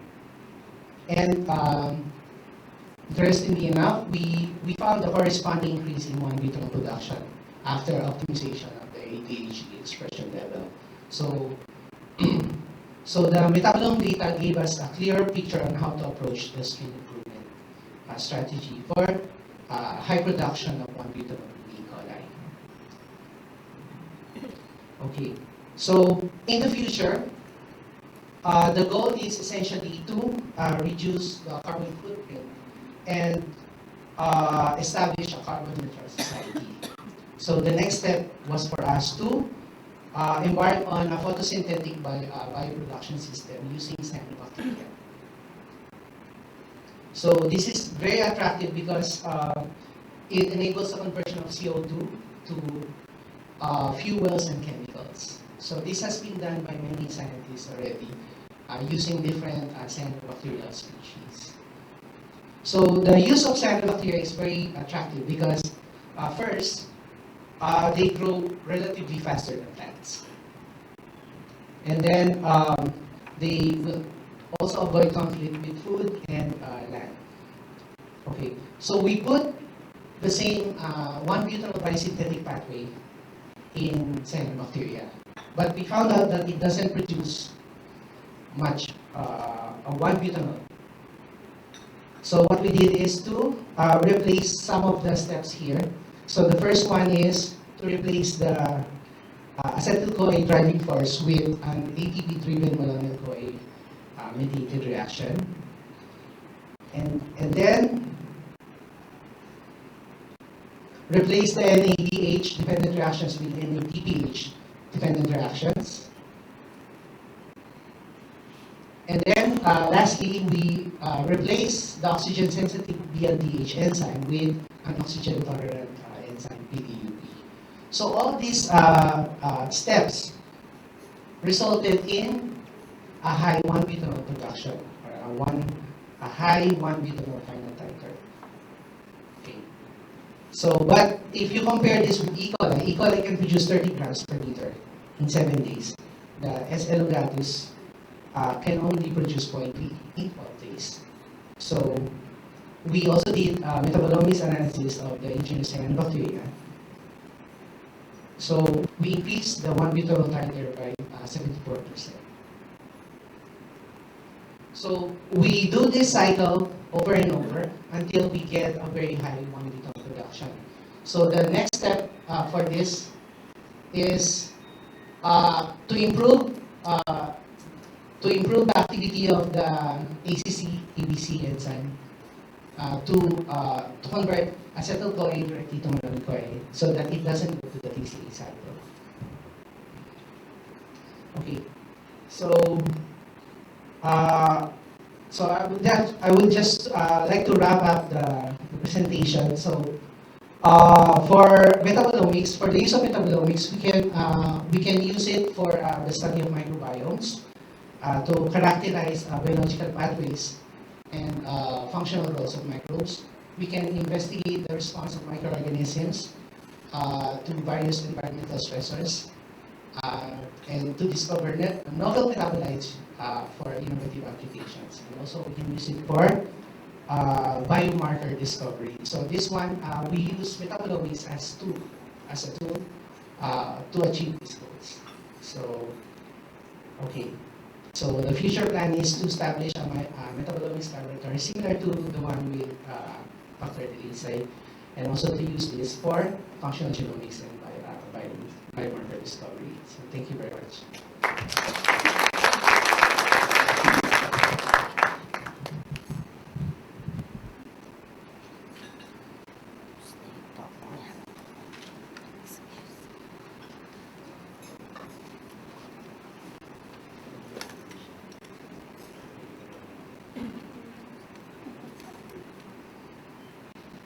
Good afternoon. I hope you are still awake. Yes, so I wake up this morning at 3 a.m. to catch my flight to Manila. So please wake up just like me here, all right? Okay, so what I'm going to talk about is a combination of the omics that was presented this morning, and of course the metabolomics. So this is genomics and metabolomics, and this is our recent result of our work in the past 2 years that we've been working at University of San Agustin. Why is it that I think this is not working? Yeah. Stop muna yung time.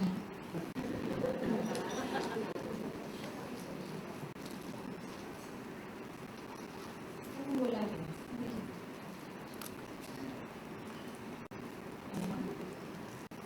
No battery.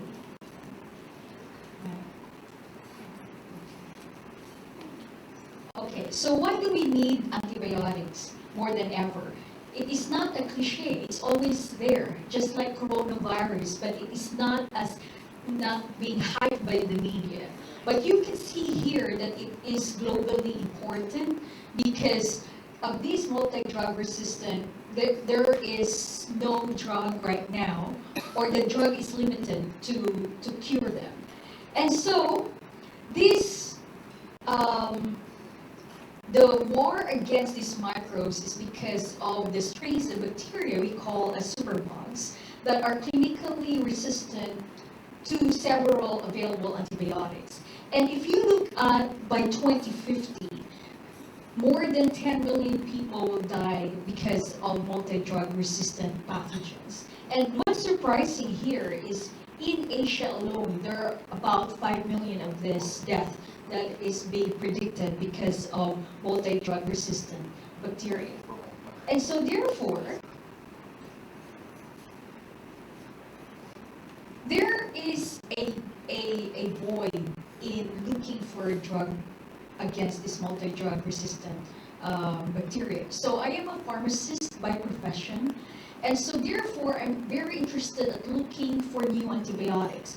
If you look at this area here, the discovery and development, there is a void. It's because manufacturing or pharmaceutical companies doesn't want to invest more on this because they would rather invest on drugs that treat lifestyle diseases because the return of investment is very fast. Unlike with antibiotics, there's only 5 or 7 days of treatment, and then after that, that's it. And so there is no investment there, and a return of investment, and so therefore, the R&D in pharmaceutical company block this type of undertakings. And now, academic institutions are looking into this because this is very, very important. And so, we all know that we have bacteria in the soil that produce this metabolites. These are called actinobacteria. I consider them as the smartest chemists produced by nature.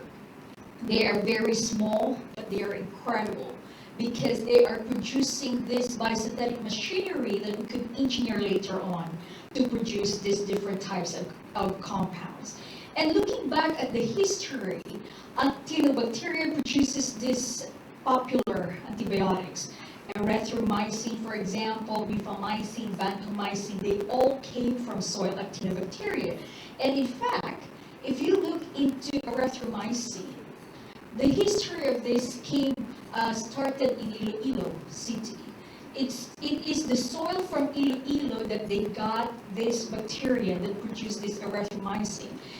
That's why the brand name is called Ilosome, or they call it before Ilotizone because of Iloilo City as the original source of the antibiotics. And so therefore, what's the difference here, or what's not good in here, is this is done by foreign scientists. The IP is not owned by the Philippines. And so therefore, it's our natural resources that is used to treat this disease. And so therefore, when I came back to Philippines, I said, I will not, this situation will not happen ever again.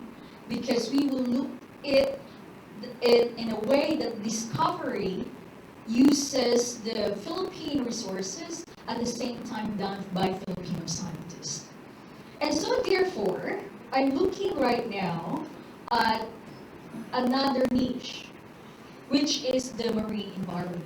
I love the ocean. I live in a town where my parents' house is only 10 meters away from the shore.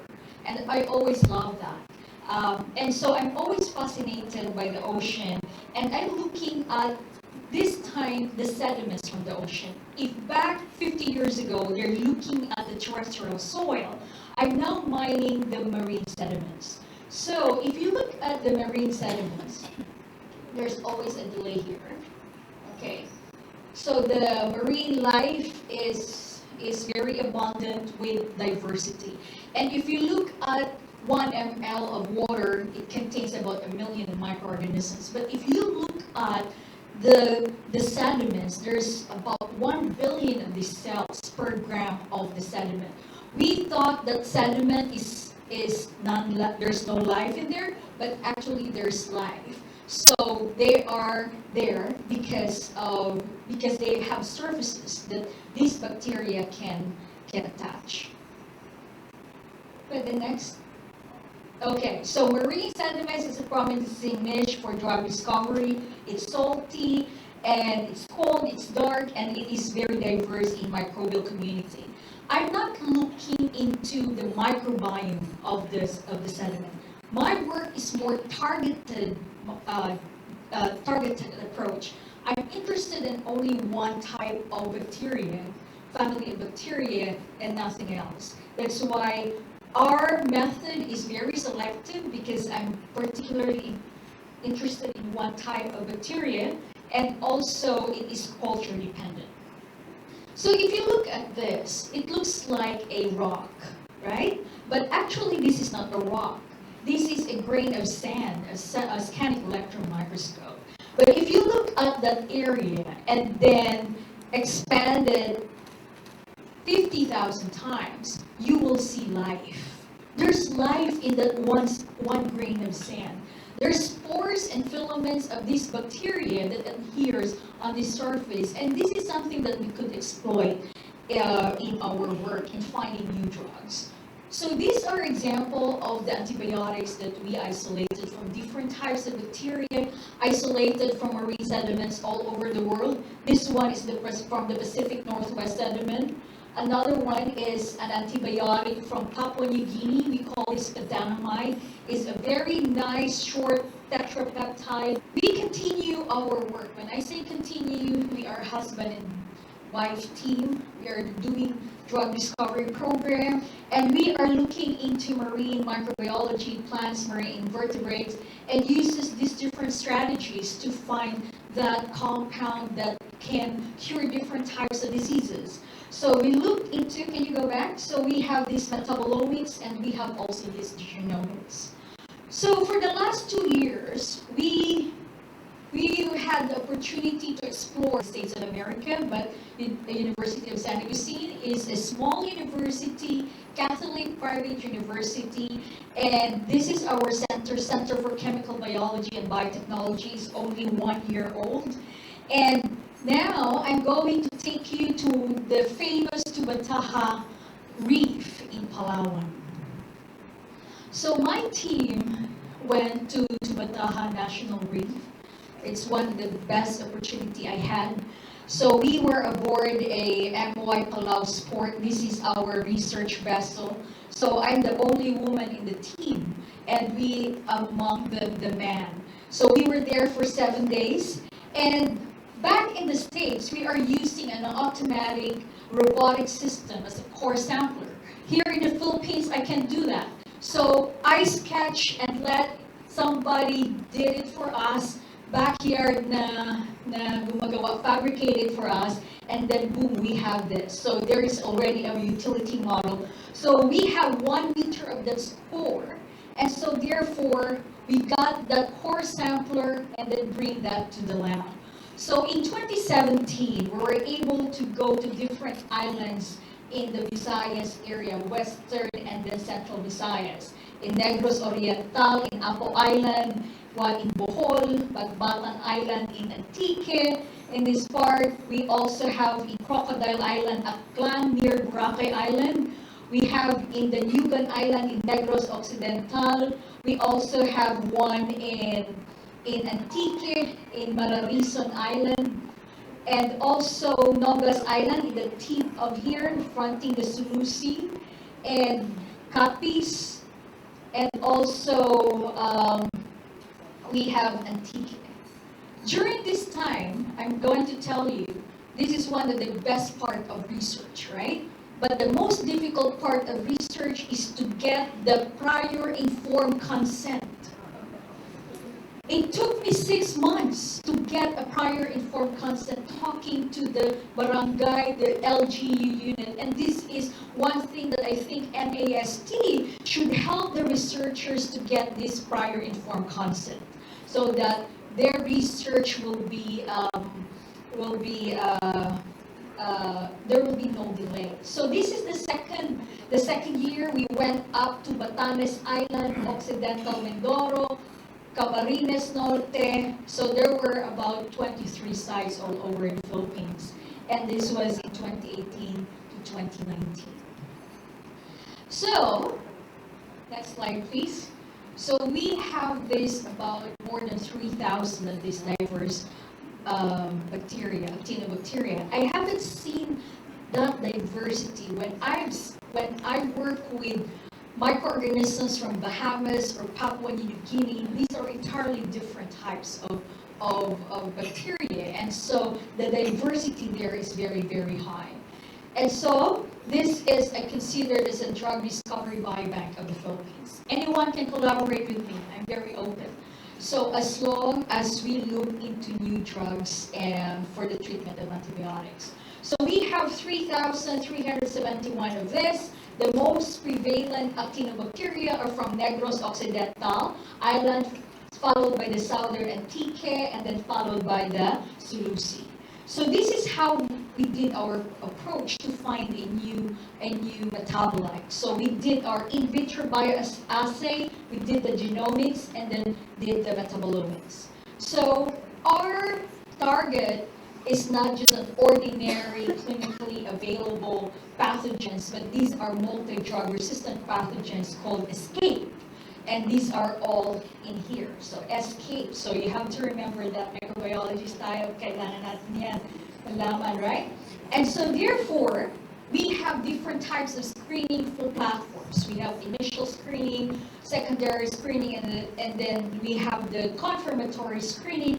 And we now have, go back, we now have about 38 lead isolates that we can say we can ferment this and then grow new natural products. But what really guided us, aside from bioassay, to find new novel entity, is to work with the genomics and the metabolomics. The traditional is the bioassay, blah, blah, blah, but what will result with that is the rediscovery of the same type of antibiotics. We want something new. And so therefore with the Omics platform, we're able to help us to detect what particular group of organism to look into. So, next. So we have in here, so we have the genomics. Of course, we have to know what is in there.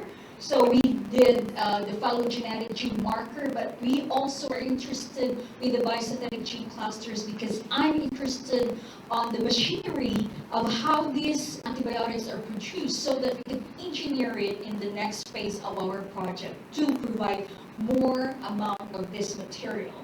And so therefore, these are the 169 majority of our bacteria, and these are all belonging to the genus Streptomyces. So you will see that there are about 8 different clades we have identified. So we did not just sequence one area on the 16S. This is the whole complete 16S with 1500 base pair. And so therefore we were able to identify what the similarity between these different types of organisms. And we found that mostly 29% are Parvulus, Roche, and Cilis, and some of that are in here. And if you look into here, in this part, next, we have identified about 4 novel Streptomyces species. Never been found in no similarity in database, and that we are very excited. We already have the complete genome of these 4 different types of novel organism, and now we are mining their biosynthetic gene cluster, and it's very exciting to see enzyme and biosynthetic gene clusters there that expresses different types of novel bacteria. So, with environmental point of view, I want you to look into this area here. So these are all the sampling sites here, and these are the different bacteria that we're able to isolate. And we have a diversity index that you can point them at here. So the highest diversity is number 10, and that is Northern Antique. Most of the samples facing the Sulu Sea has a lot of diversity. However, if you look at number 6 here, this is Aklan. This is where we got samples near Boracay Island. The diversity is very low, and we only have one type of Streptomyces there. So, and it's not only Boracay that we've seen, but there are also Central Visayas. This is a near famous beach resort in Paglao area. So what this tell us?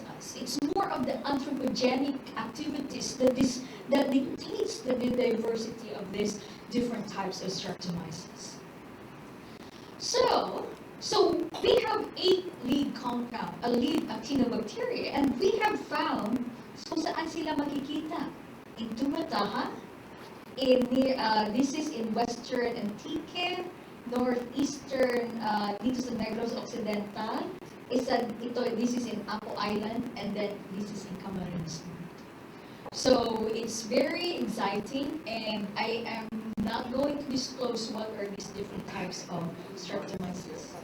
So we look into the small metabolite, okay? So kumbaga, meron kasi machinery, that's why I call them small but incredible, because they have these biosynthetic gene clusters. So these are modules that they have in them that create these different types of molecules. For example, PKS1, the very popular one is the erythromycin that they produce. It has these 4 different modules.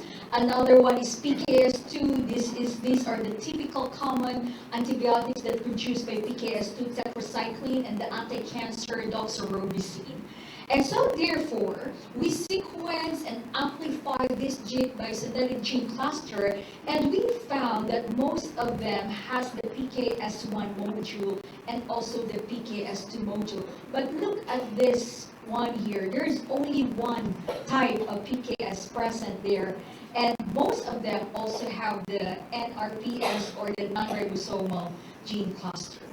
So looking at the cytoscape that Dr. De Los Reyes pointed out, so you have to look into different types of platforms. These are freeware, so you please use that, study that. What we found here is this is the target organism. These are the machineries that produces the antibiotics. So we have found that if there are two of this machinery present, their activity varies from 61 to 91%. And what's interesting is this type of organisms that they only need this type of PKS, but they have a very high activity. What's also surprising to us is we have this cluster 4 and cluster 3. They do not have PKS, but they have PKS, but they have no activity against this organism.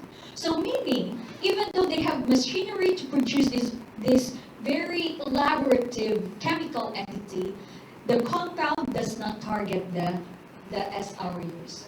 This one is another interesting one. This is the PKS2. You will see that there are 3 clusters. For example, this group here, there are 3 machineries needed to produce its activity against this.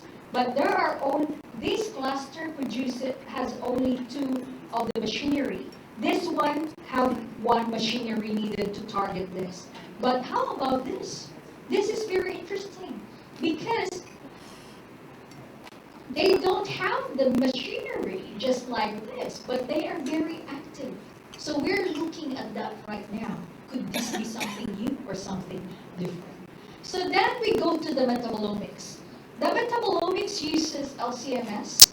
Okay, so we do LCMS, we do GNPS, and also we do a lot of multivariant analysis. So this is where microbiologists, please be a statisticians, okay? So because we have a big data, we have to understand what it is in there.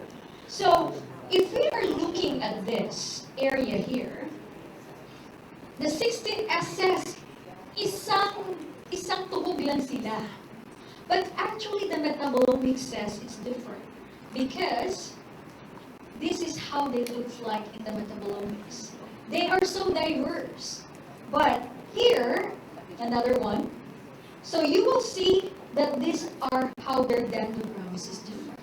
Though the 16S, yes, they can tell us the phylogeny, but the metabolomics is the one that dictates, even though they are the same, but the metabolomics is different. So we looked into this. So it tells us that these are the active isolates and these are the inactive isolates. When we look at their metabolites, these are metabolites produced by both the active and inactive. These are the compounds produced by inactive isolates, but these are the compounds produced by active isolates. So ito po yun ngayon yung hinahabol namin because this is something new.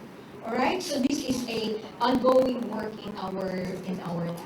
So these are examples of our work that these different types of metabolites are produced by one single isolate, but there are also some that are produced shared by everyone.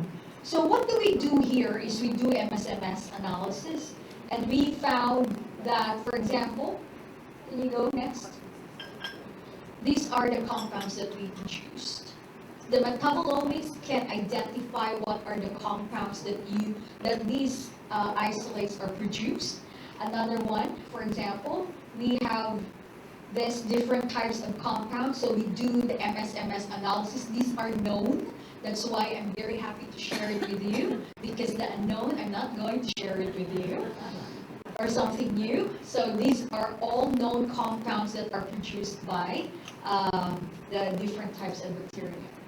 So, so in the end, can you go? All right, so drugs from the vast Philippine marine sediment-derived bacteria offers economic and healthcare benefits to the society. Philippine marine sediments are very rich. So, konti lang po yung kinuha namin. So, you still have a lot of playground to go and then find these new different types of organisms. So, one part of our project is we went back to the community to tell them a science-based policy. We went back to the community where they gave us a go signal to get the samples. And natutuwa sila because they are aware that this is what's happening. In fact, they say, kayo lang po yung bumalik from the many researchers that asked permission from us. So we went to Bataha, another one, we went to Occidental Mindoro and Apo Reef. We also went to Pojada Island in Davao Oriental, in Lahanosa Island, Surigao del Norte, and Apo Island in Negros Oriental. And recently, we gathered all people in the province of Panay to have a science policy recommendation, and they were very happy and they have included that in their work. So these are the policy recommendations that we have given it to them, and they're very happy about that. And then also the pollution, so recognition of the marine biodiversity. In fact, yung Kulasi Antique already have a resolution of gating the area and made it as a marine protected area because of our results. And we're very happy about that. And so therefore, to end, I would like to acknowledge the Balik Scientist Program of DOST, University of San Agustin, the National Research Council of the Philippines for the funding, and DOST, and these are my research team. So thank you very much for your time.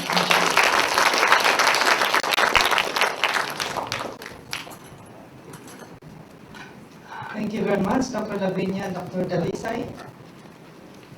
Nagising naman kami sa lecture mo. So the floor is now open to questions. Yes, Divine. Bida ka na.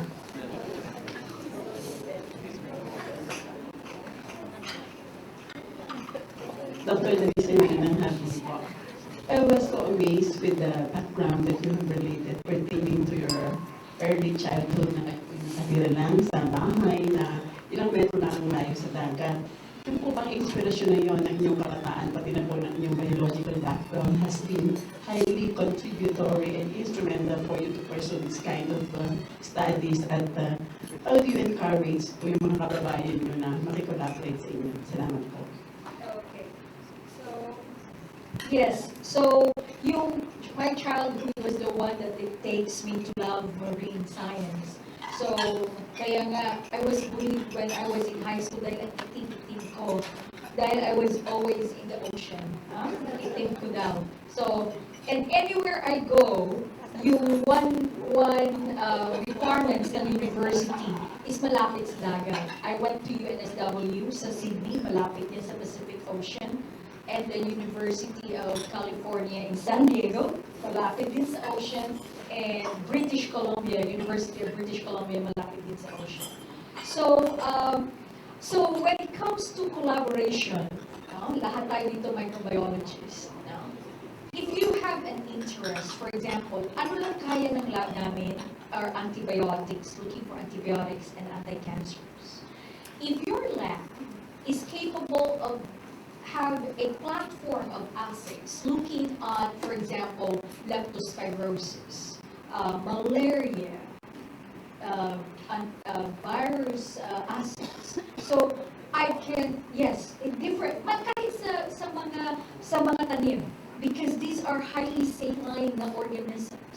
So marang mga drought na mga sensitive na mga taniman dyan, we could collaborate. Perhaps we could collaborate on those matters. So we have a library not only of a bacteria, but we have a library of thousands of extracts. Ready na po yun na pamigay, right? So kung nagko-collaborate ako outside, why not collaborate dito, right? So just send me an email or sometimes after this, talk to me, and then we could expand this drug discovery program na tinayo namin sa San Agustin. That's a very good offer. Any takers?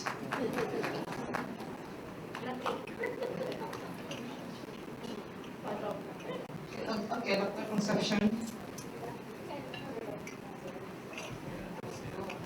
So I just wanted to know how you delete the G's for those enzymes so that you focus on butanol production. Secondly, how production of butanol affects the E. coli.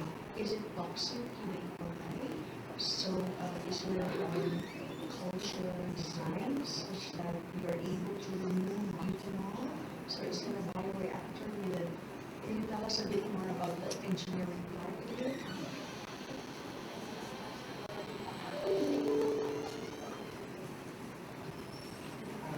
Yes, ma'am. So,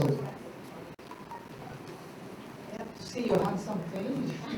thank you, ma'am, for the question. So, for the addition, we just did the simple addition, just the normal side-directed addition of feeds. And we found out that actually the 1-butanol is toxic to the cells. So when the production stops, that means it reached the toxicity level is around 1 gram. For cyanobacteria is around 1 gram per liter. So when it reached that, then it stops the cells dying. So when after several rounds of strain improvement, we found out that the cyanobacteria won't live anymore. So what we're trying to do is to increase the tolerance of cyanobacteria leaf compared to 1-butanol. So that's the first step that we do. So that's also a possibility to try to extract the 1-butanol and then in a continuous culture.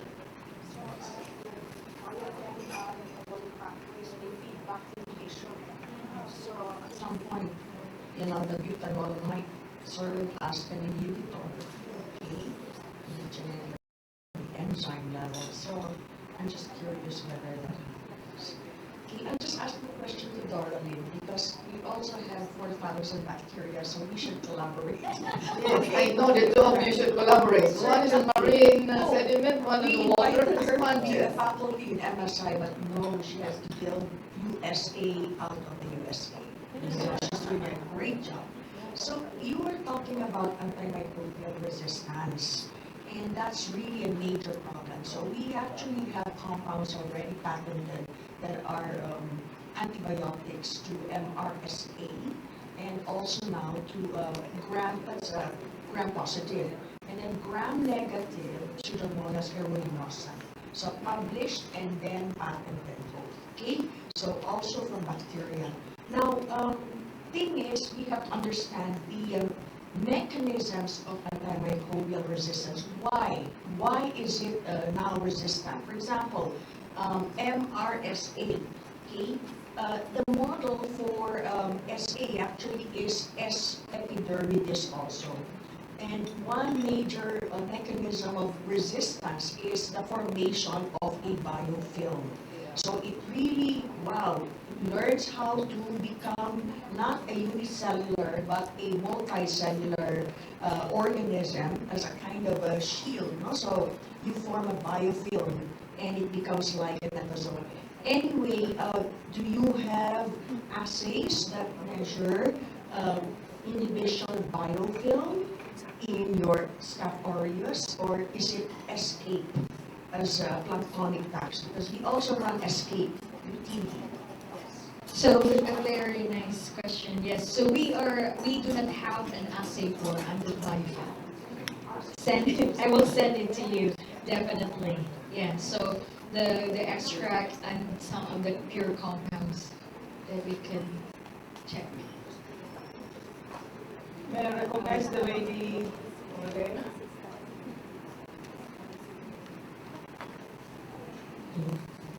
I'm Rudy from UP Visayas, and I graduated recently lang from my PhD. I also engineered E. coli. So my question, curious lang ako kung pwede ba, kung I engineer E. coli to produce ethylene glycol, which is antifreeze chemical sa mga car engines. I also I also have a strain for glycolic acid production and for xylitol production. So we have a problem actually sa engineered strains namin because we are just using conventional methods, everything. We have not yet tapped on the Omics side. So I'm just curious, if I want to subject my strains on metabolomics, can I send it to you or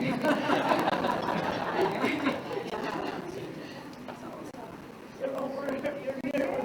There are But she said that she's just going to collaborate with people inclined to antibiotic discovery. Okay, thank you very much. So we would welcome collaboration with other universities. So probably you can send the samples to us. I can analyze the primary metabolites and she can analyze. So we're open to you just send the proposal or write the proposal and then we can talk about it. Just a quick question. Follow up. How long does it take from this study when you make engineer a system to figure out they lack something and to repair it to get that So this one took around more than 5 years. So from the engineering it took like 3 years. Three years, and then it was engineered in UCLA. To fix the problem, it took us like 2 years. To diagnose the problem, 6 months. Yeah. So, especially if the answer you can find easily, then you can do it in like 3 to 6 months. I have a basic question to antibiotics researcher. I was a researcher long time when these ladies are still in their high school. And we have also at biotech thousands of actinomycetes from the soil, but we haven't been doing we have the classical ways of doing it. And I have heirs to those cultures, and I hope they'll be doing something about it. Anyway, what's the future of all these antibiotic forming strains, the antibiotics they have formed? Will they find themselves in the factory, in the pharmaceutical industry? Where will they go? The question I asked when I started working on antibiotics and still asking up to now. So these ladies may be able to answer it. 2 years ago, the European Union had a program. Okay? 2 years ago, the European Union had a program and we're trying to catch, that deadline. They had reduced the MIC from 32 micrograms per mil to 65 micrograms per mil for a compound to show antibiotic activity in an animal model for a single drug resistant, preferably gram-negative infection, the pathogen.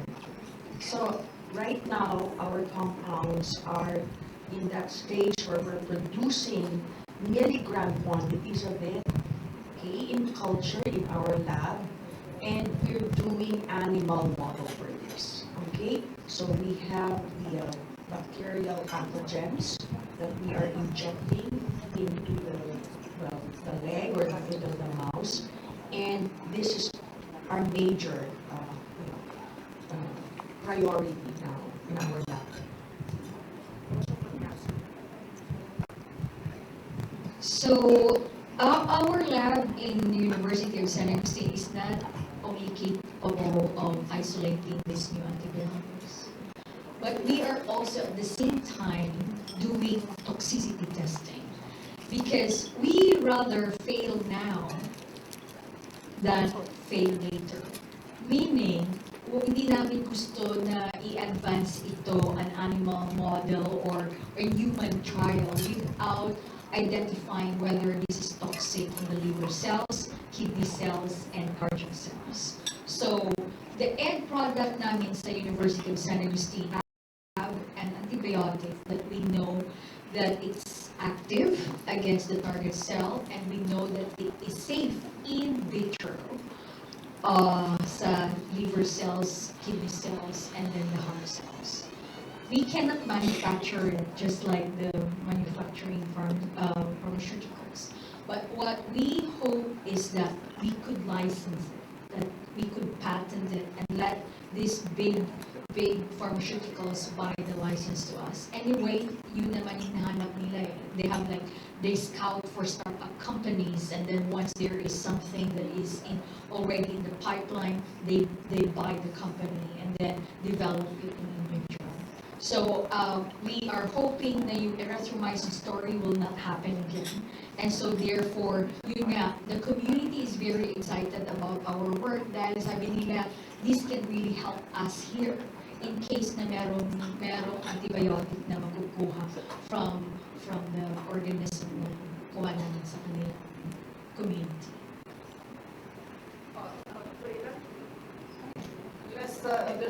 Can we give a chance for, yes, go ahead. Ladies first down. From the media too. Yes. Good afternoon, I'm Olga Molo from SciDev.net and DOST-Philippines. I've been enjoying all of these discussions since this morning. I just have a question to, I'm addressing this question to Dr. Delisay.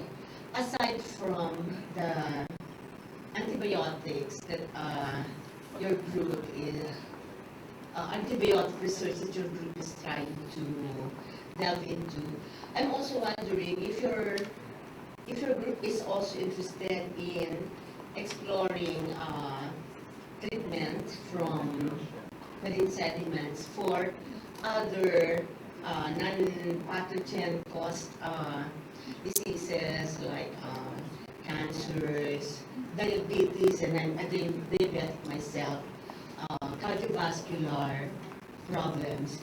Because I understand that aside from problems like tuberculosis, these are also the emerging diseases in Philippine society that should be given attention.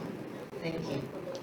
Thank you very much for that question. So we have, one of our project is also look for anti-cancer. So kung bibigyan sana ako ni Academician Raimundo for another hour to talk about it, then I will be very happy to share it. So so we have six cancer cell lines in our lab that we're looking into: lung cancer, breast cancer, cervical cancer, prostate cancer, All sorts of cancers. yes. Liver. Wala kang liver. Colon cancer. Colon cancer. Yes. So, What about diabetes? Because considering the diet of the Pinoys, 50% daw eh. pwede rin po. We will write a proposal for that. But I mean, yun na eh. Like, we can have collaborate dahil ang material sa amin na.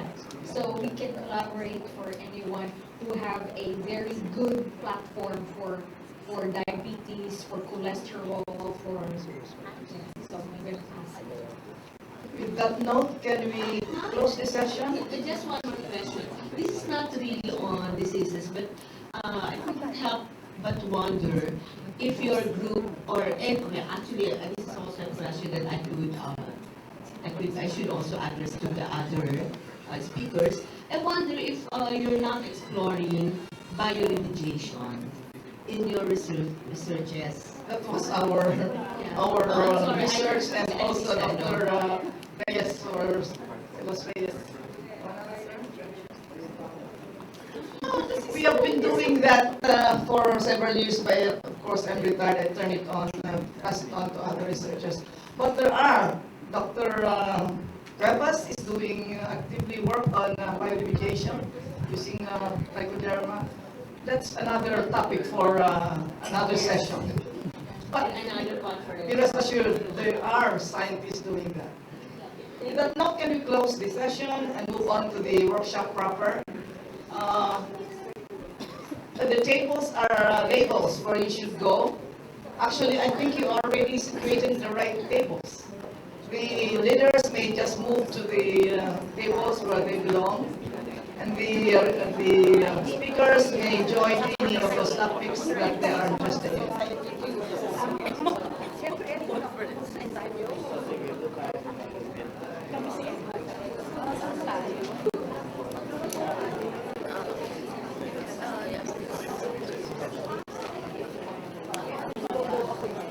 industry. Saan din industry? Kasi kukunti sila, doon, and then,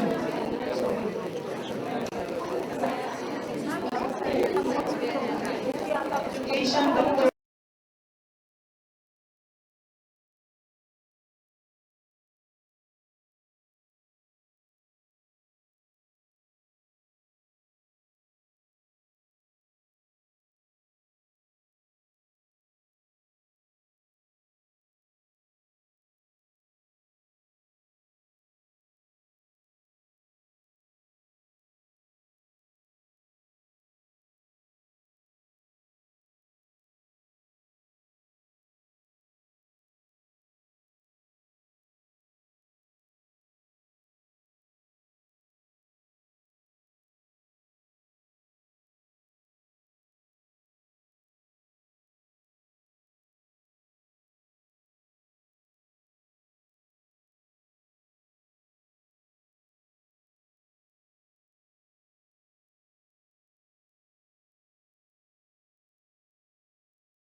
like to recommend the following policy. So number one, create the demand to increase level of awareness on microbial omics.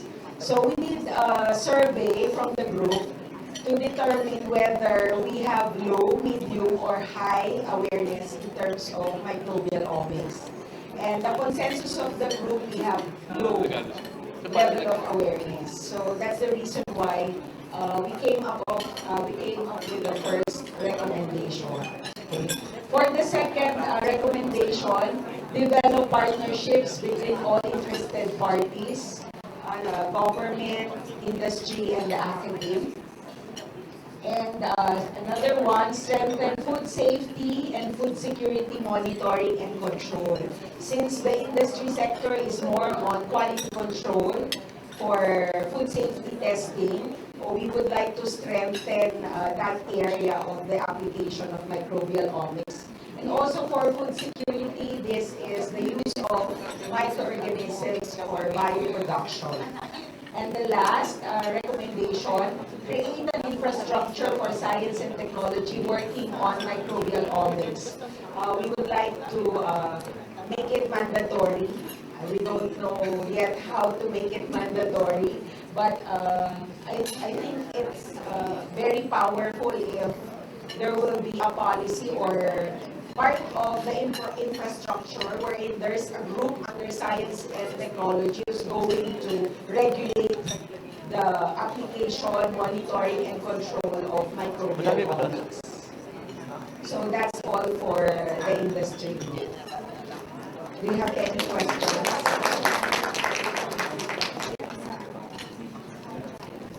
Isang bagsak para sa mga industry. Okay, who's next in line? Education? Sorry. Di ba? Research?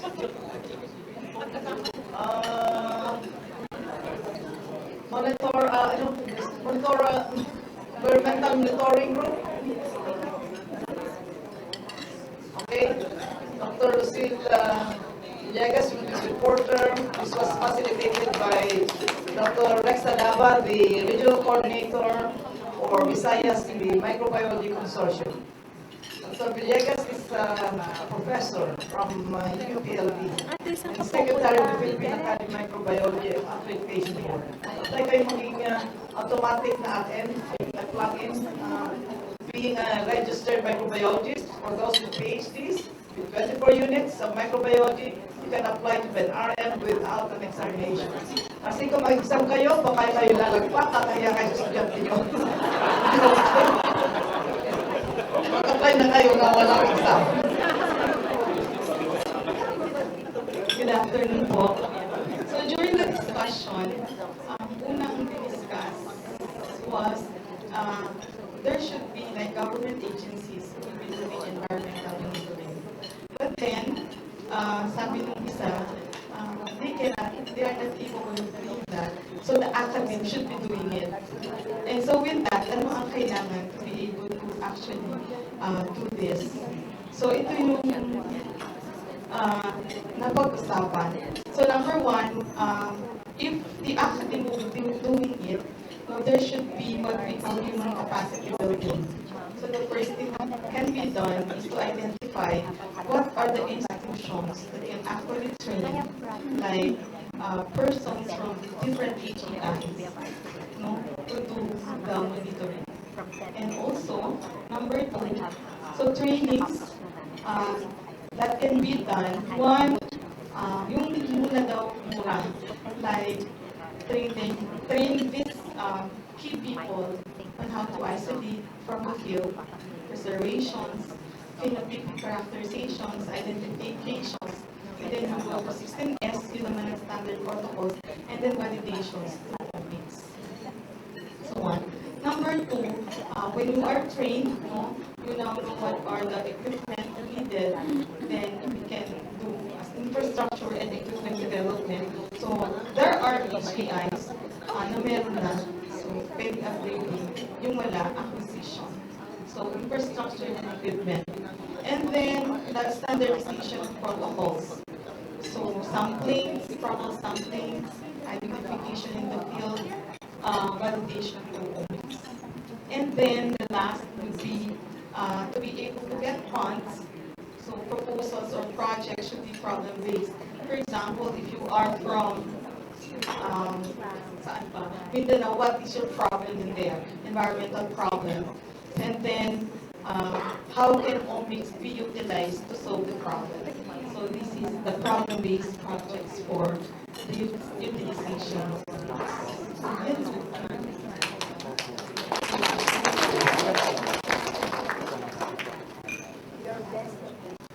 Dalawang bagsak sa group 2. Okay, third group. Education ready? Yes. Research. For the meantime, sino gusto mga kumanta? Mag-entertain habang tayo nag-antay?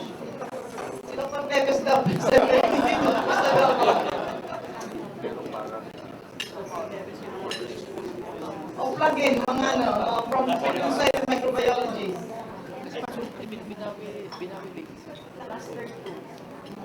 Kung hindi niyo pa po nakikita ang convention po ng Philippine Society for Microbiology this year ay sa Hilton Hotel, Manila. It's the new Hilton Hotel at the Resorts World Complex. It will be on July 18, July 18 to 19, 2020. Hope yung mga members po ng consortium and everybody will be able to attend.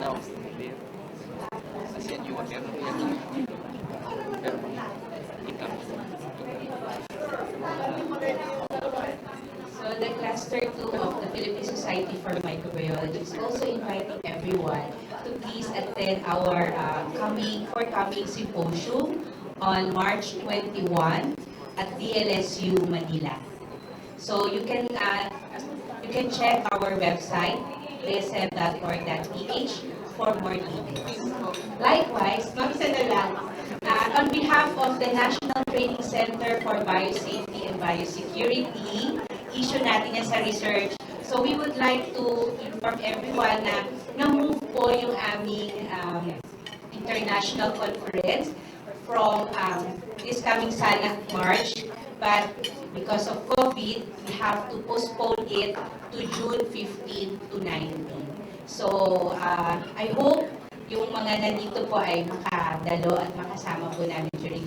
This is the first international conference for biosafety and biosecurity to be held here in the Philippines. Tayo po yung host.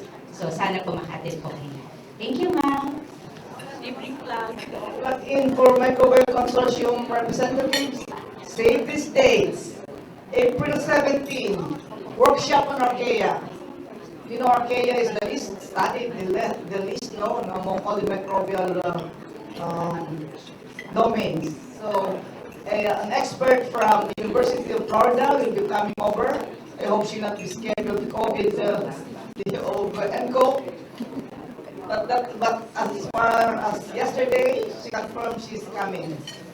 April 17 at UPLB. And then, May 21 to 22, there will be a 2-day research writing proposal workshop at the UP Diliman. So again, you ask your bosses, administrators to give you funds to come over to UPLB and UP Diliman on those dates. Okay? All set? Education. To be represented by Dr. Det Mendoza, professor from UPLB.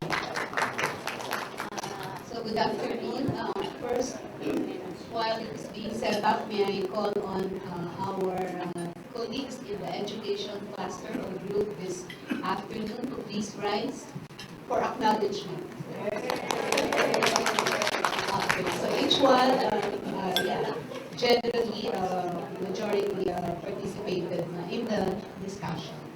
Okay, so I'm here to sum up what we have discussed. Hopefully, it has been encapsulated there. So for the education, we are all in unison, I think, in terms of recognizing the many benefits and applications of these omics technologies.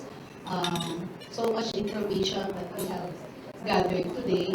And as educators, we need to filter down or to share to our students, the future scientists, about these technologies. So in terms of policy recommendations from the education group, we would like to recommend to promote the awareness and, if possible, the adoption of omics technologies, where that is possible. Promote awareness on omics technologies, sharing not only the benefits or the applications of this, but also the limitations. So we have to, of course, I'm sure that what we have taken up today are more geared towards what? More on the benefits and applications. But I'm sure that as in any technology, there are always limitations. So apart from the omics technologies, we also mentioned about other emerging technologies aside from this, because as I shared to the group, within the next few years, probably this would be it. This would be in vogue, no? But of course, as technology, science develops, there would be emerging technologies and innovation. So promote awareness on this, both the benefits and the limitations, as early as the high school years of our students. As far as the college years, that would be in the next. But during the early years in high school, as mentioned by Dr. Francis, it may not be so much on the, on the innovativeness or the novelty of technologies, but more on, as far as the high school students are concerned, more on doing it right with their research projects, with their experiments. And one less shared, in quotation marks, that, we need not be slaves of technology. So just, do it right, have sound experiments. Next, in the collegiate level, we already have existing courses such as biology courses, STS, science courses, methods of research in some universities where we can disseminate or inform them about these omics technologies. What also arose during the discussion is the concern on the lack or the need for training of our educators, especially on this. So we recommend for empowerment or capacity building for educators on this emerging technologies. And then we went down to the nitty-gritty of things like what to do, and we came up with efforts to tie up with agencies, that would be at the last. Collaborate, for example, with CHED and the other agencies for proposals to address limitations in terms of laboratory equipment and lab space. I've skipped the other one, let me go back to that.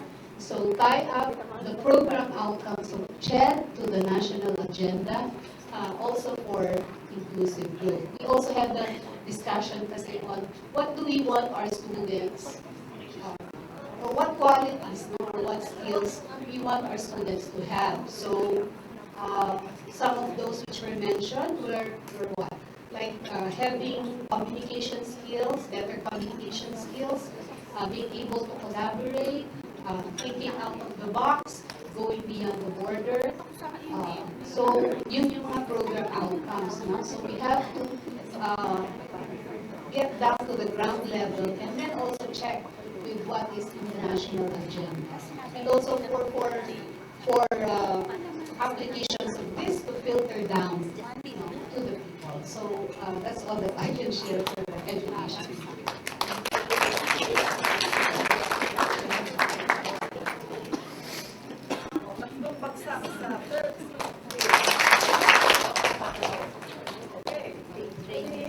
Any questions? Again, this third to the last item include the program outcomes of CHED, the national tie-up. Isn't that the function of CHED? Not ours. That they should tie up their program outcomes to the national agenda.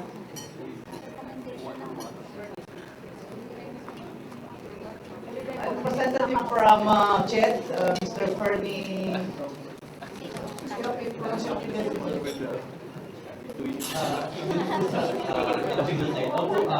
Ito po yung trabaho ng CHED. Makakasalubong po yung lahat na ginagawa ng CHED ng kanilang aming trabaho na ilagay na sa national agenda. At hingin po yung mga grievances and challenges ng Microbiology Department. At i-work ito kasama ang technical community of science ng CHED. Kasama rin po ito ang ibang miyembro po ng technical community kahit ito po sa NAST. So makakaasa po tayo na yung pagbubuo natin ng curriculum ay taon-taong naging mas maayos at na-incorporate natin yung challenges na everyday na students na. Maraming salamat po sa pagkikita sa akin.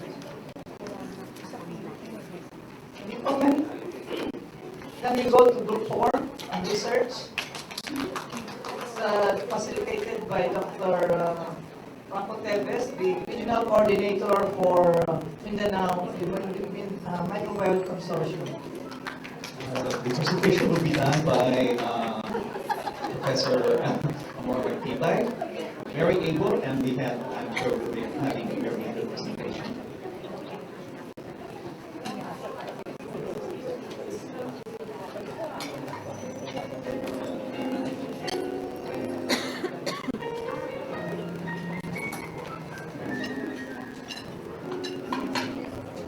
Waiting again,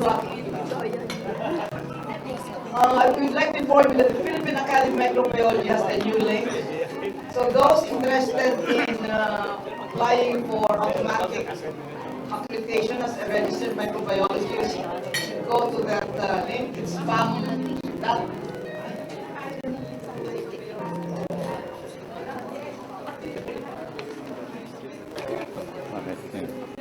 Philippine Academy Microbiology.org. So please check that link and see if you will qualify to be accredited as a registered microbiologist without examination. Okay, so now we proceed to the report of 4 on research.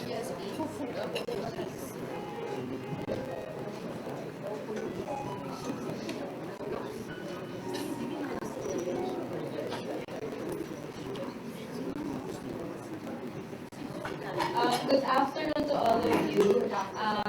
I will be presenting our output. Our group is on microbial omics research. Since Dr. Teves was my former professor in microbiology, I will gladly do my task. I would like to ask the help of my group mates. I think we have a very large group, and we're very privileged that 3 of our speakers, Dr. Isay, Dr. Con, and Dr. De Los Reyes III, seated with us. So these are the, I hope,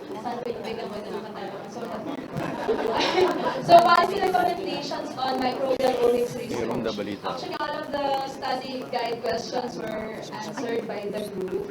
And then, in summary, I would like to present, we have the vision, no pollution, no disease, enough food for Philippines. Vision naman po ito. So, sabi ko, yung po kanina nagtatype ako sa parang gusto ko na pala, may vision naman yan. So, we were free to, so no pollution, no disease, enough food. And then, microbial omics research addressing national concerns through, addressing national concerns, wala na po yung through omics. Globally recognized Philippine Omics, established Omics brand, Philippine Omics.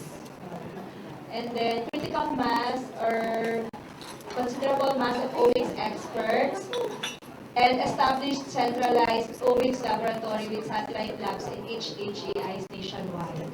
Then for policy recommendation, we really wanted to have government arm will be responsible on keeping the records of researches, records of researchers working on omics research and omics field, because as what have been presented in the whole day, parang we have lots of experts in this field, and yet para po talaga na, ay, gumagawa pala ikaw ng ganito, hindi ko din alam. So it would be better if there's a central arm that will monitor all of the omics works. Whether, ang nagtagal po kami doon sa, is it a network or ano ba siya, arm ba siya ng NAS, NRCA ba siya, DOST ba siya, it will be subject to, I think, discussion. And then, Africard representative also seated with us, was also together with us. Parang yung the bill, kasi lumabas din sa usapan natin na in order to be a national policy, it should be an RA. But in order to be an RA or bill, parang hindi pa yata po so far, kasi this is a budding field in the Philippines. So parang in order to have a national policy, a massive IEC should be done para we should also have establish a gap na these are the researches, ito yung mga needs ng community, dapat na-establish muna natin kung ano yung gap before we can suggest to the lawmakers that indeed a national policy is needed. So, and then pagdating dun sa government arm, so siya na yung responsible to keep the database or repository of researchers and researches on omics research, on omics, and then of course there should, because division would be considerable mass of experts, there should be capacity building on for researchers and also assistance on the infrastructure setup. And then, ito po ay pinilit talaga po na masabi. Talaga, nagtatay po ako, sabihin mo nga yung procurement process. Para daw po nasa minutes, kindly put on record po, this is a plea ng po mga researchers, expedite procurement process for omics research to shorten the process. Sorry po, ayusin ko na lang po mamaya.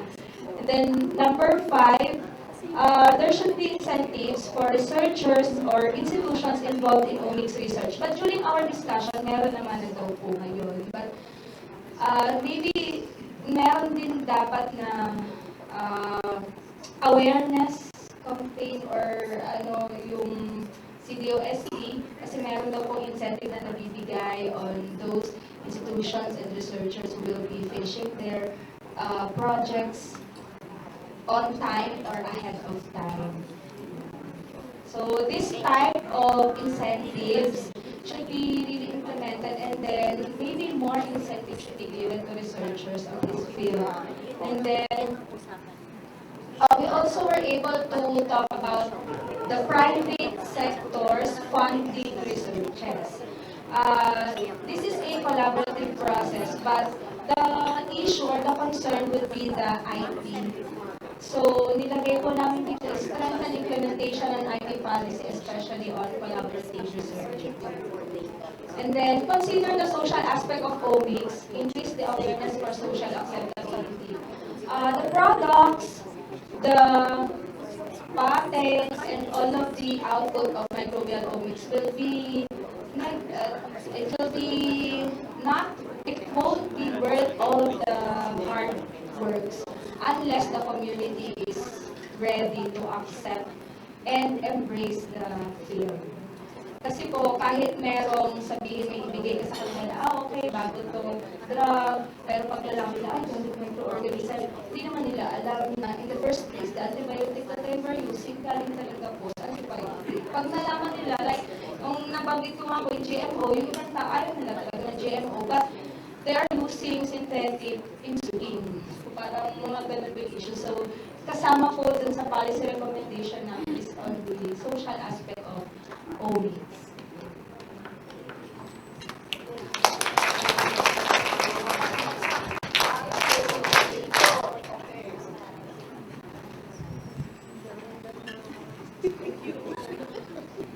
Thank you, facilitators and reporters. May I request the reporters to submit a USB copy to Prof. Andy over there, so we will be able to consolidate them. If you don't submit a copy, your recommendations will be of no. So please submit a copy. At this point, is Dr. Rivera ready with his synthesis? We'll have the synthesis, closing remarks, and then don't go away, we'll have a group picture taken. If you're not in the picture, you did not participate. So don't go away.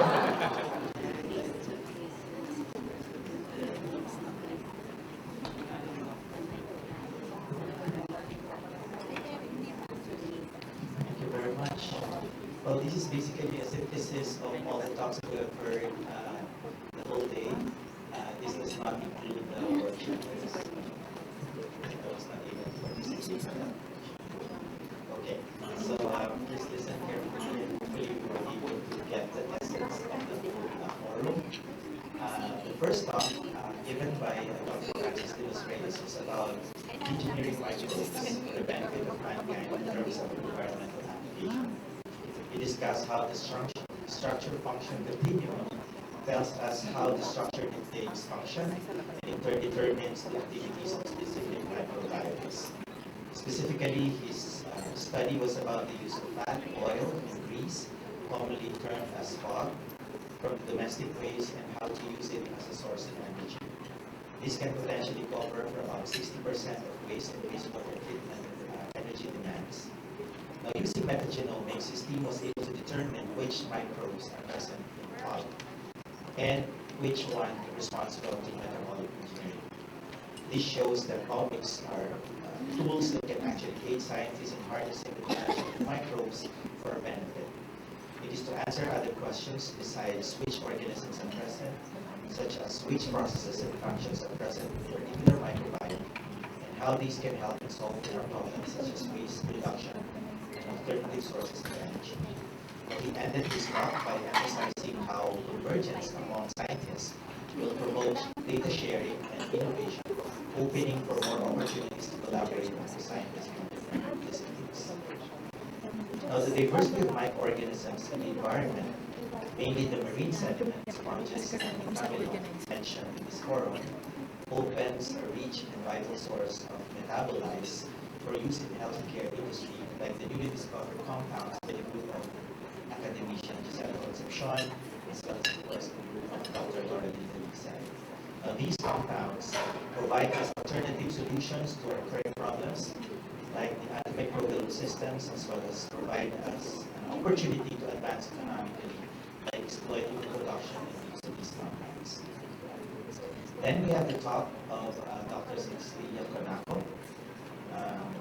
It was about the adaptation of two types of sponges in ocean acidification by laboratory stimulation. The Philippines, being situated in the Coral Triangle, has a very rich marine biodiversity and is an essential place to study marine microbiomes. Studies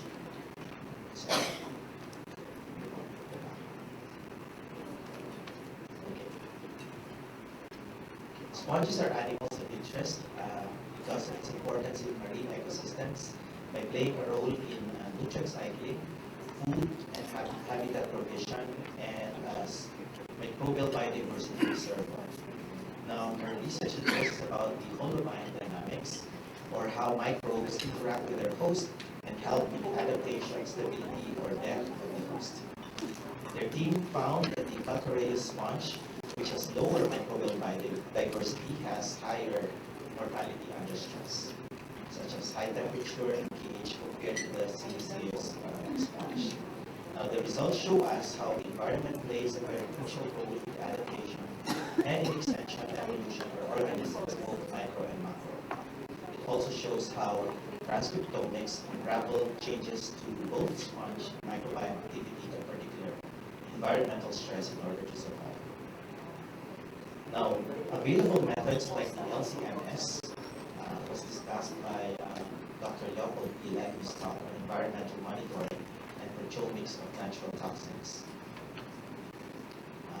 These are actually crucial and should be exploited further to advance current omics studies and translate the data to practical applications by community. there should be feedback and development, we must also be open to exploring new methods. Then we had a lively discussion. Dr. De Los Reyes talked about how collaboration among scientists from different disciplines proved to be a great challenge. Fortunately, this gap can be addressed by using proper interface. In other words, using the same language which all the collaborators could understand. Aside from different languages among scientists from different disciplines, the relaying of results from the scientific community to the general public is another problem we have to tackle. Dr. Konako suggested that using simple analogies where everyone can relate to is a good way of reaching more audience. Further, Dr. Concepcion added that the research can be more inclusive by involving the locals, such as fisher folks in sampling sites. This can help in engaging more people to participate in research for the betterment of Philippine science and technology. Dr. Ilag showed the possibilities how our results from the laboratory could become products, which can also generate profit and could have more impact other than publications and patents.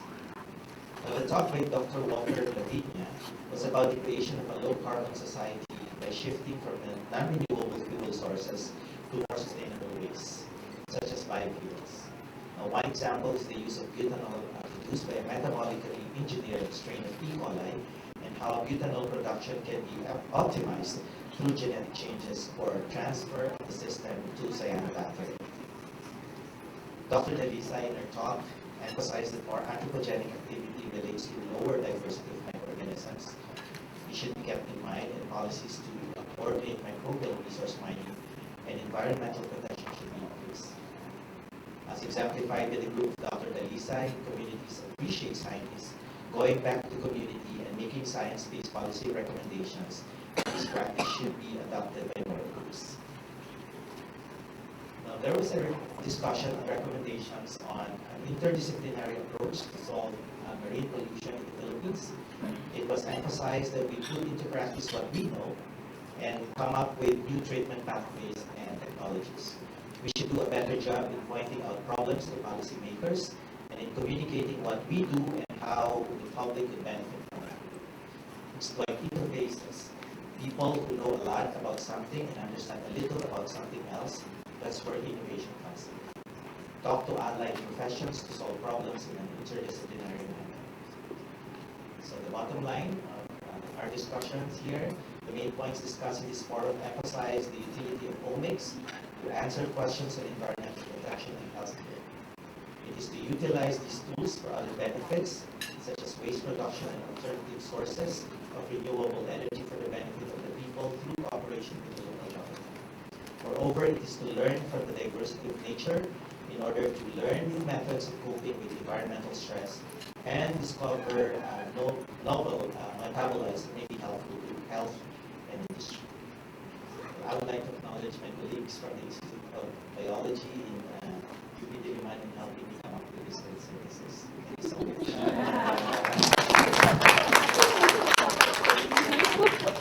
Wow, what a great and comprehensive synthesis. Thank you very much, Dr. Rivera and his team. Before we close, may I ask the speakers to please come forward, receive a simple token of our appreciation. Tokens, National Academy of Science and Technology.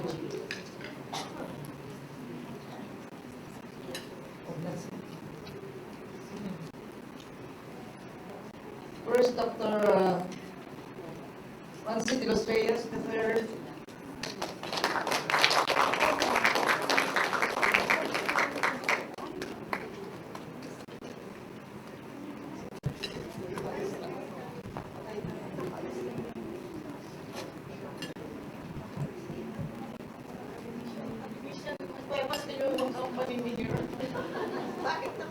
National Academy.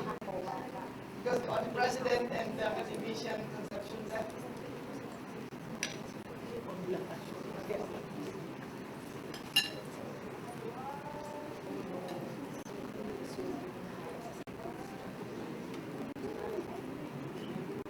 Next, we call on academician Gisela Concepcion Aster.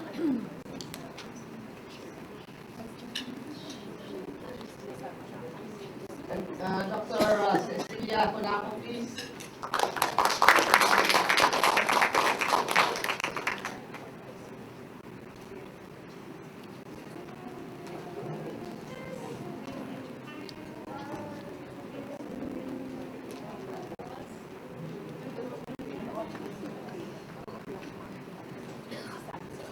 Dr. Walter Lavinia.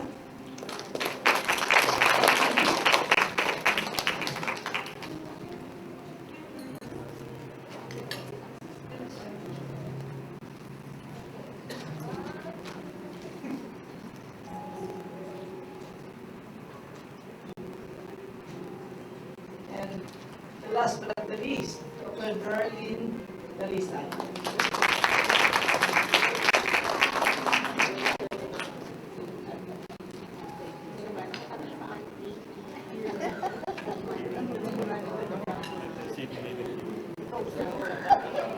Okay. Other certificates can be claimed outside your certificate of appearance, certificate of participation. So now I turn the microphone to Dr. Academician Pevas for the closing remarks. This is the easiest part. I think everybody will agree with me that we have a very productive and fruitful day. And for that, we have to thank the organizers of this forum, siyempre, NASD, National Academy of Science and Technology, the DSM, specifically the Education Group, the Microbiology Consortium, headed by Dr. Raimundo and Dr. Linda Rivera, and of course, the Microbiology Division of IBS. Sila ang mga workforce. And then, of course, our esteemed speakers. I would say they are the cream of the crop of Philippine microbiology. And I learned a lot from the lectures. So thank you very much, Dr. Francis Vilas Reyes III, of course, the Academician Gisela Concepcion, Dr. Cecilia Monaco, Dr. Leopold Ilag, Dr. Walter Lavinia, and Dr. Roraline Elisa. Thank you very much for sharing your expertise. I learned a lot from your lectures. And of course, the participants on this forum, you remain very active. Nakita ko yung sa mga forum, everybody is participating in the discussion. So thank you very much. And so we end a very fruitful day.